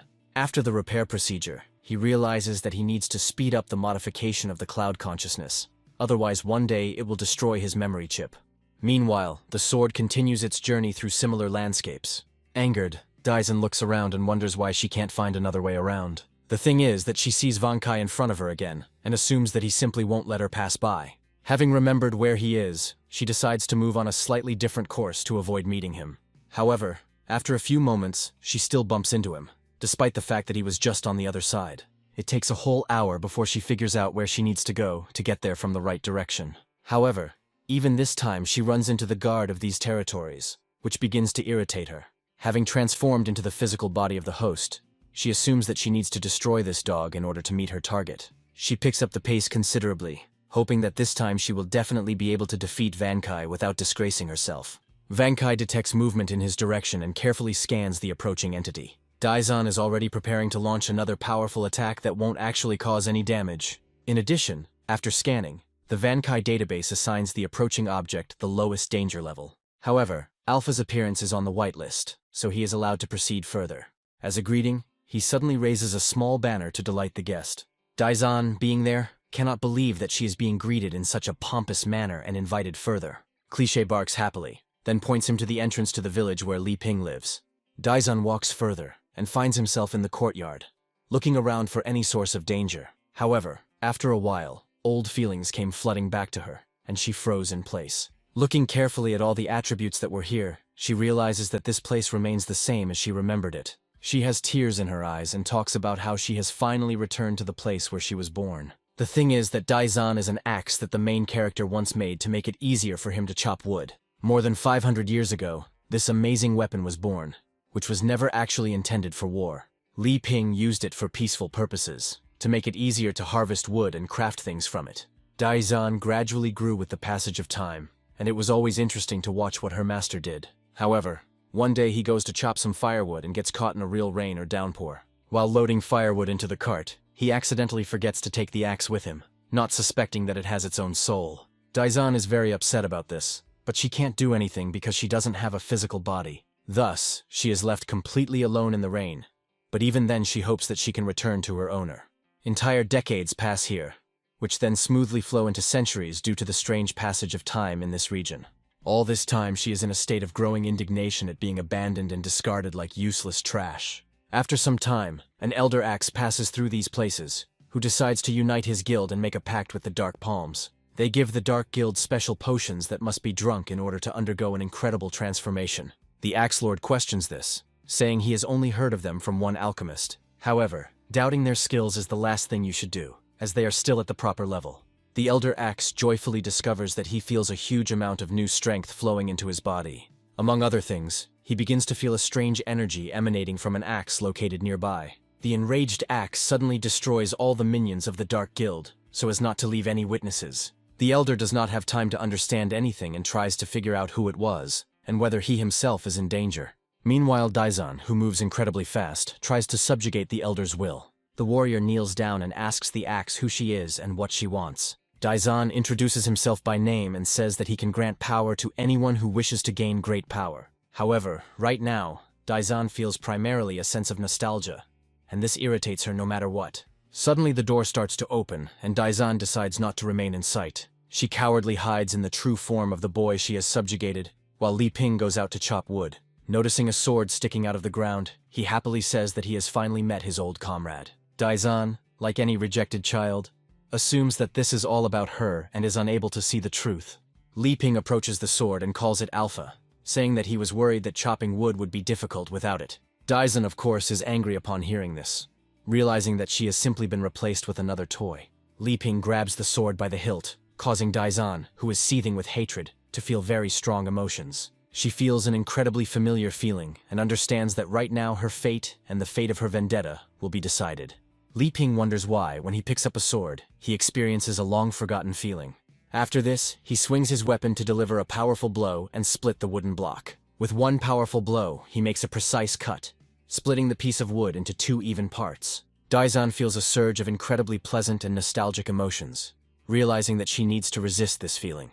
Li Ping decides not to attach any special significance to the silence of the weapon, and continues chopping wood as if nothing had happened. He also adds that today they are more perfect for each other than ever, and continue to deliver blow after blow. He finally calms down and says that he has already created several axes, but now he felt as if he was holding Daizan in his hands. Daizan, in turn, instantly renounces all grievances, realizing that the master never truly forgot her. Now it's finally all over, and senseless grievances no longer force her to do stupid things. Li Ping remarks that if he disappeared less often and the outside world did not change so much, he would go looking for Daizan. After this, he says that this was the last time he chopped wood with such a weapon. Daizan understands that until now her soul was fueled by resentment, but now she no longer experiences this feeling. Li Ping has actually been talking to Alpha all this time, saying that he will soon create a real axe and will no longer chop wood with a sword. Having prepared the required amount of firewood, he sticks his sword into a stump and says that it is time to start cooking. As soon as he gets further away, Alpha returns to his form and feels incredibly bad as he saw all of this. Elizabeth, meanwhile, asks Cherry where she knows the swordsmanship she developed. Cherry decides to tell everything in detail, explaining that it began more than 100 years ago. She explains that at that time, a dark guild began to grow, capturing creatures of different races for their experiments. After establishing the Holy Sword Guild, he had no choice but to head to the demon realm on his own. She tried to gather information, but quickly fell into a trap, and the Dark Guild sent apostles after her. At that time, she had just reached the demon sect level and was facing hundreds of apostles, whom she was unable to defeat. After some time, she falls into the unknown and wakes up in the Demon Queen's cultivation dungeon. However, she discovers something surprising when she wakes up and decides to look around. On the walls were rock carvings left there by the Demon Queen during her practice, so as not to forget the art. Even though it was just a picture, she imitates it, and her understanding of the artificial sword suddenly advances. Her talent does not allow her to quickly adopt this art, but she understands that she still does not know a lot.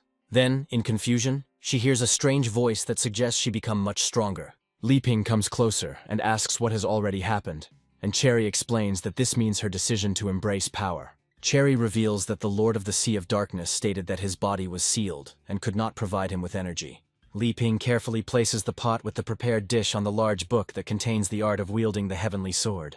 Elizabeth says that the entity was sealed thanks to her efforts, and what contacted it was the clone's consciousness. Cherry suddenly asks if the creature looks like an octopus. He ponders the nature of octopuses and realizes he hasn't tried cooking them yet. Elizabeth immediately switches her attention and asks if it would be possible to make a tasty dish out of the many octopuses.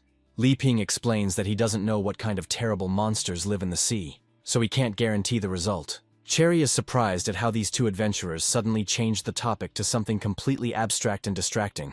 Li Ping says that he should eat first, and then prepares to remove the lid from his dish. As soon as he does, light fills the entire room and Cherry is surprised by the colossal amount of energy. This time, Li Ping is cooking hell curry again, imagining an incredibly delicious and spicy food. Elizabeth takes out her spoon and says she absolutely loves curry as she gets ready to start eating. Despite the incredible spiciness of the dish, she still eats it with pleasure. However, she is a little annoyed that despite having a high demon god level, she still can't stand spicy food. Li Ping says the pepper is a little hotter, so he decides to add some icy crystal onions. Taking the small knife he made during his training, he decides to finely chop the crystal onion.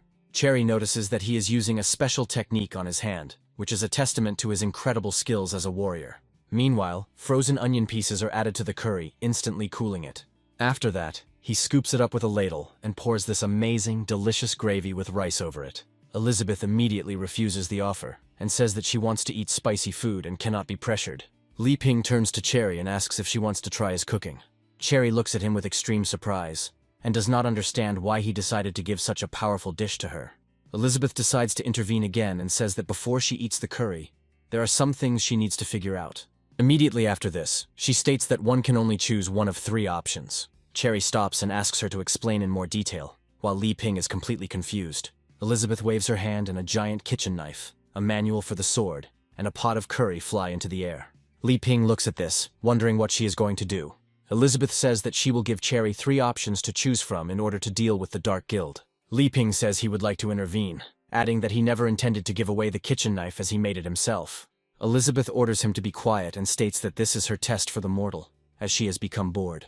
Cherry takes this much more seriously than it actually is and realizes that it's time for a test. After analyzing the pot, she realizes that it is draining a huge amount of energy and could break through to a new level.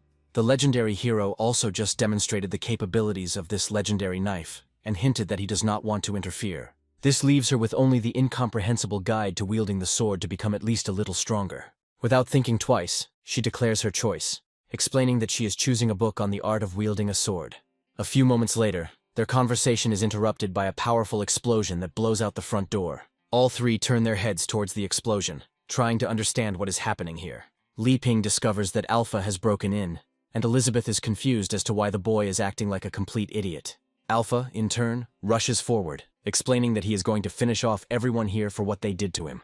Cherry quickly analyzes her opponent, and realizes that this feeling is unmistakable, which means that Daizan has come here. She declares that she will deal with her problems herself, and asks the legendary hero to lend her a kitchen knife. However, as soon as she grabs it in her hand, the spirit of an incredible chef with enormous energy awakens. She also understands that in this space there is an entire field that an ordinary person cannot control. Since it does not meet the requirements for holding a knife, the life force is immediately sucked out. After a few moments, she falls to the ground and smoke begins to come out of her body. Meanwhile, Knife takes matters into his own hands and immediately takes off, heading towards the threat. Alpha quickly freezes, but this is not enough to calm the giant Knife's wrath. He wonders what he is doing, but it is too late to ask for forgiveness, because he has made a fatal mistake. Not even a few seconds pass before he finds himself cut in half, as if he were made not of metal, but of soft plasticine.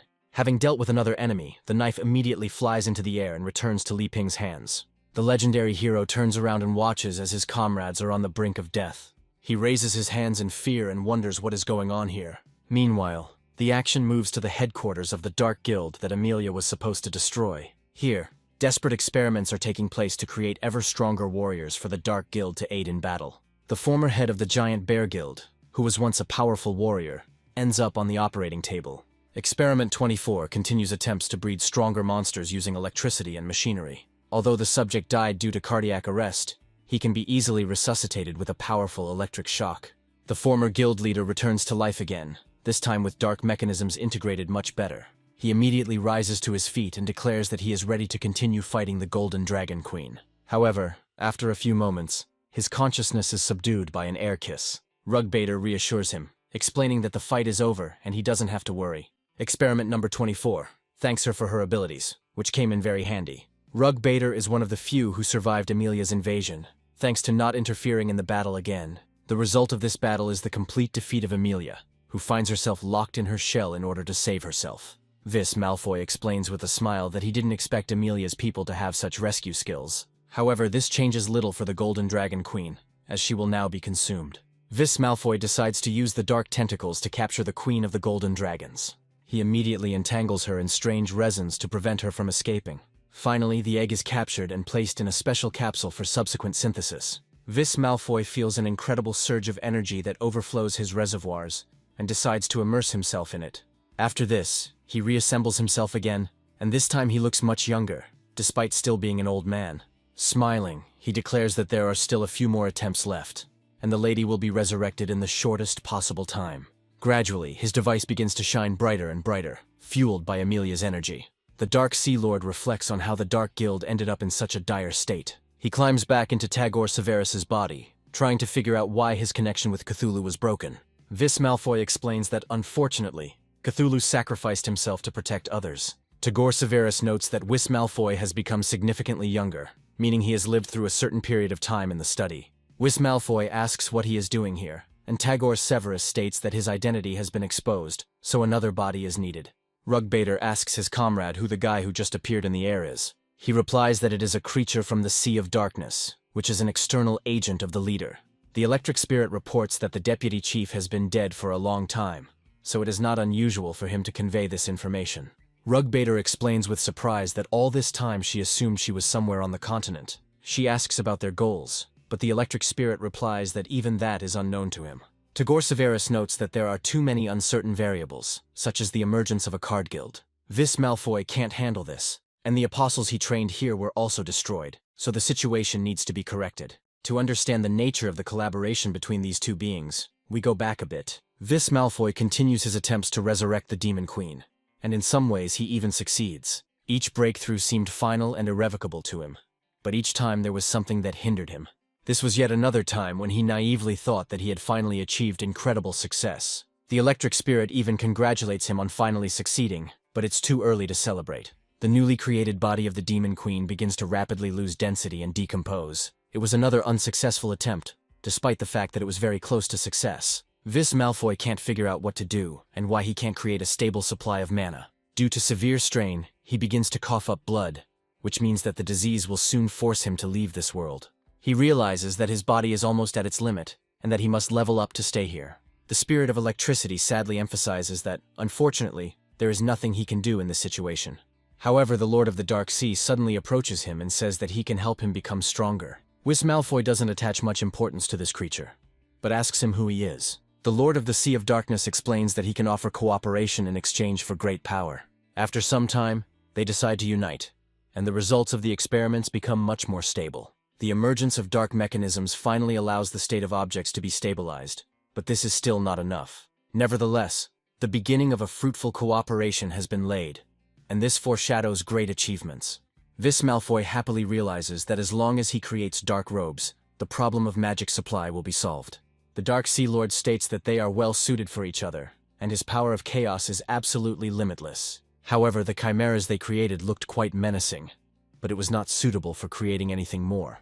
Much time passes, and gradually Whis Malfoy's condition begins to deteriorate, which is why he makes radical changes. His body changes, but he still does not want to accept the power of chaos and submit to the Sea of Darkness.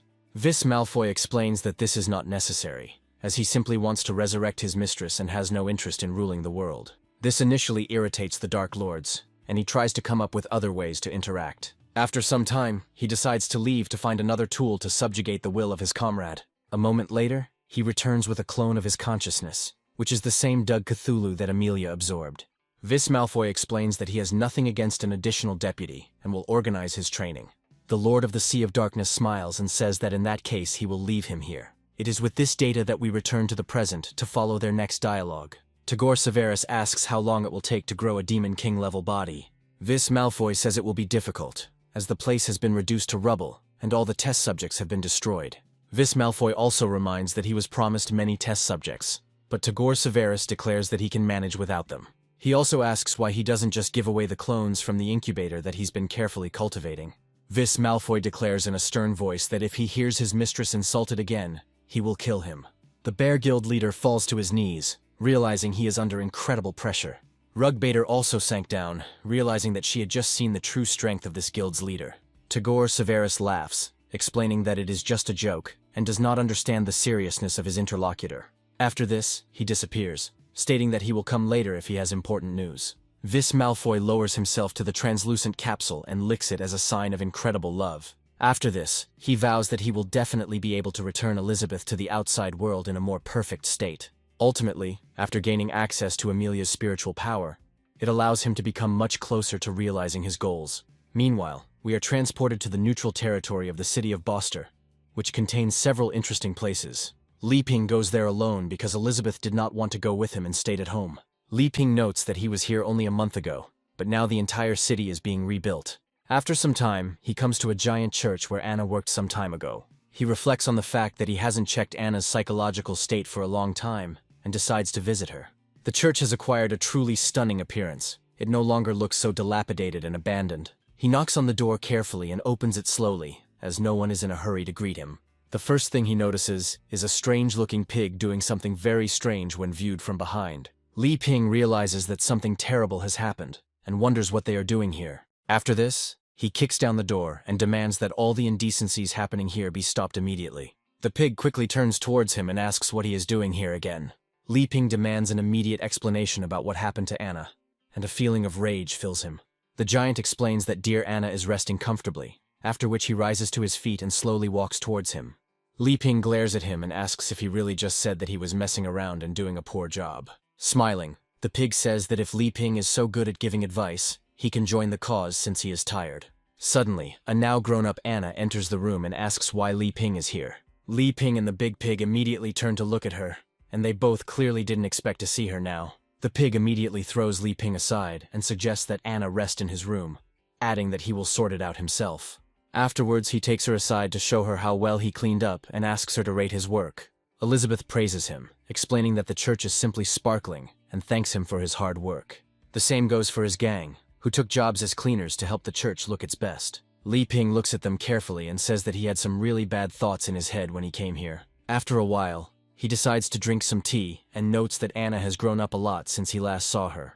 Anna smiles and explains that since she regained her magical power, her level has increased and she has become stronger. Li Ping notes that the Beast Gang members used to collect protection money from her, but now they suddenly started helping her.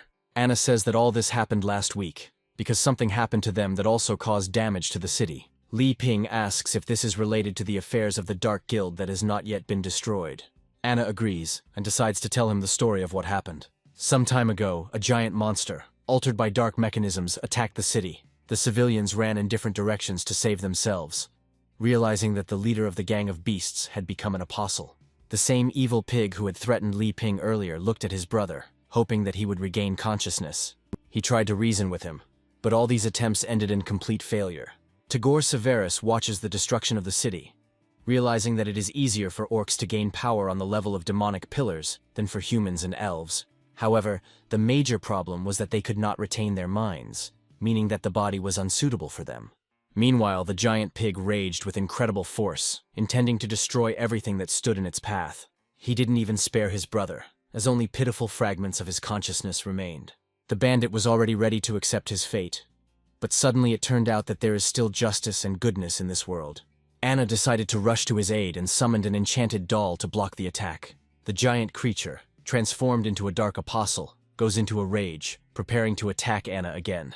The brave girl declares that this time she will not run away and will protect the city so that this does not happen. She then summons a team of enchanted dolls, each possessing incredible powers. Together they unite and charge into the giant apostle to break his will to fight. The battle turns out to be quite brutal and destroys a huge number of buildings in the city. Such was the price. Eventually they defeat and immobilize the giant apostle by breaking his horns. Each creature bites into his body to extract the dark mechanisms, thereby depriving him of his power. As the number of dark mechanisms extracted increases, the dark apostle becomes less dangerous and formidable. As soon as the last mechanism is removed, the giant carcass falls to the ground and begins to rapidly decompose. Anna apologizes to the bandit, explaining that she cannot cleanse the strange magic in his body. Tagore Severus is surprised to see the girl using red eyes, assuming that the Jimji line has long since died out. He decides to take a closer look at Anna, figuring she might make an excellent target. Anna looks back towards the Dark Sea Lord, using her forced gaze to destroy another clone. This happens completely unconsciously, so she doesn't even understand who was just there and what it all means. Li Ping listens carefully to the story, and realizes that this is further confirmation that a dark guild is behind all of this. Anna explains that before the mysterious man disappeared, she felt the magic contained in his eyes. Li Ping says that she doesn't need to worry about it, because her memories will definitely return. He also notes that he visited her to find out how her recovery is going, and hopes that she is okay. Anna confidently says that after his guidance, she has freed herself from the past, and now wants to restore peace throughout the world. Li Ping notes that this is wonderful news, and he knows very well that trusting her in this matter was an excellent choice. He also sadly says that, unfortunately, Elizabeth is now indifferent to her duties. Li Ping explains that if he had to act, he could ruin everything with his wrong decisions. However, for some unknown reason, Anna perceives his words in a completely different light. From her point of view, Li Ping had just said that this world was too weak compared to him. She also fantasizes that he said that mortals can't even deal with a dark guild. That is why, in her sick imagination, Li Ping imagines that he will have to completely rebuild this world if he wants to. She understands that perestroika obviously means that everyone else will be destroyed. Anna immediately locks herself in captivity with painful fantasies that all her loved ones will die. She knows she'll have to try her best, but Li Ping reminds her that Elizabeth praised her for her talent. Anna swears that she will not disappoint him, and again misinterprets the words she heard. She assumes he meant that the power he gave her was already more than enough to destroy the Dark Guild. Anna immediately begins to reproach herself for not being strong enough, while Li Ping remembers something very important. He reminds her of his promise, and gives her a whole bag of fruits that will increase her strength. Anna is no longer surprised by such incredible generosity. Realizing that she will now become even stronger, she thanks him, explaining that she will never betray his trust and will protect the city at any cost. Li Ping gets up from the table with a smile and says that he can now go out for a walk with peace of mind. He sadly notes that he needs to fulfill the agreement reached to rule the world. Anna listens to him attentively, and the part of the story about him needing to rule the world piques her interest. She immediately says that it would be great if the legendary hero started acting on his own. Li Ping tries to calm her down, explaining that it is not at all what she thought. He explains that his ultimate goal is to achieve peace, but to do so, he will have to establish his dominance. After this, he states that unlike Elizabeth, he still wants to achieve this in a more subtle way. Anna understands the importance of the question, and asks how he wants to establish his dominance. Li Ping states that this is why he is here today, to ask her for some advice. In response to her surprised looks, he explains that she has read so many books that she must know a lot about the state of affairs.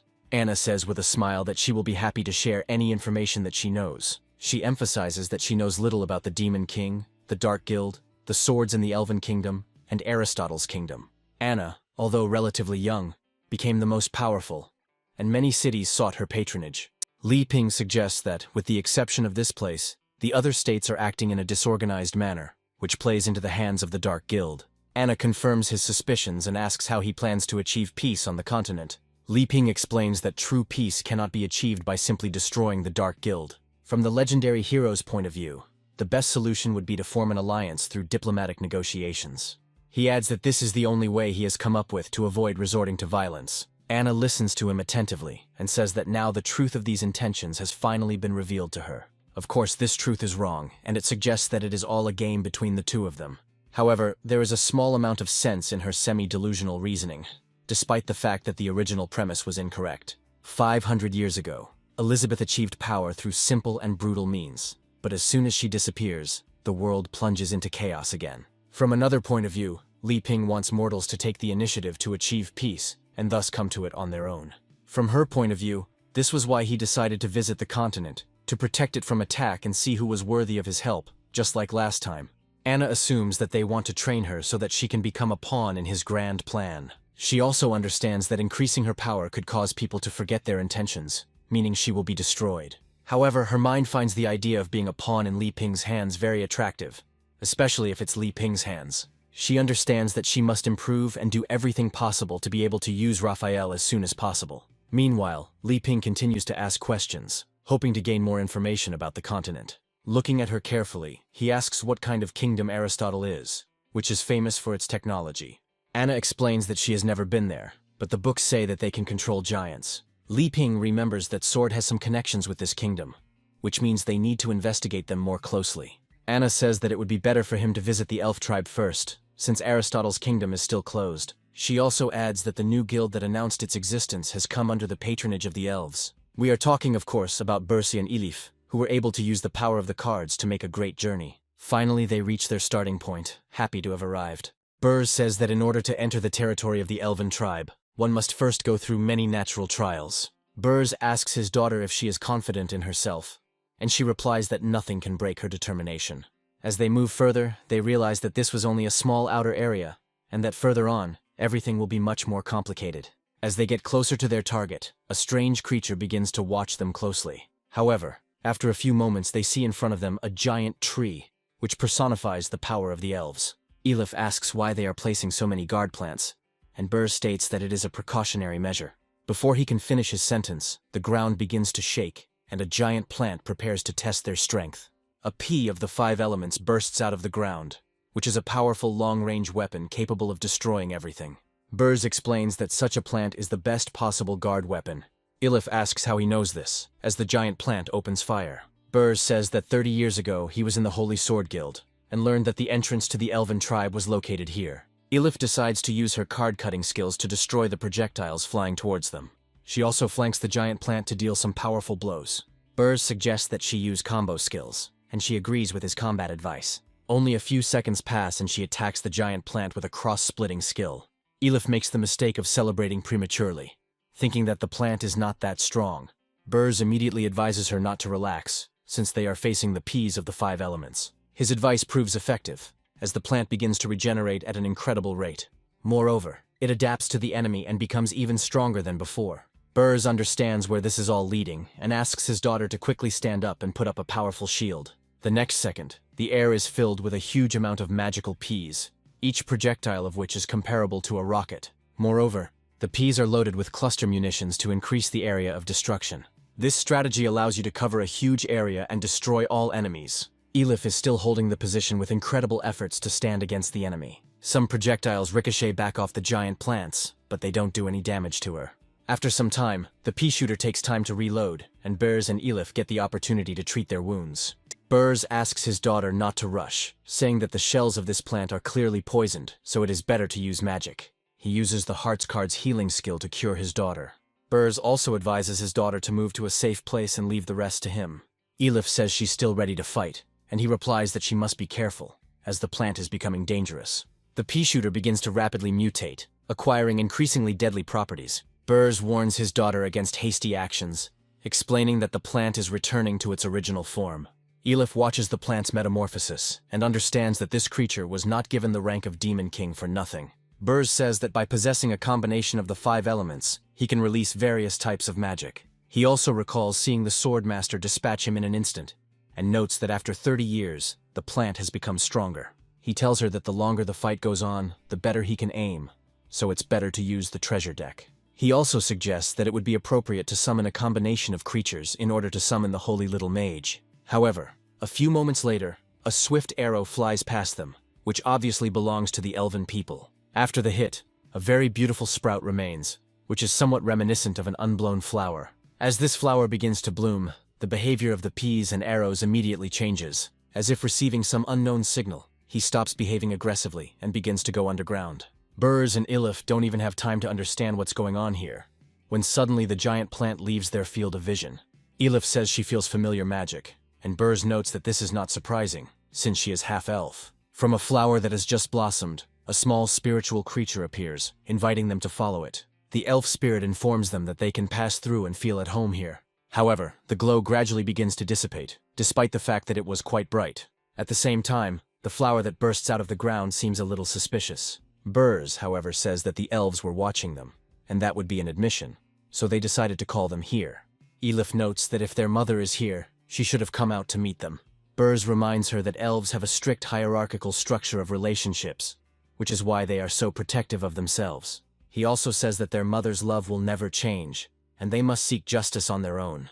After some time, they finally reach the elven tribe, which looks quite nice and peaceful. However, the elves still look down on outsiders, and Elif and Burrs feel unpleasant glances. The residents are talking among themselves and saying that a human and a pathetic half-breed who is not worthy of being here have come to them. Among other things, they claim that they are an inferior race, and that they emit a very bad smell that is irritating. Elif wonders why these creatures are hostile towards them if they have done nothing wrong. Burrs explains that elves rarely leave the tribe, so they are more cautious. Elif notes that she has seen many elves outside their tribe and does not understand why they leave their beautiful lands. Burrs explains that the reasons are purely geographical, since all elves are concentrated around the highest tree. He states that the closer to the center, the higher the bloodline and the more resources the elves receive. In his view, those who leave the elven tribe are from peripheral tribes with a lower level of pedigree. He also says that talented elves may seem ordinary here, but they will be in great demand in the outside world. He mentions that there are exceptions to the rules, and Elif decides to clarify what exactly he is talking about. She doesn't have time to get an answer to her question, because a great commander named Blanchett appears before them. The girl says that she will take them to the Holy Land and asks them to follow her without asking unnecessary questions. After this, she makes several dashes in the opposite direction, hinting that the strangers should hurry. Elif says Blanchett looks majestic, and Burrs advises her to remain vigilant and be careful. In order to catch up with this majestic creature, they decide to use the power of flying cards. Burrs still holds out hope of meeting his wife, and says that their mother is surely waiting for them in the Holy Land. Blanchett continues to lead them to the holy ground, moving through the air as if it were solid ground. The adventurers continue to follow her, hoping that it is not a trap. Elif is surprised by the trees moving sharply, and notes that they seem to be making a path for them. Burrs explains that it is a protective barrier, and if there are no high-level elves nearby, the trees could trap them. After some time, they finally leave the thicket, and an incredibly beautiful sight appears before them. They look at a giant tree, around which streams of energy circulate, similar to the northern lights. Elif is delighted by the sight he sees, and Bears understands that they have come to the place where it all began. Within moments, he is plunged into memories that took place 30 years ago, when he was only 19. Then he finds himself in a tribe of elves, at which point ordinary troubles are happening there. A woman screams that she cannot control the beast, and Burrs feels an earthquake. The thing is, the elven girl was trapped by a spirit deer, who clearly didn't want to be in captivity. Burrs takes the initiative and jumps into the saddle of this deer to help calm him down. He takes a lesson from an elven girl who tells him that he needs to act more relaxed, and then everything will be fine. The girl thanks the brave knight, who says that he is always ready to help.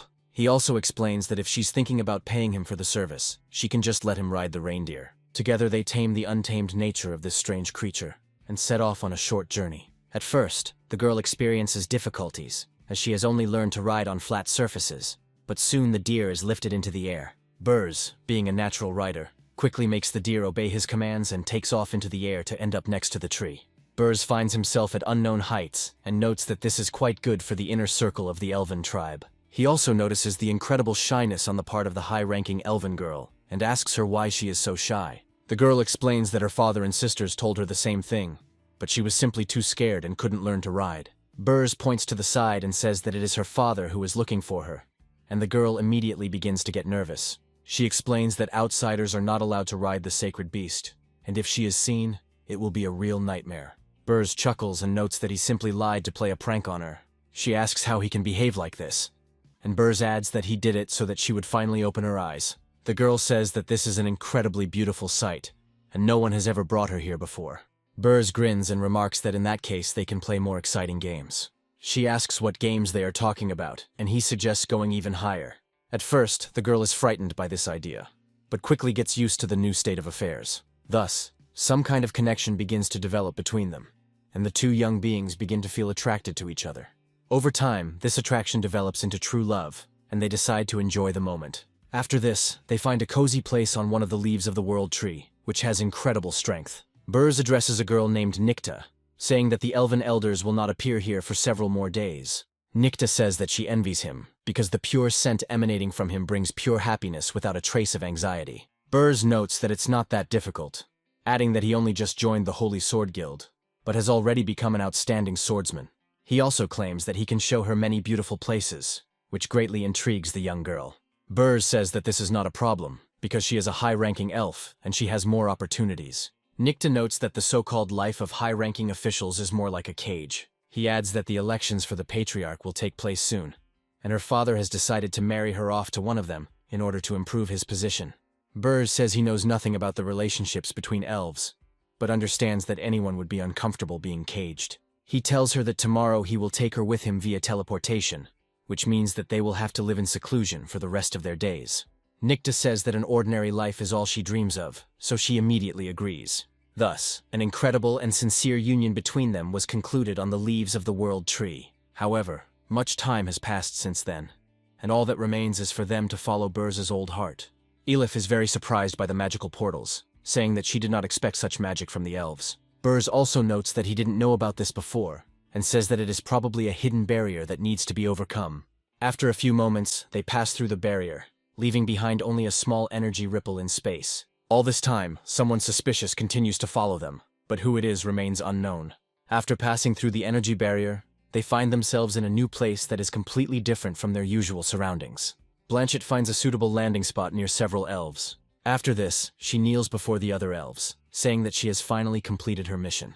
Elif asks Burrs who these elves are, and Burrs explains that they are the elders of the tribe, with whom one must be careful. Elif comes closer, but suddenly feels a strange sensation, as if she is about to vomit. One of the elven elders thanks Blanchett and informs her that she now needs to step aside. The patriarch of the elven tribe steps forward and carefully examines the new guests. Another tribal elder has been here so long that he still remembers Burrs. Burrs comes closer and notes that they really haven't seen each other for a long time. With a quick bow, Burrs expresses his joy at meeting the chief elves present here. He carefully tries to read the emotions on the patriarch's face, but he continues to behave very distantly. The red-haired elf says that the last time she saw him, he was still quite young. Her colleague assumes that he came here on behalf of the Holy Sword Guild to ask to join them. Burrs states that, to be precise, his card guild and the Holy Sword Guild have entered into an agreement to form an alliance. The elves chuckle and point out that they know he created this guild, but that hasn't improved the Holy Sword's plight. They remind him that the Swordmaster disappeared 3 months ago, and Burrs replies that this is why he came to the elves to find her. He adds that the Swordmaster was 1 step away from reaching the level of a demon king, and he doesn't know how to avoid losing. The patriarch continues to listen attentively to the great swordsman, but does not utter a single word. One of the elves states that activating all the plants outside the tribe would be a very expensive pleasure. Elif notes that now is not the time to worry about personal losses and failures, as too much is at stake. She adds that everything should be based on equality between the parties, and she must prove that she is worthy. After this, she gives a special command to summon a giant plant that appears even more powerful. She states that the 5-element peas were at a low level of power, and if they could withstand the attack, then they could talk. Even though the plant doesn't look like a predator, its aura is still overwhelming and harsh. Elif feels a little scared and turns to her father for advice on what to do in this situation. Burrs asks her not to worry and says that he can handle it perfectly well himself. Taking aim, the plant decides to use its light gun skill to attack its enemies. The patriarch continues to watch what is happening, without changing his stony expression. Once the flash dissipates, it becomes clear that Burrs and Elif were not damaged by using the cards. Burrs states that they temporarily lost an important combat unit like the Swordmaster, but that doesn't mean they are weak. He adds that they are confident that they can defeat the Dark Guild even if the elves do not join. The plant receives a command to return to the ground and immediately falls, beginning to rot at an incredible speed. The elf smiles and notes that he has become much stronger since he can withstand such magic. Elif asks what kind of magic it is and why they attacked them. She also states that once the Dark Guild invades here, they will regret their arrogance, but Burrs corrects her. The elven patriarch suddenly says that more than 16 years have passed since those events, which he still regrets. Burrs lowers his eyes and says that unfortunately, this is indeed true. Elif says that we need to quickly find Mom, get out of here and not waste time on politeness. Burrs explains that one should actually respect these people, at least because the patriarch of the tribe is her grandfather. After this, the elves become much more welcoming and say that they decided to give them a surprise. Elif and Burrs are perplexed, after which the elves explain that they decided to play a joke on them. Burrs asks the patriarch what this means, while Elif senses a slight catch. The elf explains that he no longer has to win the patriarch's respect, since he is more closely related to him. Burrs recalls that the patriarch said that he would never make such a decision, and asks where Nikta went. Instead of answering, the patriarch turns around and says that he wants to show them something very important. Elif and Burrs exchange glances, realizing that all of this looks extremely suspicious. Elif doesn't trust people and wonders what's going on here. Burrs says he doesn't understand anything, and suggests that perhaps the relationship between his mother and grandfather has improved over the years. Meanwhile, something strange is happening to the patriarch. His eyes are darting in different directions. Blanchett continues to make sure their plan doesn't fall through at the last minute. The chief explains that the huge sacred tree they see outside is just a magical projection. He tells that the birth of the sacred tree occurred 500 years ago, when Twyla sacrificed herself. Thanks to the light of the sacred tree, all contemporaries suddenly became enlightened and acquired talents in plant magic and shooting. For many years, the elven tribe has relied on the protection of the sacred tree, but it has begun to wither. As the world became a little calmer, some of the nephews began to enter into relationships with other tribes. This is why marriages between representatives of noble families and representatives of other tribes are strictly prohibited. Burrs explains that this is the only reason why there were restrictions in his daughter's relationship. He adds that he would like to show the mystical side of the European tribe, which he has never shown to anyone. Burrs and Elif look at him in surprise and wonder what all this means, trying to find at least some answers. The patriarch decides to make a movement with his hand to dispel the magic enveloping the place. Elif begins to feel nauseous again, but cannot understand the reason for such strange sensations. Slowly the magic begins to dissipate, revealing the truth and the ugly projection of the place they are in. With bitterness in his voice, the elf says that this is the true form of the sacred tree, and something becomes clear. Elif tries to suppress the nausea, but Burrs sees even more terrifying things when he looks at the tree. The patriarch says that, unfortunately, Nikta became food for the sacred tree for the benefit of her people. If you look closely, You can actually see wooden sculptures sticking out of the tree trunk. Such news brings incredible despair into the soul of the aged swordsman who loved her more than his entire life. He immediately rushes forward to grab the patriarch and ask how he could make her do this. He calls the patriarch a selfish demon and orders her to be returned, but the patriarch remains completely calm. After this, he turns to his two colleagues, saying that the time has finally come. They both suddenly become completely emotionless and report that they understand his order perfectly. After this, they approach the tree and begin to hug it, while it begins its perverted fusion procedure. Before the heroes can even comprehend what is happening, both elves become one with the tree and are completely consumed by the strange creature. However, thanks to this sacrifice, a few flowers bloom on the tree, which still inspire hope. Ylif watches the procedure in horror, but the chief elf says that this is proof that they are not selfish. He declares that to become food for the sacred tree and to unite all life to it is the highest honor for them. Burrs says that this is simply terrible and something needs to be done urgently, but a feeling of helplessness begins to choke him. Ylif comes closer to her father to at least somehow console him in this situation. The patriarch says that one young leaf can extend the life of a tree for another year, adding that this is a difficult concept to understand. He states that their visit today has changed his mind, and that he may be able to resurrect Nikta. Burrs quickly absorbs the information and wonders if life can be restored. The patriarch explains that this is indeed possible if he is willing to pay a certain price for it, and points towards Ylif. Burrs immediately begins to protest, saying that if he wants to have his daughter, he should not blame her for the consequences. The patriarch explains that he was misunderstood, adding that he is interested in the cards that are on her belt. Burrs understands that all this time the patriarch wanted to get his hands on the cards made by Mr. Li Ping. Ylif reminds us where these maps came from and who made them, hinting that it would be better not to do this. The patriarch says he felt a powerful divine force from this deck, and that perhaps the tree can be completely revived. He adds that everything that happens to the sacred tree can be resurrected, which means that all the elves can be brought back to life. He says this confidently, hoping that the desperate Burrs will agree to it. Burrs takes the offer seriously, considering whether to sacrifice these cards. Ylif reminds him that the cards were meant for something completely different, and that in life, you can't return everything. A strange creature switches the control panel to alter the patriarch's emotional state. The patriarch immediately throws his head back, and rapid and unpleasant changes occur in his brain. He says that he understands their concerns. He himself is not sure that it will work, but there is only one chance to defeat the Dark Guild. Burrs falls under manipulation and comes up with an excuse for himself, claiming that he is acting to save the continent. Ylif continues to be the voice of reason, warning that if anything goes wrong, the blame will fall on them. Unfortunately, Burrs is prone to emotions and declares that he will take responsibility. After this, he collects a deck of cards, saying that each of them controls half of the deck. The patriarch states that in this case he should hand over the cards to him. After he casts a spell, everything will become better. Ylif asks her father if he really thought carefully before throwing away such artifacts. Burrs, unable to think clearly, says that he would do anything to get his mother back. A few moments later, the deck finally falls into the hands of the patriarch. Smiling, he says that Burrs is indeed a good son-in-law who has helped him a lot. A few moments later, vines begin to sprout up near them, intending to entangle them.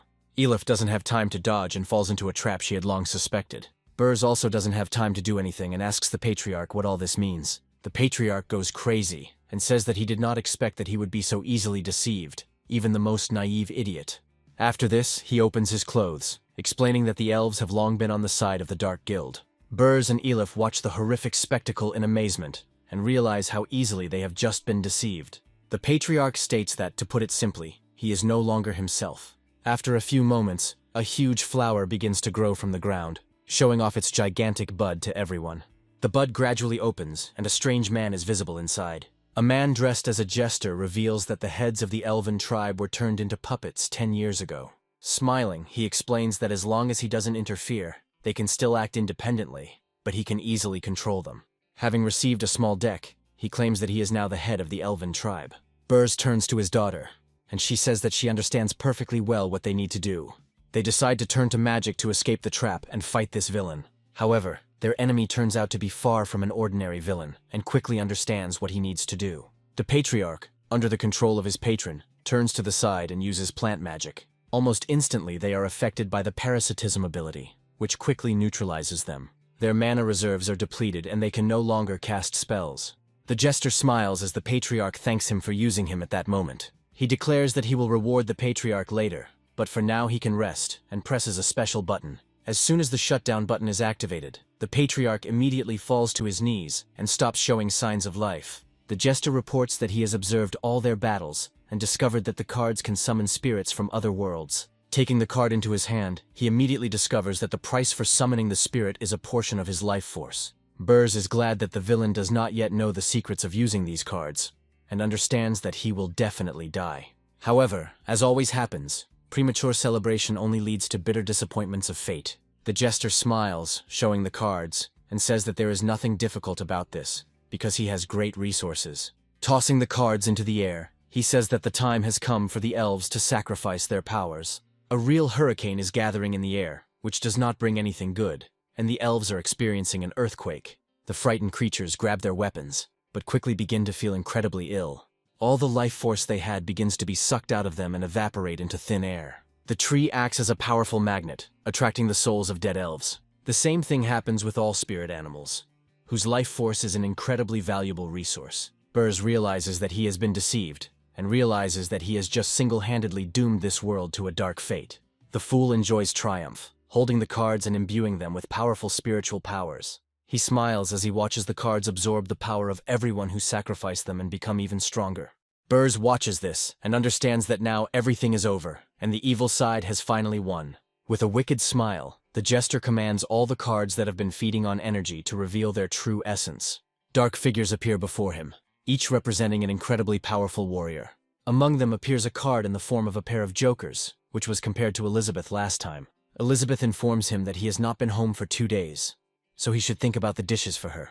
During this time, a strange entity, reminiscent of a political alien from another planet, matures in the court. She carefully slides down, choosing as her target Li Ping, who wanted to discuss something with Elizabeth. The entity carefully analyzes its next target and hopes that it will be easy prey.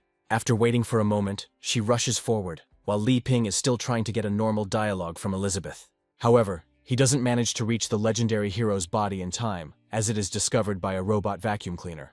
The robot almost instantly suppresses it and sucks it into the depths of the trash bag, warning the others that cleaning is in progress. Li Ping apologizes to the robot vacuum cleaner he created, and steps aside to avoid disturbing it as it completes its tasks. Sitting down on the sofa, he says that he would like Elizabeth to go with him to the elf tribe.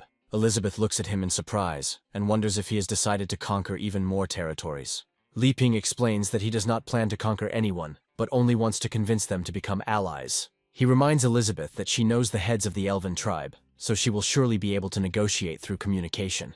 Elizabeth agrees with his idea, pointing out that it will require a lot of fruit jelly from him. Li Ping explains that there won't be any problem, and she can eat as much as she wants. After this, she asks him what he is going to do with the people he brought into the yard. We are, of course, talking about Anna and Cherry, who, in the company of Alpha, were gathered by Vankai to talk.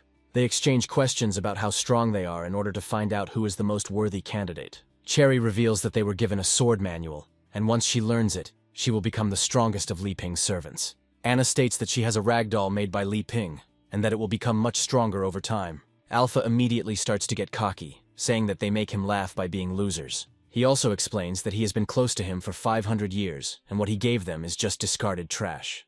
Alpha turns up his nose and says that he only has one younger brother, and that's him, so they should get out of here. Anna immediately becomes disheartened, but Cherry states that she has seen many blades, and that Alpha lacks Li Ping's energy. Alpha confirms that it is true. The blade was forged by another person, but now it has become a true holy sword after being reforged. Anna turns to the elder Vankai and asks if this is all really true. Vankai understands that the situation is complicated, and explains that Alpha is partially telling the truth, except for a few nuances. He says that at the moment the blade split in half, someone was already trying to fix it, otherwise Li Ping would have had nothing to chop wood with. Simple methods of restoring the blade did not work, as it was too brittle and broke instantly. Thus, superglue was used, which is a temporary measure to make the blade whole again. Since it was the superglue Li Ping had prepared, its effectiveness was much higher, and Alpha managed to bring the blade back to life. Vankai explains that the owner used a powerful invention for resurrection, and dug up what was left from the trash bin. Alpha continues to be proud of being glued back together, stating that it is a result of Li Ping's reforging. Cherry argues that this pressure is pointless, as they can only leave one person to serve the legendary Li Ping. Anna embraces the spirit of competition, explaining that she is fulfilling the duties assigned to her. Alpha is once again offended by the fact that he is not being taken seriously, and prepares to rush into battle with his blades. Cherry and Anna put their signature skills to the test to see who is the strongest. Vankai intervenes, ordering an immediate stop before it is too late. He explains that he did not hold the meeting so that they could decide who would be the strongest here. Anna reminds him that there are a lot of people here, and this is interfering with Li Ping's life, which means he needs to choose only one. Vankai says that they have misinterpreted the purpose and should not interfere with the master's life. He says that he is Li Ping's domestic companion, and now the master is going out into the outside world, and he cannot follow him there. He also explains that ever since the fierce woman showed up, his life has become much more difficult for no particular reason. Cherry looks at him in surprise and asks who they must be to fulfill their destiny. Vankai says that if he wants to live in the outside world, he will inevitably meet all kinds of people there. After this, he explains that his job is usually to remove obstacles. He also explains that he is good at providing a safe path for his beloved owner. He adds that they should get to work and dig through the trash, since this right belongs only to him. Having heard the job description, they all unanimously declare that they understood it perfectly. Hearing the doors open, Vankai immediately orders everyone else to take their places. Li Ping looks out into the yard and asks his comrades how they feel and what they are doing. They instantly create an atmosphere of happiness and harmony so as not to upset their patron. Anna asks him if he is really going to go to the elf tribe to annex more territories. Li Ping explains that he will first go to the workshop to get some tools, and then he can set off. As soon as he heads to the workshop, Elizabeth decides to talk to her reluctant allies. She reflects on the fact that all of this was actually a planned action by the legendary hero. She recalls that after capturing the elven tribe in the south, the next target will be Aristotle's kingdom. Elizabeth, using her outstanding detective skills, once again comes to the wrong conclusions regarding Li Ping's plan. Moreover, her teenage nature again perceives this as manipulation, which she does not like at all. Naturally, Li Ping's allies don't realize that she's adept at detecting the Demon Queen's movements, and decide not to interfere. All they do is ask Vankai for help in this situation. Vankai takes a few steps towards them, announcing that he now has a brilliant plan to deal with Elizabeth. He explains that he will now finally be able to take advantage of the latest research. Cherry, Anna, and Alpha believe that battling the strongest is a rare opportunity to learn something new. Meanwhile, Vankai takes out a teasing stick and begins to play with it, turning onto his back. He hopes that a smiling man cannot be hit, but Elizabeth shows that it does not matter to her. She sends him flying with a powerful blow for completely unknown reasons. Vankai receives a moderate injury, but this is nothing new for him. Elizabeth says that this stupid dog irritates her, and if anyone repeats her behavior, the same fate will follow. Li Ping's allies are becoming more serious and say they would like to avoid such situations in the first place. Elizabeth explains that they are all part of Li Ping's plan, so they must learn to live independently and not rely on help. They let go of the head and understand that if anything happens, they will be left to die, since the Demon Queen is too lazy for this. Suddenly, Li Ping appears, holding a newly made chainsaw, and announces that he is ready to go. Elizabeth looks at the device and asks what this strange thing is that he brought. Li Ping explains that after adding spatial magic to his backpack, he found it much more convenient to carry things. Meanwhile, Alpha discovers a strange girl behind Li Ping who somewhat resembles Daizan. Anna notes that it is a spirit weapon, but it seems that it was much more difficult to forge than Alpha. Li Ping reflects that the elf tribe is rich in various plants that would be good to grow. After this, he reports that everything is ready, and it makes sense to set off on the journey. Li Ping also says that he will take candidates with him on the adventure this time, as the goal will be a diplomatic victory. Cherry and Anna offer their candidacies, saying that they will protect him along the way. Alpha immediately confronts them, declaring that in any case there are only two places, and one of them will be occupied by him. He turns up his nose again, explaining that he is the exclusive weapon of the legendary hero and must always follow him. Li Ping suggests that Alpha calm down and not worry about it. He adds that since the purpose of the expedition to the Elven tribe is persuasion, he will not need any weapons. Anna and Cherry are happy that they finally dealt with the arrogant young man and follow Li Ping. Elizabeth opens the portals and invites everyone else to join her in going to the Elven settlement. Li Ping happily orders Alpha to stay here and wait for them to return so they can begin training. Alpha, with his self-esteem already at rock bottom, wonders why things are so bad. He still doesn't understand why life turns out this way, as if he's not good enough for Li Ping. He feels a strange calling, but cannot understand who has decided to address him. Vankai gradually recovers and asks Alpha if he remembered all the survival lessons he was taught. Alpha misinterprets this call and assumes that he must become even better while training with his elder. Vankai invites him to patrol, and he agrees, saying that he will learn a lot from him. Immediately after the portal, Anna needs a little recovery, as her head is very dizzy. Li Ping happily turns to Elizabeth, saying that the tree looks incredibly big. Elizabeth is surprised that in such a huge tribe there is not a single trace of life. Li Ping asks them how the tree grew to such an incredible size. Elizabeth explains that they first need to change clothes before they head to the settlement.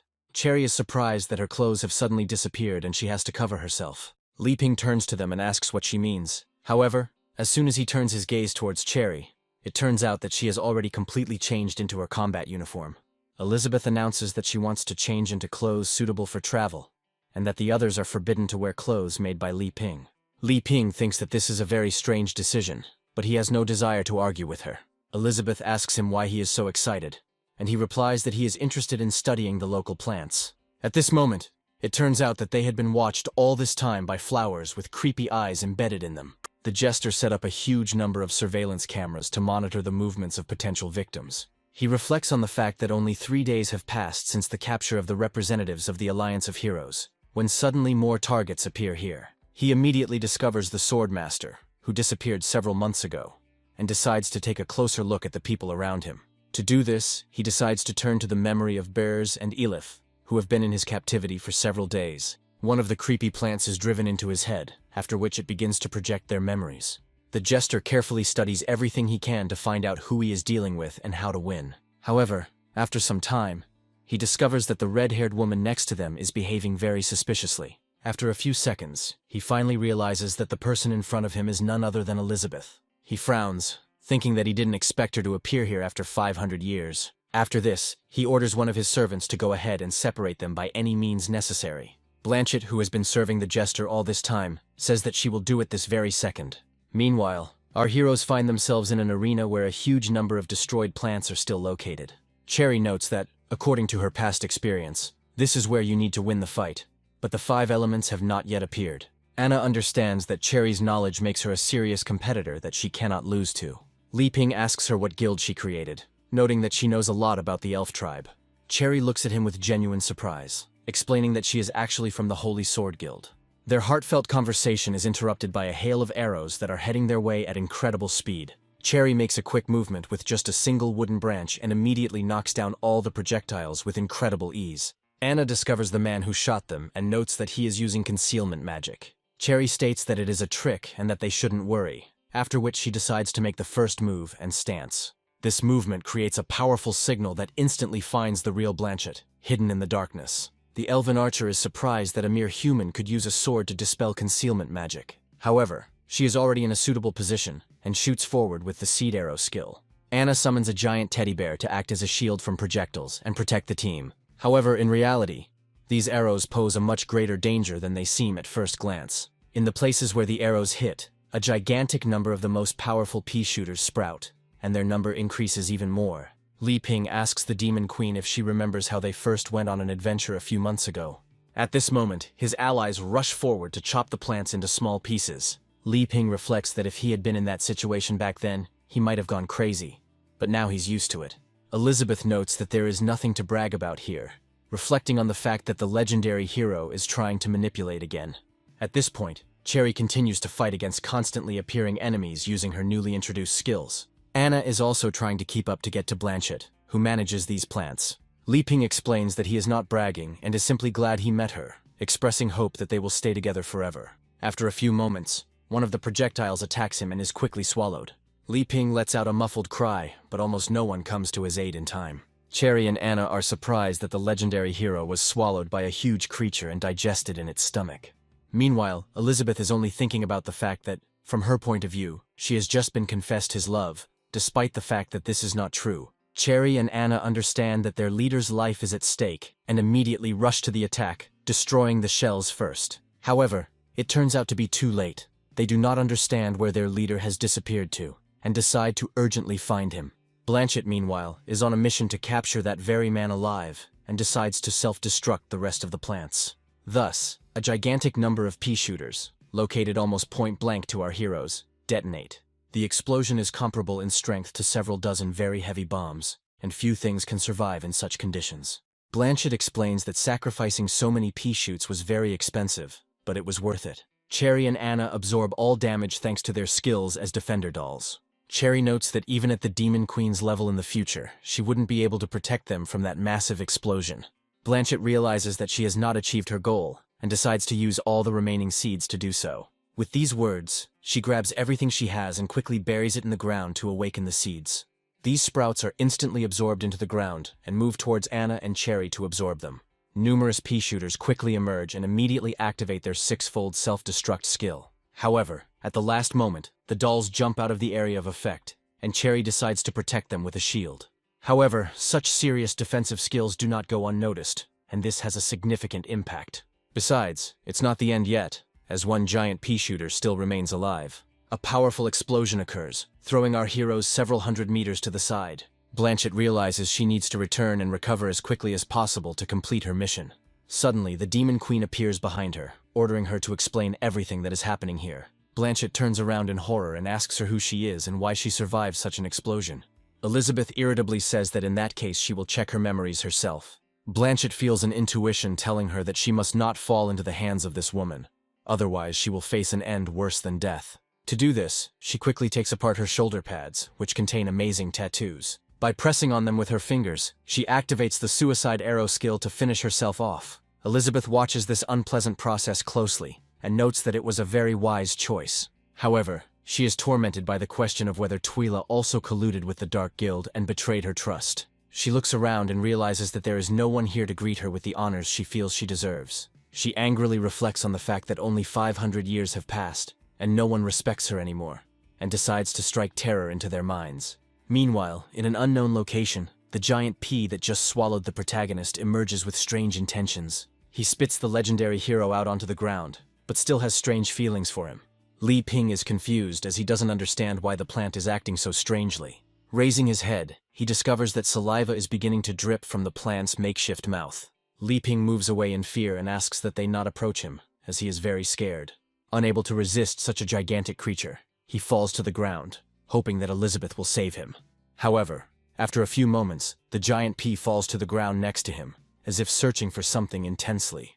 Li Ping takes a closer look and discovers that the giant plant is infected with strange pollen. He understands that something has been constantly falling out of there all this time, and this has obviously affected the plant. Taking a closer look, he realizes that it is organic fertilizer that he brought here as a gift. He turns to the big pea and asks if he really wants to get even more treats.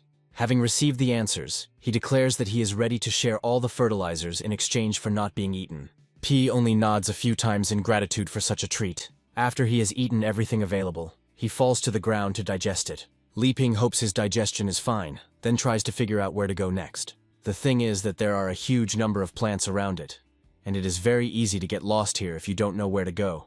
The Patriarch reports that the man teleported, but his plant monster suddenly stopped halfway. The Jester orders that the location of this person be determined using the surveillance system. He grins and notes that it's not that simple, and that he needs to look through more memories to find out who he is. Meanwhile, elephant bears are already on their last legs due to the fact that their memories are constantly being drained from them. The Jester realizes that he is facing the main character, and decides to defeat him using the same cards to prove to Elizabeth that he is no worse. Meanwhile, the battle becomes increasingly nightmarish and terrifying due to the increasing level of the opponents. The ragdolls brought to life by Anna are seriously damaged and require temporary restoration.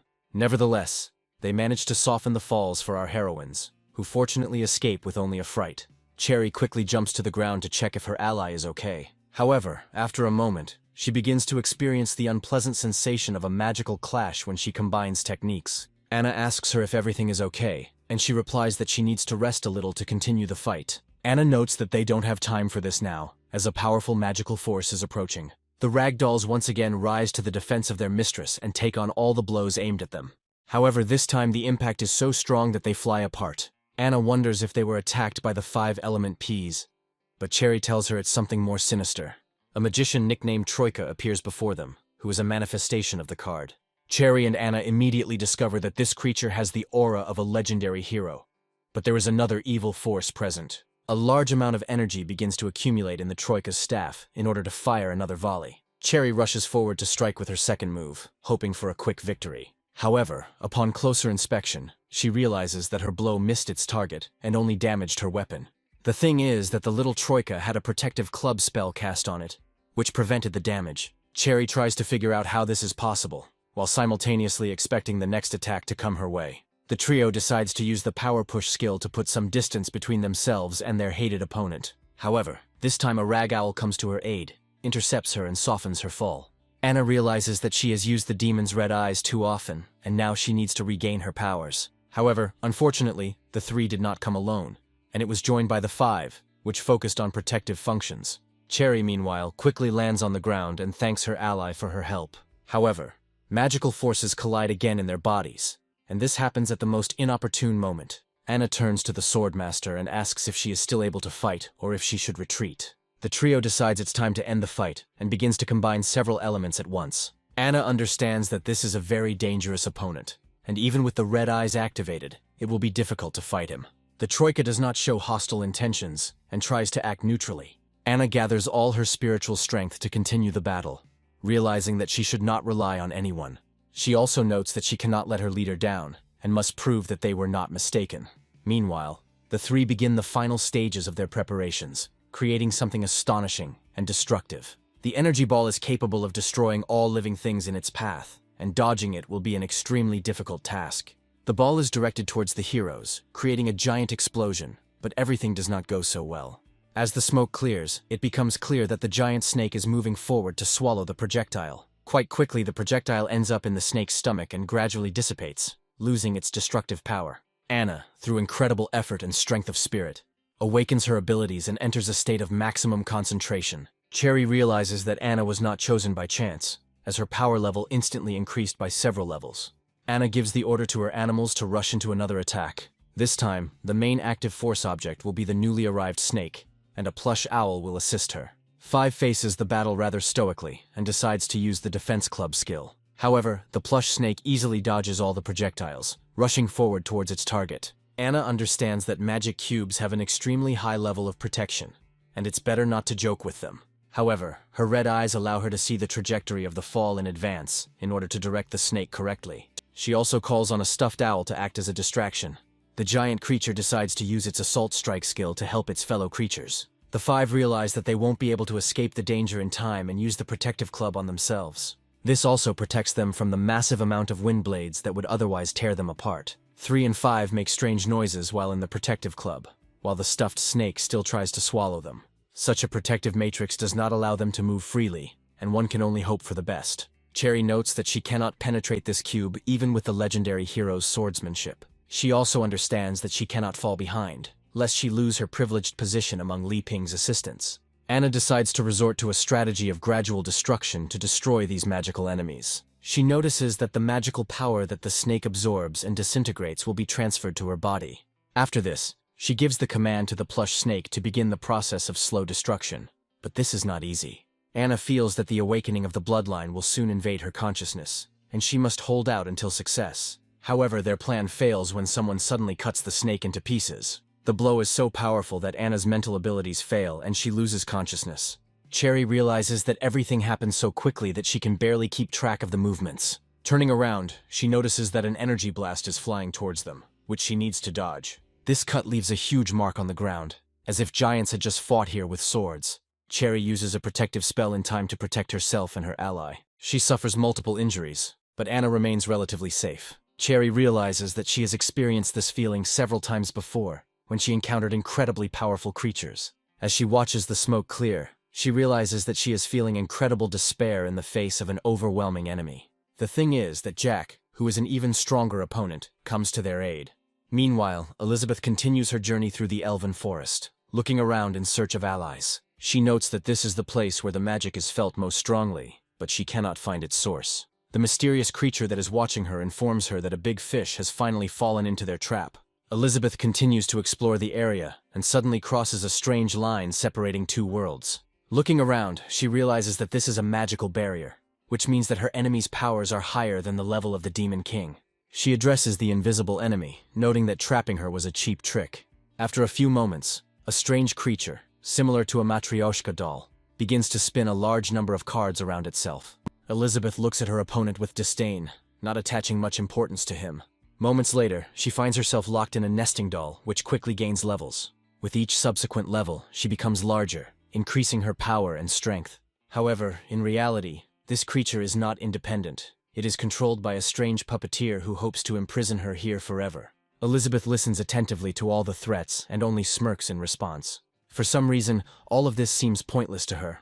But Elizabeth's opponents have yet to find out who they are up against. With the power of her presence, she attacks the seemingly impenetrable shell of the Matryoshka doll, creating cracks. Quickly destroying the barrier, she notes that she has been living inside the time barrier for an entire year. A strange creature trying to control the traps decides to invent a new method. Elizabeth takes a few more steps and tells her supposed opponent to go to hell. A few moments later, a strange scythe pierces her through and through, but she does not experience the slightest sign of pain.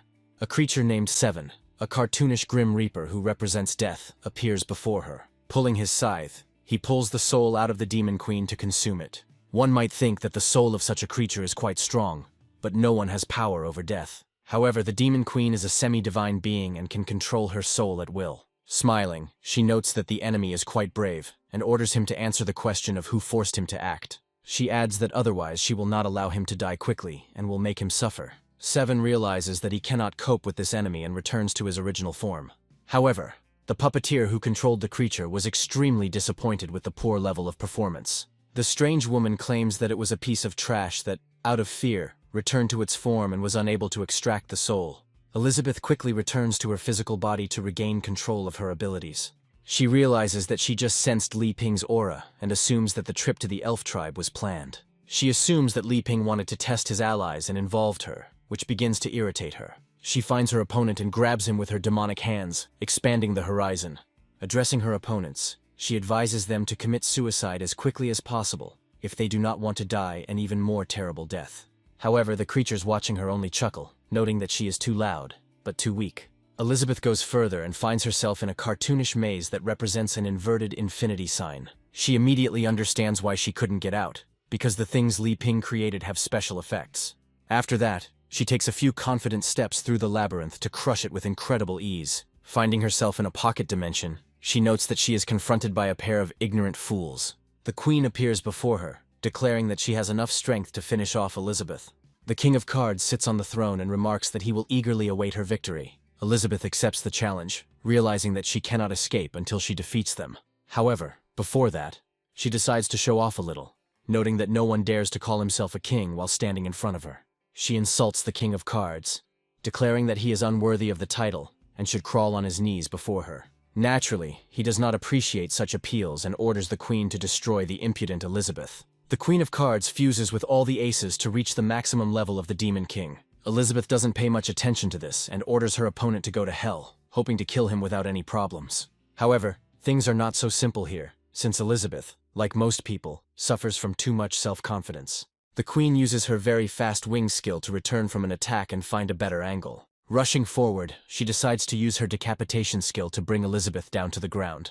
Elizabeth tries to block the blow and calmly deflects it with her fingers. She also notices that she has broken more fingers, and considers this a good indicator of the opponent's strength. The Queen of Cards continues her attacks in the hope that one of them will bring a more significant result. Elizabeth decides to deal with this as quickly as possible and sends forward another demonic wave. The Queen of Cards reads her opponent's move in time and decides to perform a bow maneuver. She is attacked from all sides, but she manages to parry all the blows. Elizabeth tries to figure out her opponent and directs an attack from behind, not giving him time to react. However, even this turns out to be not enough, since the Queen of Cards is much faster than it seems at first glance. All the demonic spawns that Elizabeth summons are quickly cut to pieces. However, they only become more numerous, as each enemy killed is split into 2 copies. The Queen of Cards realizes that we are talking about magic bullets and decides to change tactics. She enters maximum defense mode to deflect projectiles flying towards her.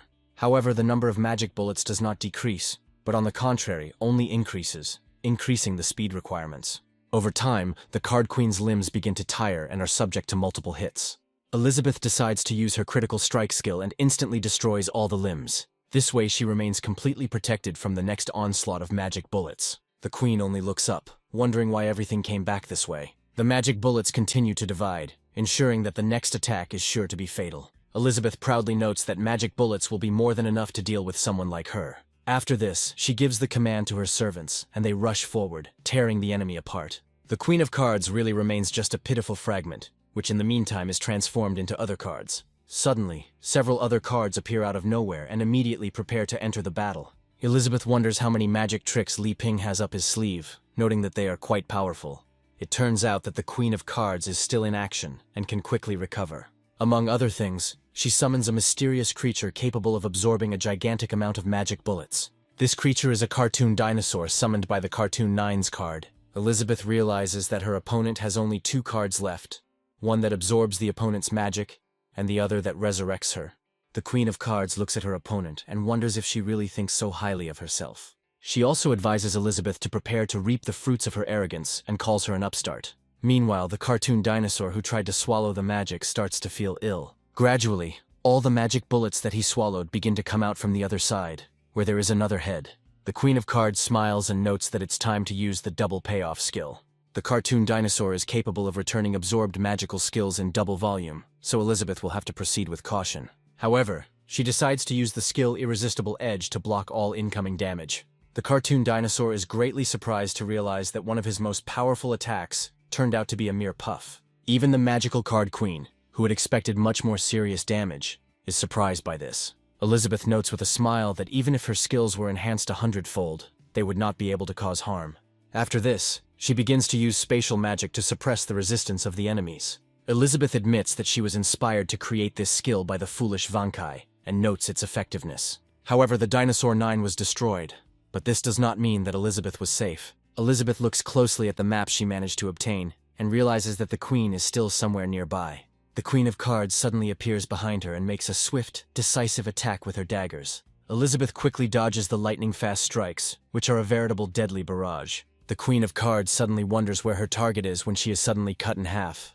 Elizabeth decides to go into a more combative form to deal with this enemy. With arrogance in her voice, she notes that she will now take the matter seriously in order to deal with the enemy. The mysterious decanter, which contains the petal immersed in water, is reactivated and begins to create the unimaginable. Before Elizabeth's eyes, the enemy's dismembered body is put back together, despite her efforts. Elizabeth realizes that once the main body is destroyed, the resurrection magic will activate automatically. The Queen of Cards prepares to rush into battle again, noting that she cannot be destroyed. However, Elizabeth realizes that there is a possibility of total destruction and decides to use the absolute confinement skill. Thus, the enemy finds himself in a dungeon from which it is impossible to escape under any circumstances. Elizabeth states that she will first limit the resurrection area with this skill, and then slowly play with her victim. After this, she decides to use the dissolution skill to melt the victim with acid. The cleansing vase is activated once again to resurrect its keeper and bring him back to life. The Queen of Cards notes that this is useless, as all she needs to resurrect is a drop of dew in a cleansing vase. She also states that the magical space inside the vase is connected to the world ocean, and the water in it is exhaustible. Elizabeth takes this information into account and then decides to move on to poisoning skills. The Queen of Cards immediately begins to feel the incredibly scorching air, altered by the most powerful poisons. Once the poison enters her body, she experiences such a searing pain that even a magical creature cannot cope with it. Elizabeth continues her torture using drowning, 1,000 needles, lacerating, and lightning strikes. She also notes that she will accumulate various damage that can be received in order to exhaust the enemy. Gradually, the vase begins to lose its strength for reasons that are still unknown. After a long time, Elizabeth defeats her opponent. She concludes that when endless resurrection is exceeded by endless pain, the opponent's body will naturally wither away. The King of Cards has been watching the battle all this time, as joining in would seem too wrong. Smiling, he notes that now is the time to take personal action and jump off his throne. He also summons a massive amount of blades to himself, which are actually much more deadly than they appear. He decides to use the fusion skill to give the blades a more conscious form. Together, these blades form something astonishing, merging into a weapon capable of rivaling even the gods. This weapon is at the level of a 2-star demon god, which is a truly powerful artifact. The Cartoon King, in turn, uses the skill of breaking boundaries to significantly improve his physical form. Smiling, he notes that there is only room on the throne for one ruler who must rule this world. Elizabeth only laughs loudly in response, causing surprise to the King of Cards. She notes that the Demon King was once the highest being in this world, and now understands how he watched over her. The king doesn't fall for the provocation, noting that she simply doesn't understand the difference in power levels. After this, he rushes forward using a world destruction combat technique. Elizabeth responds with similar spells, hoping that her skill will be at a higher level. She continues her attack using the Invincible King skill and breaks through her opponent's defense. Thus, he surprises Elizabeth and causes her serious damage by dashing through her. He notes that she is incredibly brave to allow herself to relax in battle, and is not a weak opponent. Smiling, he declares that he is the king, and therefore the strongest being in this world. He starts laughing loudly, gradually turning into a card, not realizing that he has actually already lost. These cards end up in the hands of Elizabeth, who begins to use them with incredible aggression. She assumes that all this time she was playing by Li Ping's rules, who wanted to remind her that pride leads to a fall. She vows that the strength of her skills will match Li Ping's and show that she is much better than expected. She is also surprised that she destroyed all the cards, but the space is still not destroyed. Looking closer, she realizes that there is one more card left, which is a strange-looking throne. The throne turns towards Elizabeth, and it becomes clear that she will be fighting against Deuce, who is a cartoon duck. Elizabeth orders the creature to stop wasting time on nonsense and decides to destroy it with a simple blow. The demonic hand rushes forward to crush the unfortunate animal and free the demon queen from captivity. However, suddenly a powerful counterattack comes from the seemingly ridiculous duck, which blocks this skill. Elizabeth realizes that the creature used copying to defeat its opponent. The duck is gradually taking on all of Elizabeth's external features, and one can only hope that she will be so strong.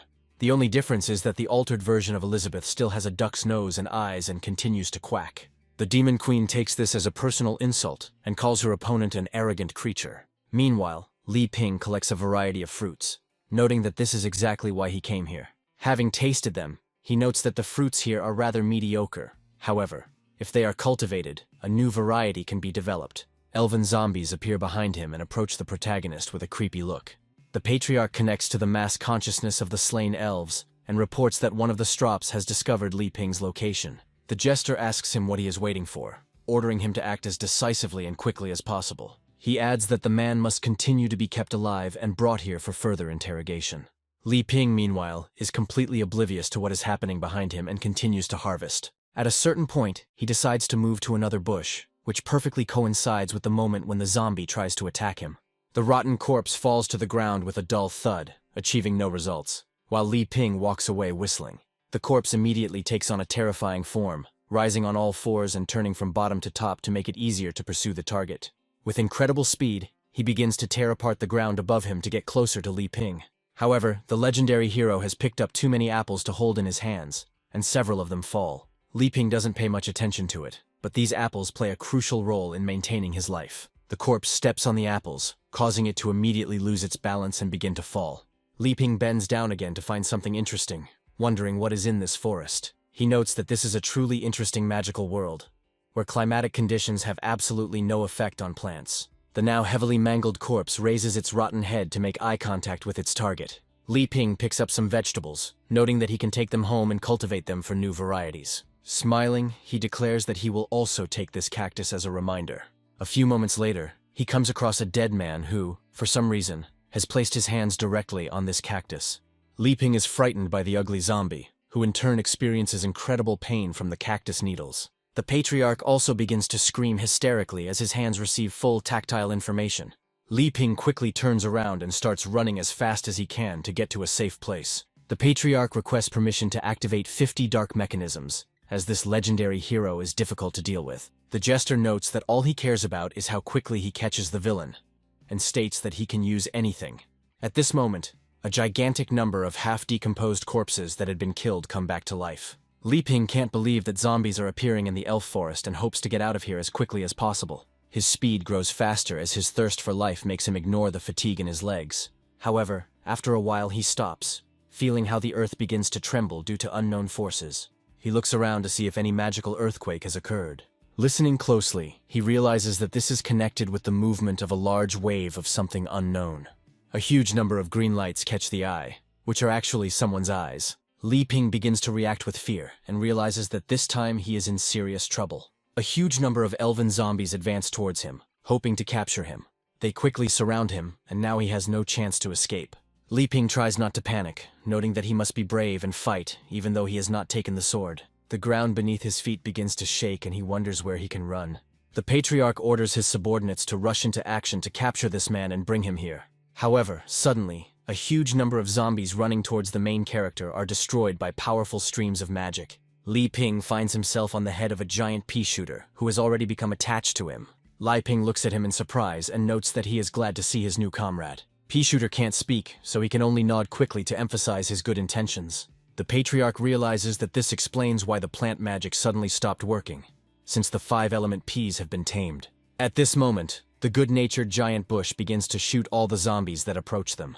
Li Ping grabs his comrade's head to avoid being thrown off by the incredible momentum.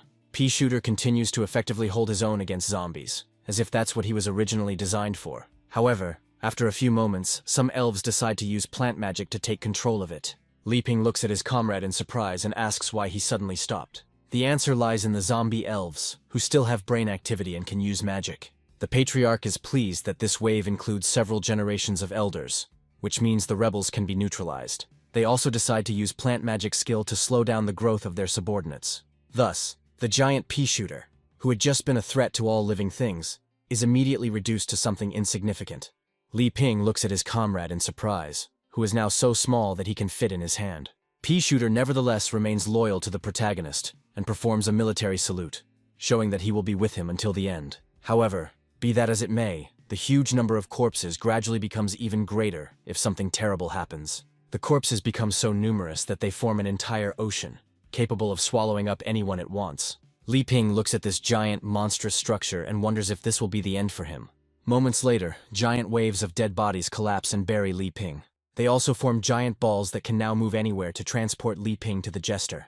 However, a spirit they had long forgotten, Daizan, suddenly intervenes, and is known to once again take the form of a chainsaw chair. An eerie sound deafens the entire area as the ball of zombies begins to crack. The same thing happens to the Patriarch, and in a moment his entire body is cut into 2 parts. The jester is surprised, remembering that path management can, at best, only convey tactile sensations. Meanwhile, pieces of infected bodies, destroyed by the new weapon, begin to fall from the sky. Li Ping stands in the middle of this nightmare, looking quite frightened, trying to figure out what to do now. He suddenly remembers that he had a chainsaw, but he doesn't understand how it could have appeared on its own.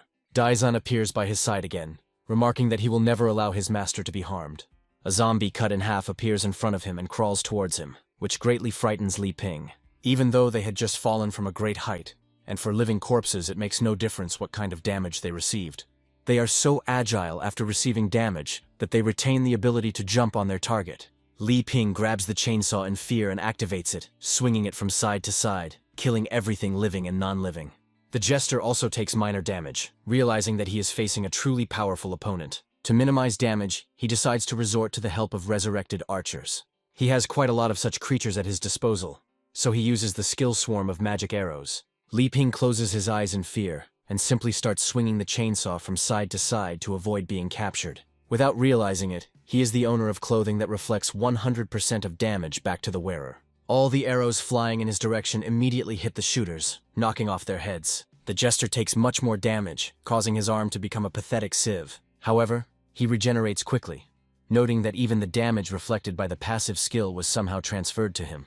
He realizes that the legendary hero he is fighting has achieved a certain level of mastery over magic. However, this is clearly not enough to deal with him, because he creates a major insanity skill. Li Ping, still in a panic, starts swinging his chainsaw, while Daizan decides to use his slashing skill. As we know, these slashing attacks are incredibly powerful skills that deal significant damage. Thus, the giant mountain of corpses created earlier immediately receives fatal damage. Moreover, this damage leaves an indelible mark even on the soil and destroys hundreds and thousands of trees. Eventually, even planets in the line of fire are cut in half by this skill. The jester feels uneasy, realizing that his most powerful necromancy has just been destroyed. He is surprised that she was cut in half with just one blow, and falls to the ground, unable to control himself. After his spell wears off, a huge number of corpses fall to the ground again, further frightening Li Ping.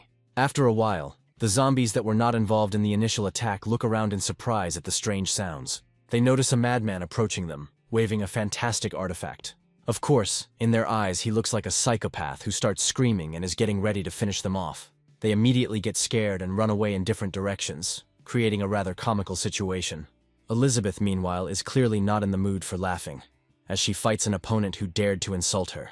The duck looks at her opponent in surprise, trying to understand what they are using against her this time.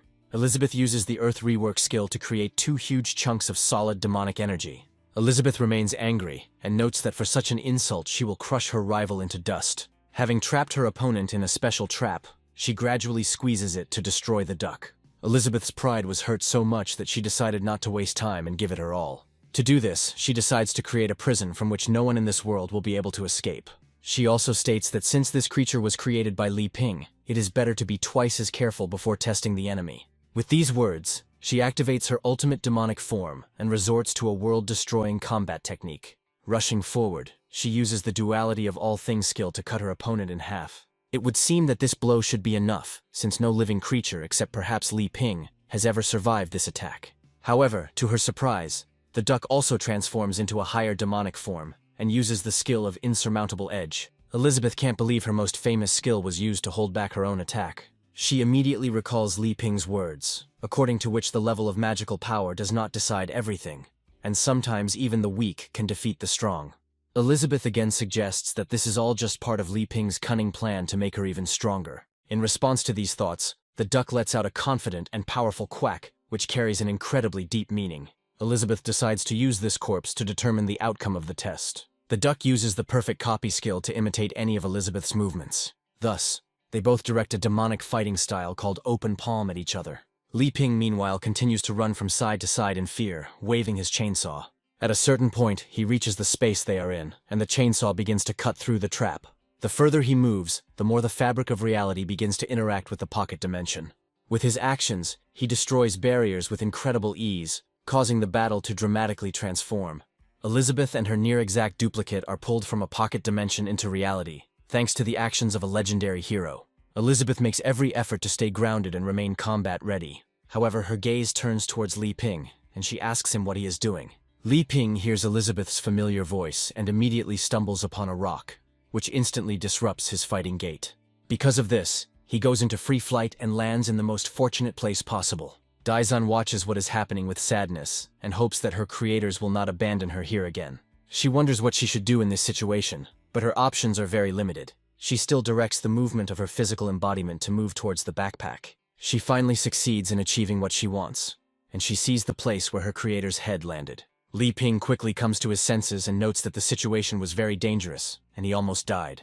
Elizabeth looks at him in surprise, trying to understand what he means, unaware that he was running from a zombie. However, after some time, her deduction returns again, suggesting that Li Ping had predicted the outcome of the fight. He understands that the mirror application of this technique would lead to the destruction of all existence, which means that it was stopped intentionally. Li Ping apologizes to her, and Elizabeth takes it completely the wrong way, as always. From her point of view, he explains that her faulty reasoning put her in a dangerous situation, and that it will not happen again. In fact, Li Ping is apologizing to her for once again not being strong and independent enough. Elizabeth asks him what he means, adding that she does not need his pity and can stand up for herself.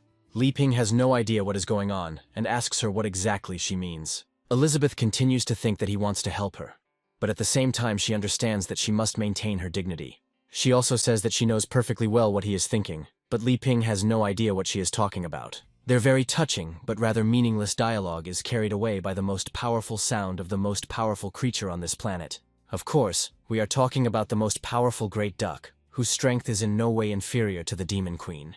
Li Ping looks at this strange creature in surprise and wonders who is standing in front of them.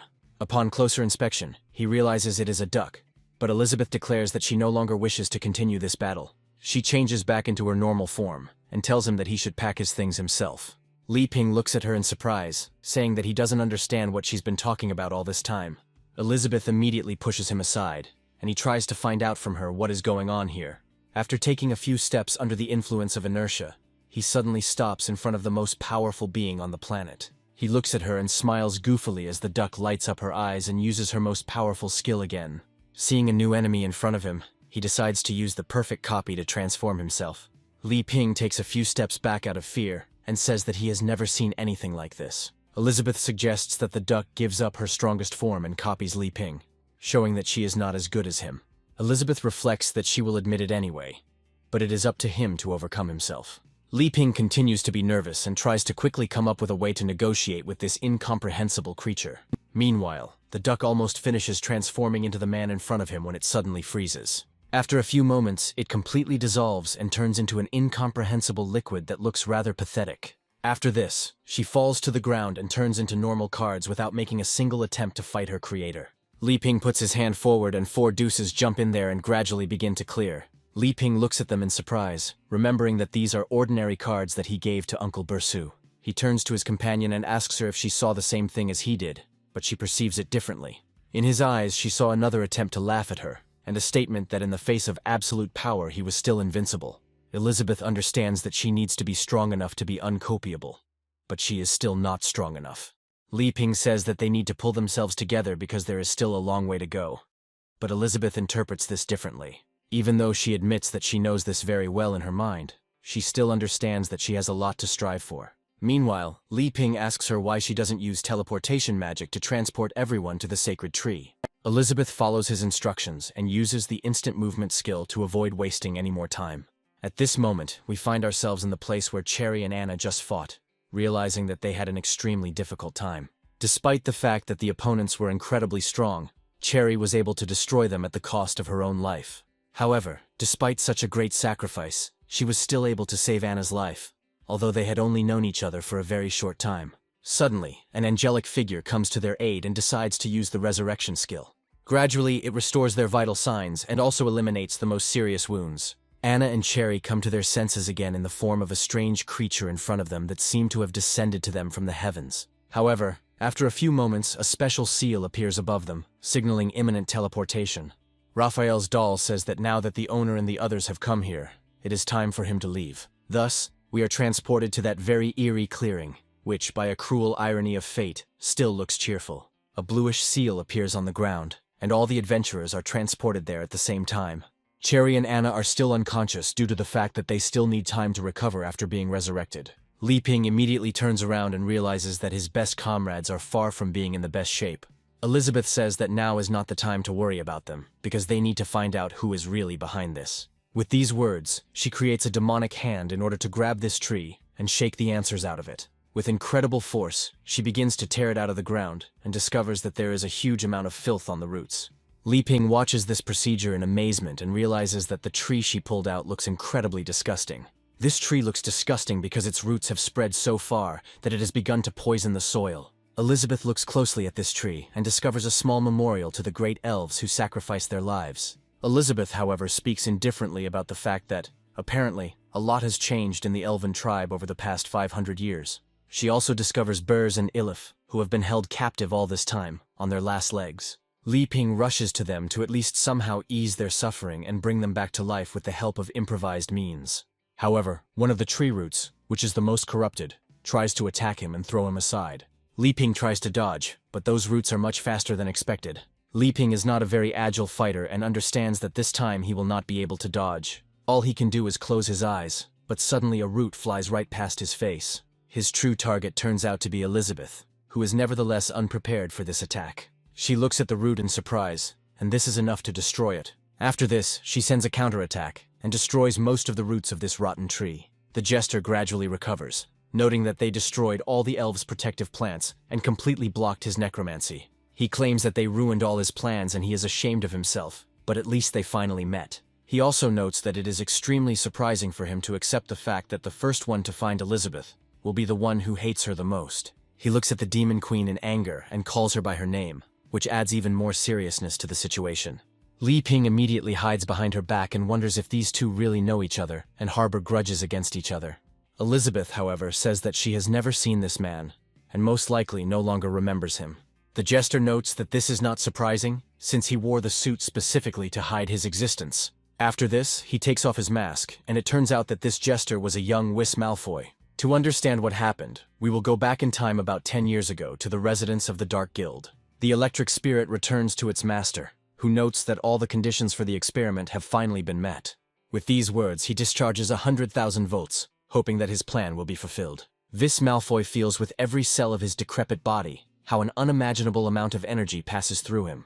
A nearby capsule suddenly begins to form biomass, which grows rapidly. Whis Malfoy happily notes that the separation procedure was successful, despite all its risks. The spirit of electricity wonders if the results of these experiments will be sent to the room with that monster. Whis Malfoy explains that this sample is different from the previous ones, and he will have to work with it on his own for some time. A chunk of huge flesh breaks through the thin shell of the capsule it was in and falls to the ground. When exposed to air, it immediately forms into something very strange, resembling a giant caterpillar. The spirit of electricity notes that this is just another clone, and does not understand how it is different from the others. Vis Malfoy notes that this time he separated part of his personality and gave it to a clone, which is, to some extent, Vis Malfoy. The clone listens to these speeches in surprise, trying to understand the meaning of his existence. At first, everything seems clear to him, and he guesses that he is a younger version of his creator. After some time, the moment comes to find out which clone is the strongest of all. In front of him stands something ugly, but vaguely reminiscent of a young version of Vis Malfoy. The spirit of electricity announces that battles will begin, and whoever wins will be able to leave this place and gain freedom. A larger version of the creator lunges forward, using its telescopic neck as an element of surprise. However, the younger and more traditionally built Vis Malfoy also remains a formidable opponent. The younger version of the creator rushes forward to use skills and improve his physical performance. He rushes into the air to cut off his opponent's head. A tougher, uglier version claps its hands to break its opponent in half. The spirit of electricity notes that he was confident of this clone's victory, as he had already won 10 battles in a row. However, it suddenly turns out that victory could go to someone else, because something goes completely wrong. The giant monster reports that it cannot move because the enemy has seized control of its corpse forts. The young clone of Vis Malfoy launches a powerful counterattack using the Corpse Wave skill. In just a few moments, he destroys the enemy, tearing him to pieces. Vis Malfoy observes the results, noting that the clone has fully mastered an important aspect of magic. This way they get a new champion, who should be the strongest and highest quality clone. Cloned Vis Malfoy returns his arm to normal to demonstrate his superiority. After this, he approaches his owner to receive the praise he deserves. Vis Malfoy tells the clone that he will now teach him how to use devices and control dark mechanisms. He also states that when the time comes, he will have to infiltrate the elven tribe and hide there. The spirit of electricity wonders why not create more perfect clones to invade other places. Vis Malfoy says the only downside to this clone is that it requires some personality to be infused into it. He also adds that the submissiveness he passed on to the clone is the only part he would like to get rid of. Smiling, he notes that now he has no doubts left, and he no longer feels unworthy of Mrs. Elizabeth. The clone of Vis Malfoy looks closely at the giant capsule, in which the image of the Demon Queen still hovers. Just one look at her gives him impulses of aggression, and he wants to destroy her. The spirit of electricity immediately warns the creator about what is happening, noting that urgent measures must be taken. The cloned Vis Malfoy rushes forward in hopes of destroying the capsule with his Corpse Wave skill. However, his creator immediately becomes more serious and advises him to realize his pathetic place. Before he even reaches his target, he falls to the ground, feeling as if something has broken his psyche. Vis Malfoy notes that love that cannot be found gives birth to hatred, but he must remember the purpose of his existence. The clone asks him what the purpose of his true existence is and why he was created. Vis Malfoy explains that he is merely a tool that helps a real person achieve what he wants.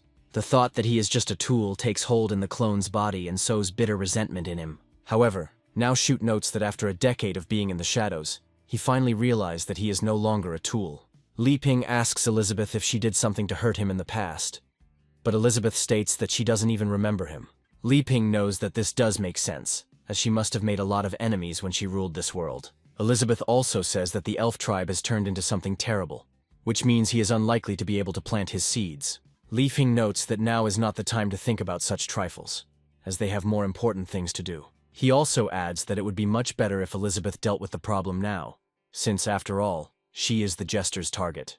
Elizabeth asks him if he really wanted her to clean up the mess herself from the start, suggesting it was all manipulation. A small argument ensues between them, during which they completely stop paying attention to the jester. The jester can't stand the tension, and reveals that his name is actually Vis Malfoy, and now she must remember him. Elizabeth looks at him with some distrust and wonders why he is not in the Dark Guild. Li Ping carefully follows the dialogue between the two, realizing that since the conversation turned to the Dark Guild, it was very important. Vis Malfoy explains that none of this matters, as he still has the powers of the Elven Tribe and the Dark Engines. With these words, he takes control of the sacred tree again, and decides to use the whip skill. Elizabeth says that if he really is the man she is looking for, then she must take action immediately. At that very moment, she grabs him with her magical limbs to interrogate him thoroughly. Li Ping asks her to be careful not to harm the other hostages who might get hurt. Elizabeth assures him that she will not cause harm, noting that he has no intention of harming his pawns. Cloned Vis Malfoy realizes that he is in deep trouble and has underestimated his powers. Elizabeth holds him captive and asks why he is here and where Amelia has gone. She also states that there are rumors of attempts to resurrect her and is trying to find out what is going on here. The jester explains that he was created as a tool, and for a long time he did not understand how he should feel towards Elizabeth. Elizabeth is not satisfied with this answer and decides to press even harder to get him to spill the beans. The cloned Whis Malfoy begins to scream loudly, feeling his bones breaking one by one. Elizabeth orders him to stop talking nonsense, adding that she won't repeat it twice. Her opponent points out that he really doesn't understand what it is about her that could arouse his sympathy. After this, he takes out his trump card, realizing that only the strongest card in the deck can get him out of the situation. A few moments later, an energetic cut appears, which instantly frees him from the shackles. Elizabeth is very surprised to realize that an opponent on the level of a demon god has appeared in front of her. The whole point is that the jester decided to play the card of two jokers, which is a very strong combination. Our old acquaintance suddenly appears from an unknown space and looks around in search of victims. Smiling, he announces that he will torment the soul of the one who summoned him hundreds of years ago, but at the same time he will fulfill his wish. The jester agrees to this, and orders the destruction of everyone who stands before him. With a creepy grin, Joker notes that it will be easy as pie and prepares to rush forward. Elizabeth says that the Joker is the king of his world, but is forced to obey the orders of a being below him. The Joker replies that rules are rules, and he has long wanted to try his knife in action, so he has nothing against it. Smiling, he notes that everyone here is a master of black magic, and it is time to find out who is stronger. Elizabeth decides to surprise him with her trump cards, using the time limit zone skill. The Joker immediately sends flying knives forward, which ignore all of Elizabeth's restrictions. It becomes too late for her to do anything because she has put too much emphasis on this skill. She realizes she can't move, and her time limit zone isn't working as she hoped. Smiling, Joker explains that the level of magic is just an appearance, and the essence of the world is a competition for the power of rules. Elizabeth guesses that the reason Joker ignores the rules of this world is because he was Li Ping. Li Ping turns around and asks her what exactly she means by calling him that. Li Ping's radiant face becomes visible in this strange area, and Joker takes notice of him. He understands that in front of him stands the Creator, who created his dimension along with incredible power. The Joker changes his plans, realizing that if nothing is done, he will destroy something valuable to its creator. Without a moment's hesitation, he shields Elizabeth from two knives flying at her that would otherwise have destroyed her. Closing his eyes and feeling the blood and some kind of energy flowing through him, he notes that fortunately he managed to prevent the irreparable. Immediately after this, he decides to spend some magic on instant recovery and disperses the knives from his body. The time-stop zone instantly collapses, and the natural order of things continues to move. The Joker approaches the cloned Whis Malfoy and says that he almost fooled him with his magic. Whis Malfoy shouts loudly at him to surrender, and wonders why the Joker was afraid of some pathetic people. In response, the Joker begins screaming at him, spewing a giant stream of destructive energy from his mouth that incinerates him. After this, he smiles and explains that black magicians always sought to obtain a little negative energy, and he did not know what he was doing. Li Ping doesn't understand what's happening because he doesn't see the power of his cards due to his lack of magical talent. Elizabeth asks him if he wants to continue the battle, but he states that he is not interested, as she has become friends with the Creator. After this, he politely says goodbye, and his projection slowly disintegrates into particles. The last thing that remains is a pair of jokers, which carefully fall into the hands of the protagonist. Li Ping looks at them in surprise and notes that these are the same cards that he gave to Elif and Bursu. Elizabeth says that if the cards fall into the wrong hands, there will be consequences. But Li Ping states that everything was fine before. Elizabeth understands that the main thing about these cards is who has them, and if the card falls into the hands of an unclean person, black magic will consume him. Afterwards, she surveys the battlefield and discovers that the tree has been uprooted and is now of no value. She also notices the patriarch lying there, his body completely filled with dark mechanisms. Elizabeth realizes that after Twill died, in just 500 years the elves have sunk to a deplorable state. To find out what happened, she orders Bursu and Elif to stand up and answer a few questions. In fact, they need to be treated because they don't look their best. Elizabeth demands that they immediately tell her what has happened over the past few days. However, all they can squeeze out are distorted sounds that are unlikely to help. Li Ping notes that Burz and Elif are exhausted, meaning they need some water to recover. He begins to gradually pour them over himself until their physical condition returns to normal. Burz and Elif are happy that they have literally been resurrected and now feel great. Li Ping says he is glad they are healed because they still have a place on the team, and he especially needs people now. Burz and Elif say that they deserve to be punished for disturbing the peace and causing trouble for the Demon Queen and the heroes.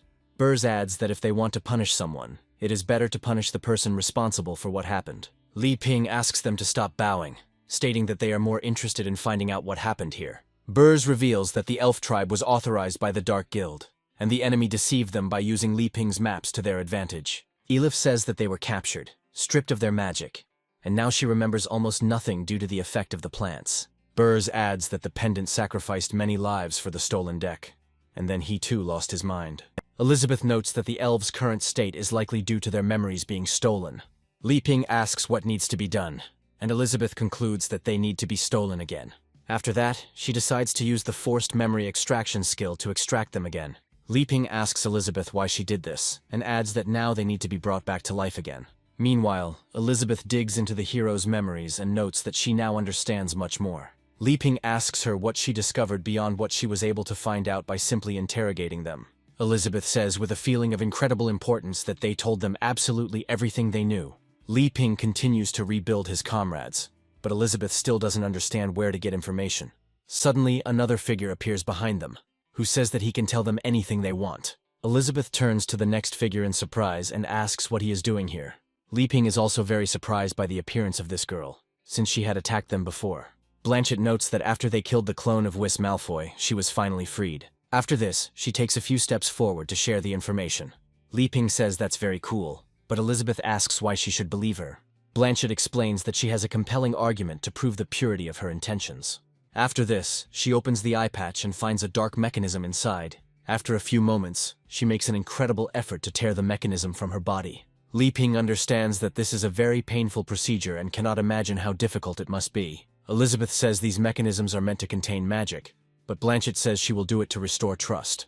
Instead of using the usual methods, Elizabeth forcibly extracts memories from the victim again. Li Ping realizes that with such negotiators he will have to carry water with him at all times, and rushes forward to resurrect it. Elizabeth grabs his hand and tells him that this time they will watch the memories together. Delving into the memories of the elven general, they recall when the great tree was first infected. According to these memories, special fruits were grown for ordinary elves to eat. Blanchett tried to resist the will of these devilish creatures and destroy the tree to stop this torture. However, she ends up being captured by a creepy clown who gouges out her eye. To disable it, he simply places a small piece of the filth directly into her wound, causing a dark mechanism to appear. After this, her will is completely subordinated, and she is like a mark under the influence of the clone. The jester, in turn, imitates ordinary life in the village, so as not to arouse unnecessary suspicion. All these memories lead to the moment where she was supposed to fight Elizabeth, but chose suicide. Now it finally becomes clear how she was able to survive these hopeless circumstances. The whole point is that she is found by a living map, which was a cartoon archer, belonging to a tribe of elves. She shoots a special arrow into her body, which resurrects the already dead body and returns her mind. After some time, they decide to make a break to discuss their future plans and recuperate. Elizabeth, as expected, is unhappy with what is happening, and notes that the current circumstances are simply inexcusable. She makes a claim that everything should have gone to her, but Li Ping shared it with others. Li Ping looks at her allies and says that they need to recuperate, and she is doing well with that. Blanchett reveals that the archer who rescued her originally wanted to save Burrs and Elif, but has now decided to speak with them personally. With these words, she hands over several fours, representing the figure of the holy archer. Elif looks at these cards carefully, wondering what it means, and simultaneously activates their effect. Suddenly, the figure of an elven woman appears above them, who is terribly reminiscent of Elif. Elif and Burrs look at the woman in shock, and their consciousness is transported to a completely different place. They find themselves in the heavenly kingdom, and quickly notice another woman with their curious glances. Turning around, the girl announces that they have finally met, and they realize that Nikta is standing in front of them. Burrs looks at his dear wife and asks if they are really seeing her for real. Grabbing her hand, he rushes forward, realizing that there may not be another chance. He hugs her, saying that it all seems like a dream to him, and he missed her very much during this time. Burrs immediately calls Elif over and tells her that her mother probably wants to take a closer look at her beloved daughter. Elif cautiously approaches and says that her mother has probably already died, and this is some kind of illusion. Nikta states that in the real world her mother has already died, but her soul is being reborn in this sacred temple. Burrs hugs his wife and daughter, saying that he is very happy that their family is finally reunited, at least in this form. Elif is no less happy than her father, realizing that she is seeing her mother for the first time, about whom she had previously only heard legends. Nikta says with a smile that she has a lot to tell them and that they might have to stay here for a while. After a while, she realizes that they don't really have much time, so they need to hurry. She immediately starts to fuss about what to do, as there is very little time left. Finally, she begins to gesture clearly, saying that her father forced her to return to the tribe to protect her. After this, she reveals that her soul somehow ended up on the battlefield where they were manipulated by the Joker. Elif asks Burrs if their mother was always this energetic, and he states that he always liked it. Nikta, meanwhile, says that the evil clown began sending his army of shadows, and they continued to resist him. After this, she tells even more heart-rending stories, the meaning of which is not really that great. Elif and Burrs listen attentively to all these stories about what really happened there, but they understand that it is not very important now. They both come to the conclusion that their mother is really very sweet, and they will miss her very much when they return here. Nikta concludes that incredible stories show the emergence of 13 protectors to hold back the evil clown. Burrs says he doesn't care at all what happened in the past, because time is short, and he needs to enjoy the moment. After that, they all hug, and Burrs says that the creator is Mr. Li Ping, and thanks to him, they are together. Nikta says that if they can establish a good relationship with the creator, then they will definitely meet again. She also states that the creator gave her an important mission, so she must fulfill it. Elif asks if she is really leaving them, and they will never see each other again. Nikta says that she will protect them on the map, and that in reality, she will be by their side all the time. Elif asks how they can meet again after such a long separation. Nikta says that they must trust Li Ping in order to gain eternal life and get what they desire. Thus, she returns to the pedestal of defenders, continuing her watch. Tears appear in Elif and Burrs' eyes, and they realize that they have never felt happier than they do now. Elizabeth is amazed that the soul can travel to other dimensions, while Li Ping realizes that he can't see anything again. Burrs says that from now on they will be Li Ping's most loyal servants, while Elizabeth tries to learn the secret of his power. Cherry is surprised that Burrs and Elif are receiving more magical power, but Anna assumes it was a gift from Li Ping. Cherry reflects on how she fought poorly this time, and must have disappointed the legendary hero. Blanchett approaches Li Ping and Elizabeth, asking if they could help save the elf tribe. Elizabeth refuses, saying that she has no interest in wasting her time on such a task. Li Ping says that she would definitely find a way since resurrection magic is present in this world. Elizabeth goes on a long tirade about why she doesn't want to do it, the gist of which is that she's just too lazy. Li Ping says that in this case, it will be much easier to plant a new tree if the old one can no longer be brought back to life. Rising to his feet, he states that, according to the proverb, it takes 10 years to grow a tree, and 100 years to raise a man. Examining the tree, he says that its roots have rotted, and there is no point in trying to save them. Having studied the soil, he notes that it is good here, and not much different from what is at his home.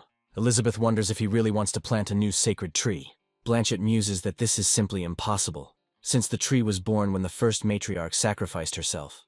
Li Ping says there is a way to grow a tree much faster than it would take several years. Turning around, he smiles and says that he will need help with this difficult task. Cherry, Anna, Elif and Burrs immediately volunteer to be his assistants, saying that they are awaiting his orders. Li Ping says that he actually only needs Cherry's help to complete this task. The Swordmaster feels incredibly honored and asks how she can help the legendary hero. Li Ping asks her if she kept the branch he gave her, saying that he will need it now. Cherry looks at him in surprise, wonders, and then asks what he needs the broken branch for. Li Ping thanks her, saying that the broken branch is unlikely to help him much, so he will take it. Naturally, she takes this as a threat and expresses incredible disappointment in her sword skills. Cherry says with a trembling voice that she will do absolutely everything that the legendary hero tells her. After this, he calmly heads towards what remains of the sacred tree, leaving the others alone with their thoughts. Cherry falls to the ground, unable to bear the shame, and says that this should be a lesson to everyone else. The mass confusion continues, and the others assume that he actually just lectured the Swordmaster. Anna assumes that she would have fought side by side with Cherry all this time, but she was not even reprimanded because she was considered too weak. Cherry says that she doesn't deserve the title of Swordmaster anymore, and asks everyone to stop calling her that. Elizabeth also joins in these events and suggests that he punished one as a lesson to others. Smiling, she says that she will watch with interest how he will plant a tree, since it is impossible to carry out a large-scale resurrection. She assumes that he can be as strong as he wants, but he will not be able to break the rules of the universe, and Li Ping, in her opinion, will disappoint her. He opens his backpack, in which a small bag of plant fertilizer is already waiting. Having planted the cutting, he says that a tree can be grown from a seedling, and if this method is used, its growth rate will increase. After this, he begins to water the soil around the sprout, noting that this will be enough for the first shoots. He then reads the instructions, which tell him to add some fertilizer and water to help the plant. Within seconds, the tree produces a huge number of roots, each of which is incredibly strong. After some time, a full-fledged earthquake begins, and everyone tries to press themselves to the ground. The roots pierce the ground to grab all the innocently killed creatures in a huge area, The roots also destroy fragments of the tree that have already been corrupted to absorb its power. The earthquake gradually gains strength, and our heroes realize that something truly amazing is approaching. A large number of zombies are trying to escape the life-giving force, but their fate is already sealed. Li Ping had just created the birth of a true sacred tree, with just a few moments and a couple of ingredients. Looking around, he realizes that the barrier of the Holy Land is rapidly beginning to disappear due to the birth of a new entity. Turning to the Demon Queen, he asks if she knows what is happening. Meanwhile, large buds of beautiful flowers begin to bloom on the roots of the trees, but they are not just for beauty. Soon, a huge number of elves begin to emerge from them, and this spectacle really looks very exciting. Li Ping had just single-handedly saved the fate of an entire race that had no hope of resurrection. The air is also filled with a large number of different petals, giving the event an even more magical touch. Even magical deer and unicorns that were destroyed by dark magic are brought back to life within minutes. Blanchett looks around in surprise, saying that a huge amount of magic fills every corner of the elven land. She understands that the new sacred tree has just completed the rooting stage, and as it grows, its effect will become even stronger. Li Ping watches the tree grow carefully, noting that it looks rather strange. Thinking back on his past experiments, he realizes that due to the intervention of magic, he has achieved an unpredictable growth rate. After this, he gets to his feet and says that obviously magic decides absolutely everything in this world. Elizabeth watches him, trying to figure out how he managed to do what would have taken her so long. She understands the basic principle of how to resurrect people, but in practice she still can't do it quickly. She frantically goes through the options, trying to understand how he managed to achieve such results. After some time, she comes to the conclusion that Li Ping is a divine being who can create rules. This thought takes root in her head forever, and she understands that she is absolutely powerless here. Feeling that she will never be able to demonstrate her superiority again, she falls to her knees. Elizabeth understands why Li Ping can do whatever he wants while others cannot, and comes to the conclusion that he didn't call himself the creator for nothing. Everyone else watches this strange scene, trying to understand what happened here. Burrs says the atmosphere here is quite strange, while Ilif claims that Li Ping has revived an entire race of elves. Cherry and Anna also come to the conclusion that they are completely far from understanding the true intentions of the legendary hero. Smiling, he turns around and says that he has done all he could and that his powers no longer apply. After this, he goes to Blanchett, saying that he will leave everything else to her. She asks the legendary hero what he means by these words, implying a feeling of the burden of responsibility. Li Ping says that the seedlings will need someone to take care of them, so he relies on them for this matter. Blanchett reflects on how only the tribe's patriarch has the right to care for the sacred tree, and she is unsuitable for the role. Without thinking twice, she realizes that she can simply shift her responsibility onto someone else who is more suitable for it. Smiling, she points her finger at Ilif and says that her mother saved her, and that she is also a descendant of the previous government. Burrs is very surprised by this train of thought, and Ilif does not understand that they just tried to involve her in a very murky matter. Li Ping smiles and says that thanks to her mixed blood, she can really try to change the old conditions for the elves. Ilif asks him if he is serious about this, and cannot understand how it could even be done. Burrs places his hand on her shoulder, after which they both bow, saying that he will definitely help her. He reminds her that Nikta said that they must obey any order Li Ping gives them, no matter what it is. Blanchett approaches Ilif and says that she will continue to serve as general and help lead the tribe. They reflect on the fact that they must do everything possible to ensure that the legendary hero is satisfied with their service.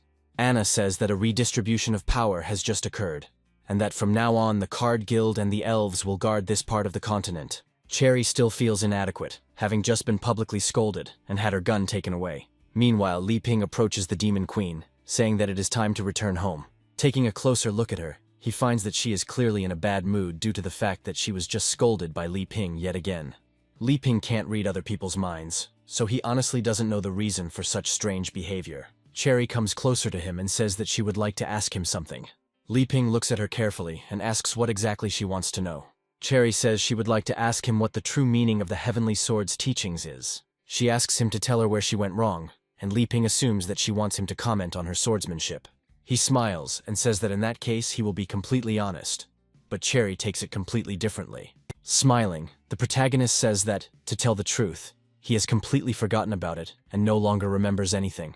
Cherry asks what exactly he forgot, and Li Ping suggests that she return to the Holy Sword Guild to exchange experiences. Everyone freezes, realizing how serious a blow this is to the reputation of Li Ping's lackey. Cherry asks in a trembling voice if he really means to say that her fencing skills were that terrible. Li Ping claims that she misunderstood him, adding that the only thing that impressed him was the swordless style. He tries to remember that one of her students used something similar at a competition. He tries to replicate it, saying it should look something like this, then points his hand towards Cherry. Due to his incredible potential, he is able to knock the soul out of a swordmaster with one move. However, this soul immediately rushes off to somewhere unknown, and then ends up where no one hears. A giant mountain appears in front of her, which turns out to be a flying island on which there is a giant temple. Cherry lands on a giant flying heavenly sword, which guides her to the right place. Looking around, she realizes that these places are an incredibly valuable source of multifaceted knowledge. Cherry finds herself in a small training area where young students are training. She immediately receives a small sword and carefully watches what exactly these students are training right now. Everyone here looks like incredibly young kids, but appearances are deceiving. There is also a master sitting here, holding a small, strange brush in his hands, which serves an unknown purpose. Upon seeing a new student, he makes a small wave to give a command to his subordinates. Before she can even process anything, she is quickly attacked by these seemingly harmless children. Despite this, he manages to easily disarm her, thus showing that she still has a lot to learn. After some time, she decides to study with them and becomes a student of this unknown master. Every day she gets up at the same time to repeat the same movements, bringing them to automaticity. She meditates under icy waterfalls to strengthen her body and develop her spirit. After some time, she comes again to fight in a duel and show what she has learned during this time. At this point, she makes the mistake of going back to check if the technician is happy with her results. He suggests looking somewhere to the side, as if he doesn't pay attention to her successes. In this fight she loses, despite giving her all 100%, because the little neophyte turns out to be stronger. The following fights also end exactly the same, despite all her efforts. After some time, they decide to hold a tea ceremony to check how much it follows the traditions of this temple. The master brews the perfect tea, after which he gestures with his hand so that she can taste the resulting drink. Cherry carefully touches the small cup and tastes this alcoholic drink. The giant candle behind them is suddenly blown out by a gentle gust of wind. A revelation comes to her mind that it would be much better if she mastered the style without a sword. To master this move, she has to practice a lot under the most stressful conditions. Time after time, she does not give up and continues her persistent training, finding herself in a state of timelessness. She feels that until she hones these skills to the limit, she will not be able to achieve anything. However, her tenacity and incredible spirit continue to carry her forward, which is why she does not give up even after hundreds of failures. In the end, life is like the changing of the seasons, and you just have to move and try to catch the flow. Cherry makes a firm decision that she will master these techniques no matter what and continues training. Casting aside her doubts, she decides to get rid of the sword completely, throwing it into the water since it only bound her. In this way, she achieves maximum unity with her body and feels what movements need to be performed. A long time passes, and finally autumn comes to this temple, which means someone has to sweep the leaves that are here. Cherry has already become a very old woman, since she has been practicing these skills for an incredibly long time. Despite this, the little warriors who are here have not aged for a single second. However, without realizing it, Cherry has developed incredible powers, allowing her to affect objects without weapons. As it removes leaves, it also affects the metal and everything in its path, continuing to move incredibly smoothly. Some more time passes, and she begins to conduct tea ceremonies and conversations with her master. The master asks her if she has learned the art of the heavenly sword, and Cherry asks him what he means. Looking at her reflection, she says that she completely forgot why she came here and simply gave herself over to the moment. Smiling, the master says that in that case it is time for her to go back. Cherry instantly looked younger, looked at her master, and asked if so much time had really passed. The master recommends not trying to control the heavenly sword technique, but simply connecting with it and merging with nature. Cherry asks her teacher to at least reveal his identity, so that she can forever keep his memory in a good heart. The master declares that the name is absolutely unimportant, after which he decides to tell his name. Cherry disappears, and the great master wonders who will come here next to learn the art. Li Ping looks ahead and wonders what just happened, as only a second has passed in the real world. Cherry takes to the air to enter a deep state of meditation and go through all the trials. She increases her level many times and enters the stage of a 4-star demon lord's power. Anna watches this and realizes that their leader has just helped her older sister level up 3 times. Elif and Bears say it's simply unbelievable and can't believe he managed to pump up one person so much. Cherry tells him in front of her that she is very grateful to him for it being about the true path. Cherry states that she has realized everything and will now follow his advice by returning to the Holy Sword Guild. Immediately after this, she transforms her body into a stream of pure energy and rushes off into the distance. Li Ping looks at this in surprise, thinking that perhaps his level is too low and he does not understand the motives of the powers that be.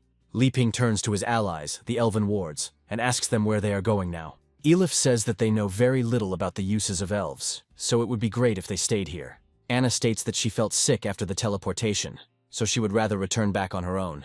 Li Ping says that if no one else is going to ask for anything, then they will just return home. Sitting down, he asks Elizabeth what happened to her and recommends using a teleportation spell. Elizabeth is still in a state of deep depression, realizing that she will never be able to surpass her opponent. After some time, a magical seal appears in the place where they had just stood. Cherry continues to travel through time and space, observing what is happening around her. Suddenly, she decides to slow down a bit because she sees several very unfamiliar figures in the middle of the desert. Barry and Hui encounter another enemy who has several dark mechanisms in his body. Hui says that he now understands why the members of the giant bear became apostles of the Dark Guild. The leader of the bears says that he will tear them to pieces, after which he will accept the rest of the pathetic weaklings.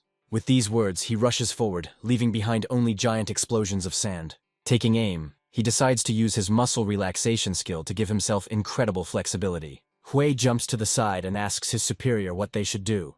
Realizing that they are facing a serious opponent, Barry advises him not to underestimate himself, as the barley tea has also increased their fighting strength.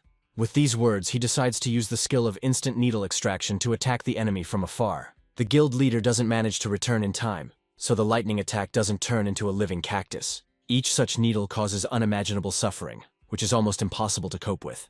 Hui decides to support his master by using the concrete skill to limit his opponent's mobility. His attack is quite successful, as the clumsy bear does not have time to dodge. Hui prepares to deliver the finishing blow while the enemy is still unconscious. Coming closer, he decides to resort to the art of wielding a blunt blade to transmit vibrations through the concrete. He sticks in 2 clubs so that the resonance is as strong and destructive as possible for the enemy. The leader of the Bear Guild begins to feel an incredible force that is applied to his body and is capable of destroying him. Hui goes into maximum power mode to shatter his opponent and reduce them to dust. The concrete sculpture, resembling something formless, continues to hold the enemy within itself. The resonance that follows this attack is so powerful that it causes the sand ocean to move. Gradually, he inflicts serious damage on the giant bear, causing him to experience incredible suffering. Hui continues his onslaught, assuming that if he does, the enemy will give in and lose heart. Barry watches the proceedings closely, proud of what one of his most outstanding students has accomplished. After some time, Hui feels that his strength is gradually beginning to leave him, and decides not to let himself get seriously exhausted. Pulling his clubs out of the concrete sculpture, he says the vibration process is complete. Barry praises him, saying that at this rate he will soon move to the next level.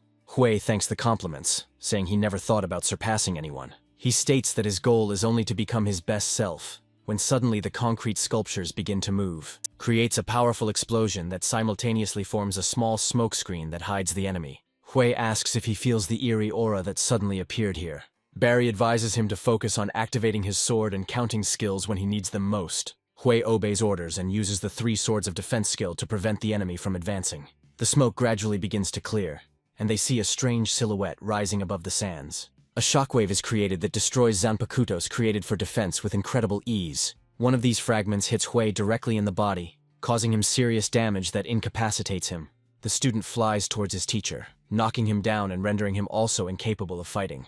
The leader of the Bear Guild, despite serious damage, receives a gigantic increase in strength. Hui and Barry were damaged in just an instant due to their carelessness. The half-demonic being says that the dark mechanism is only a tool for transition, and eternal power belongs to chaos. He adds that everyone below the level of the Demon King are ordinary insects, and now he has even surpassed Whis Malfoy.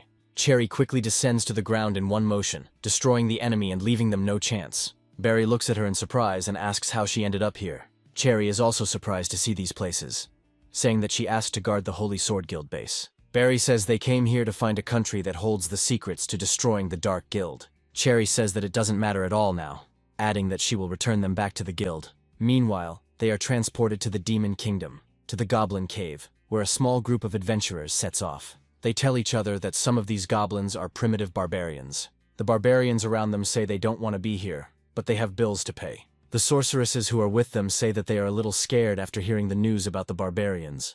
Miner says that if there hadn't been competitions recently, he wouldn't have taken part in these missions. The sorceress suddenly turns her attention to her stone and says that many living creatures are approaching them. A knight holding a bizarre cactus sword says that it appears their presence has been detected. A large number of goblins appear in front of them, and immediately cast their gaze on the woman among them. The knight grips the hilt of his weapon tighter, and says that it is time to prepare for battle. The goblins immediately rush to attack, and everyone else understands that they need to protect each other at any cost. After some time, the group of adventurers finds itself completely helpless, and is quickly destroyed. The elf wonders how this is even possible, since goblins don't even have magic. However, a few moments later, a powerful blow from a sharpened club lands on his head, ending his life. All the other members of the group, except for the sorceress, suffered the same fate. But for her, the Lord had prepared a fate far worse. The giant goblin looks at her and says that he can finally have fun with a human woman. After this, he turns to his brothers and says that reproduction will finally begin in full force. The frightened woman looks at them and begins to beg them to stop and come to their senses before it is too late. After some time, the goblin leader turns into a formless thing and begins to spout utter nonsense. Rugbader, who has been pretending to be that sorceress all this time, licks her fingers as she watches the fruits of her labor. She says that it would be much better to add some kind of plot so that it wouldn't be so boring. After absorbing the souls of all the goblins, she creates a dark mechanism to improve her skills and become even stronger. Thus, she moves to a new level of the 5-star demon sect, increasing her stats. After this, she turns to the creature that is watching her and says that it has already seen everything it wanted. The Dark Sea Lord emerges from the darkness with a nasty smile, saying that he didn't expect to be noticed so easily. After a few moments, it opens a giant mouth, from which a human body begins to emerge. Tagore Severus says that if she wants to gain the power of the dark mechanisms, she doesn't need to search for them across the continent. He adds that he can give her something very important if she agrees to cooperate with him. Rugbader tries to seduce him and asks if he wants her to betray the dark guild she serves. Tagore Severus states that she is wasting her magic because she has no desires related to this world. Rugbader looks at him in surprise and asks what she should do then. She adds that asking for anything would be pointless since she can't even break through to the Demon King level. Tagore Severus says that in fact, dark mechanisms are nothing more than ordinary things for transition. He also says that if she makes contact with him, he can give her tens of times more power. He adds that the power of chaos is enough to allow the level of the Edge of Dima to be raised to the level of the Overlord. He also says that even though he chose her, he still won't worry about her decision. Rugbader looks at him in surprise, realizing that this offer sounds quite tempting. After thinking for a moment, she smiles and says that she agrees to his conditions and wants to accept his power. Meanwhile, we are once again transported to the main character's farm, where he has already grown his first pea shooter. Li Ping claims that this world is amazing, and unlike the ordinary plants he grows, the people here can even understand him. He tells Pea Shooter that he can live here from now on, expressing the hope that he will get along with the others. Pea Shooter sends him off with a bright glow, hoping that he will visit him as often as possible. After this, he lowers the level of his emotions a little, since the vegetables around him also have an incredible aura. Li Ping opens the door and says he's finally home, asking Elizabeth if she wants some apples. Elizabeth is still depressed, realizing her worthlessness and insignificance, and refuses his proposals. She also adds that the apples won't be as good as the chips he made. Li Ping advises her not to eat too much junk food as it may have unpleasant consequences. Elizabeth realizes the chips are almost gone and turns to the bottle of soda. Li Ping watches her as she devours junk food haphazardly, trying to figure out what happened to her. He remembers that she has been acting this way since their return from the switch in the Elven Valley, but he cannot understand the reason. Li Ping suggests that she is upset that he was not heroic enough at this moment. They understand that this is wrong, but even though she cannot learn to wield a sword, he does everything he can to become better. This question makes Elizabeth wonder how Li Ping can be above the rules and what is the point of becoming stronger. She decides to give up completely, since in any case, she will only be a stepping stone on Li Ping's path to glory. She remembers that the rules of the world were in effect when the Demon Queen was there, but now they are gone, and she just needs to enjoy life. After a while, she decides to get off the couch and take at least 10 steps in the last 24 hours. Li Ping looks at her in surprise and tries to understand why she is acting so strange. At first he thinks it might be part of the female cycle, but comes to the conclusion that this is most likely not the case. Elizabeth glides carefully over to the kitchen chair and says it's time for lunch. Li Ping hands her a serving of curry and rice, and she watches without much interest. Li Ping says he has prepared something more for her, pointing to a whole pot of soup. Elizabeth looks at the soup in surprise, and her enthusiasm fades even faster. Taking the plate, she immediately shoves the contents into her mouth, saying that she is absolutely not interested in the soup. After that, she turns away and says that he can eat it himself, and she will go back to chips and soda. Li Ping says that she should be more patient and at least take a look at what he has prepared for her, As soon as he opens the pan, Elizabeth feels a bright light that gently falls on her face. Li Ping prepared for her a soup of dates, eggs, and tremella, which is an incredible delicacy and a very exquisite dish. The legendary hero says that he cooked this dish in water with brown sugar, and it will be very beneficial for health. After this, he takes a small spoon and begins to blow on it to cool the soup. Elizabeth continues to pretend to be the biggest pest on the continent, and looks at him with resentment in her eyes. Of course, from her point of view, he had been mocking her all this time, despite the fact that he had behaved more correctly than ever. However, the offer to try the incredible soup seems somewhat tempting to her, and she decides to give it a chance. Li Ping smiles and hands her the spoon, saying that it is no big deal and she will not lose anything. Deciding to trust the legendary hero, she leans forward and takes a spoonful of the soup, which immediately takes effect. She feels as if she is entering an illusory world when she finds herself at the hot springs. After a while, a strange voice says that she has come to a hot spring made of brown sugar. Looking around, she sees three strange creatures who explain that this source improves blood circulation and restores strength. Auntie Egg, Grandma Date, and Lady Tremella appear before her and offer her a unique service. Elizabeth looks at them in surprise and responds by asking what service they can offer her. The funny creatures say they offer her a spa treatment called a full-body massage, which nourishes and improves the skin. With these words, they immediately pull her out of the water and wrap her in several layers of towels.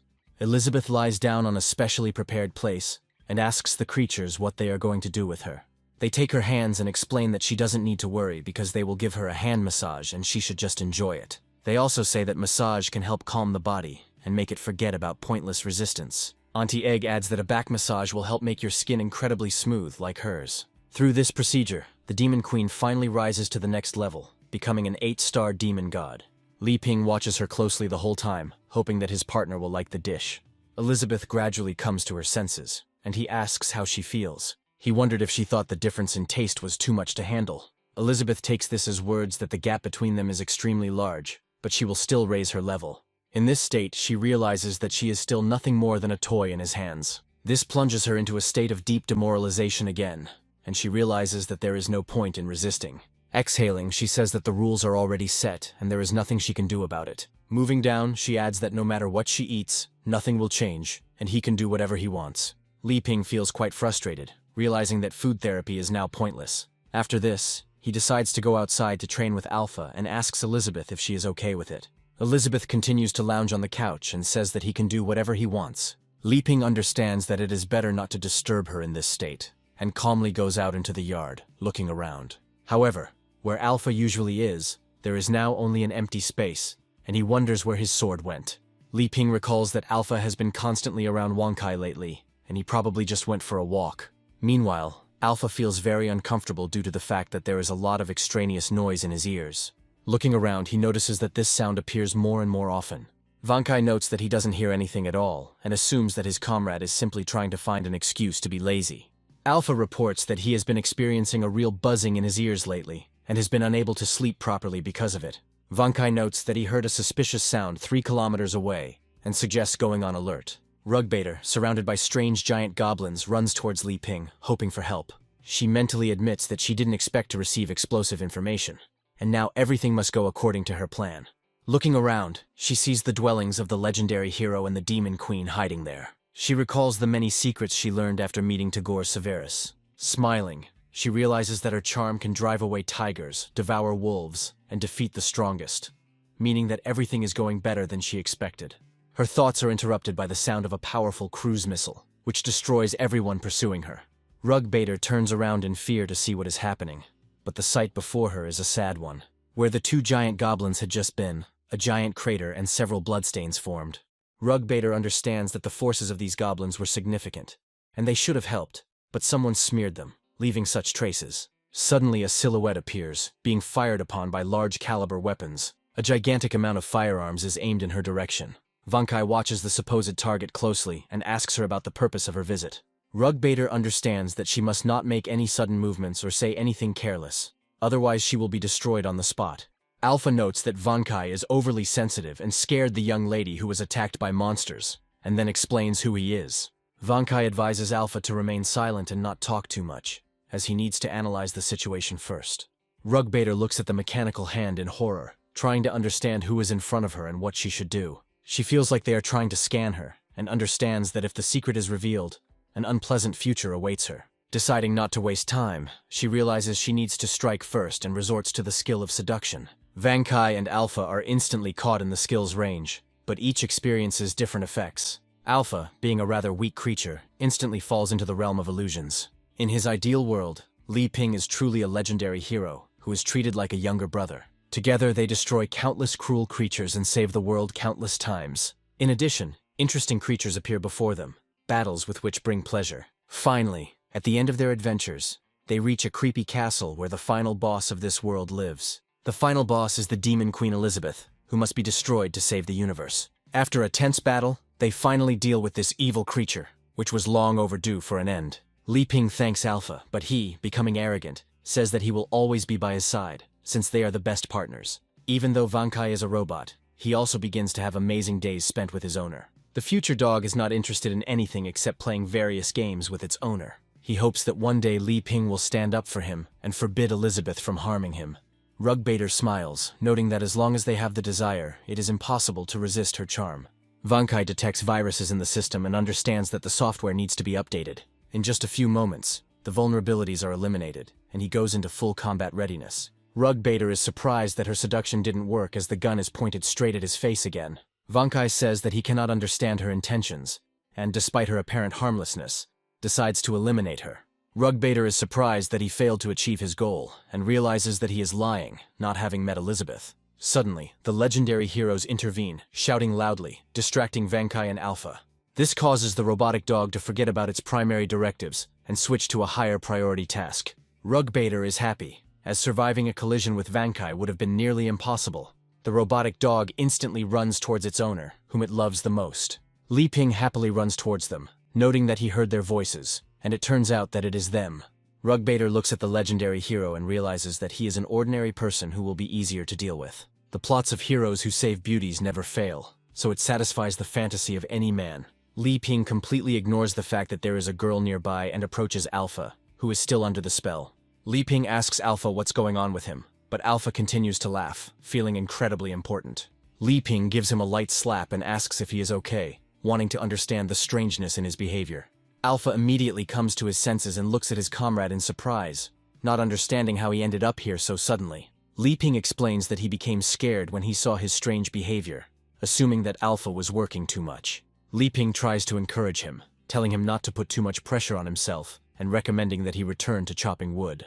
Rugbaiter turns out to be very unhappy that she was completely ignored. She raises herself up on her elbows and wonders if anyone can help her as she is in trouble. Li Ping turns around in surprise and tries to understand what happened and who is calling for help. Meanwhile, Elizabeth continues to spend her weekends idly, doing absolutely nothing and eating chips. Suddenly she hears approaching footsteps and doesn't realize that this time Li Ping has not returned home alone. Alpha happily opens the door and greets the Demon Queen, noting that they are finally back from their walk. Following them, Li Ping comes in, holding Rugbaiter, who is in a semi-conscious state, in his arms. Elizabeth immediately becomes furious, trying to figure out why the hell another woman has invaded their house again. Li Ping politely addresses the new guest and asks if everything is okay with her. Rugbaiter continues to play to the crowd, saying that she is feeling dizzy and just needs to rest for a bit. Li Ping gradually leads her to the sofa so she can lie down and recover. Elizabeth looks at this with a face full of incomprehension, trying to understand where this man came from and what he is doing in her house. Li Ping recommends that she sit on the sofa and rest, adding that he will bring her some tea to help her recover.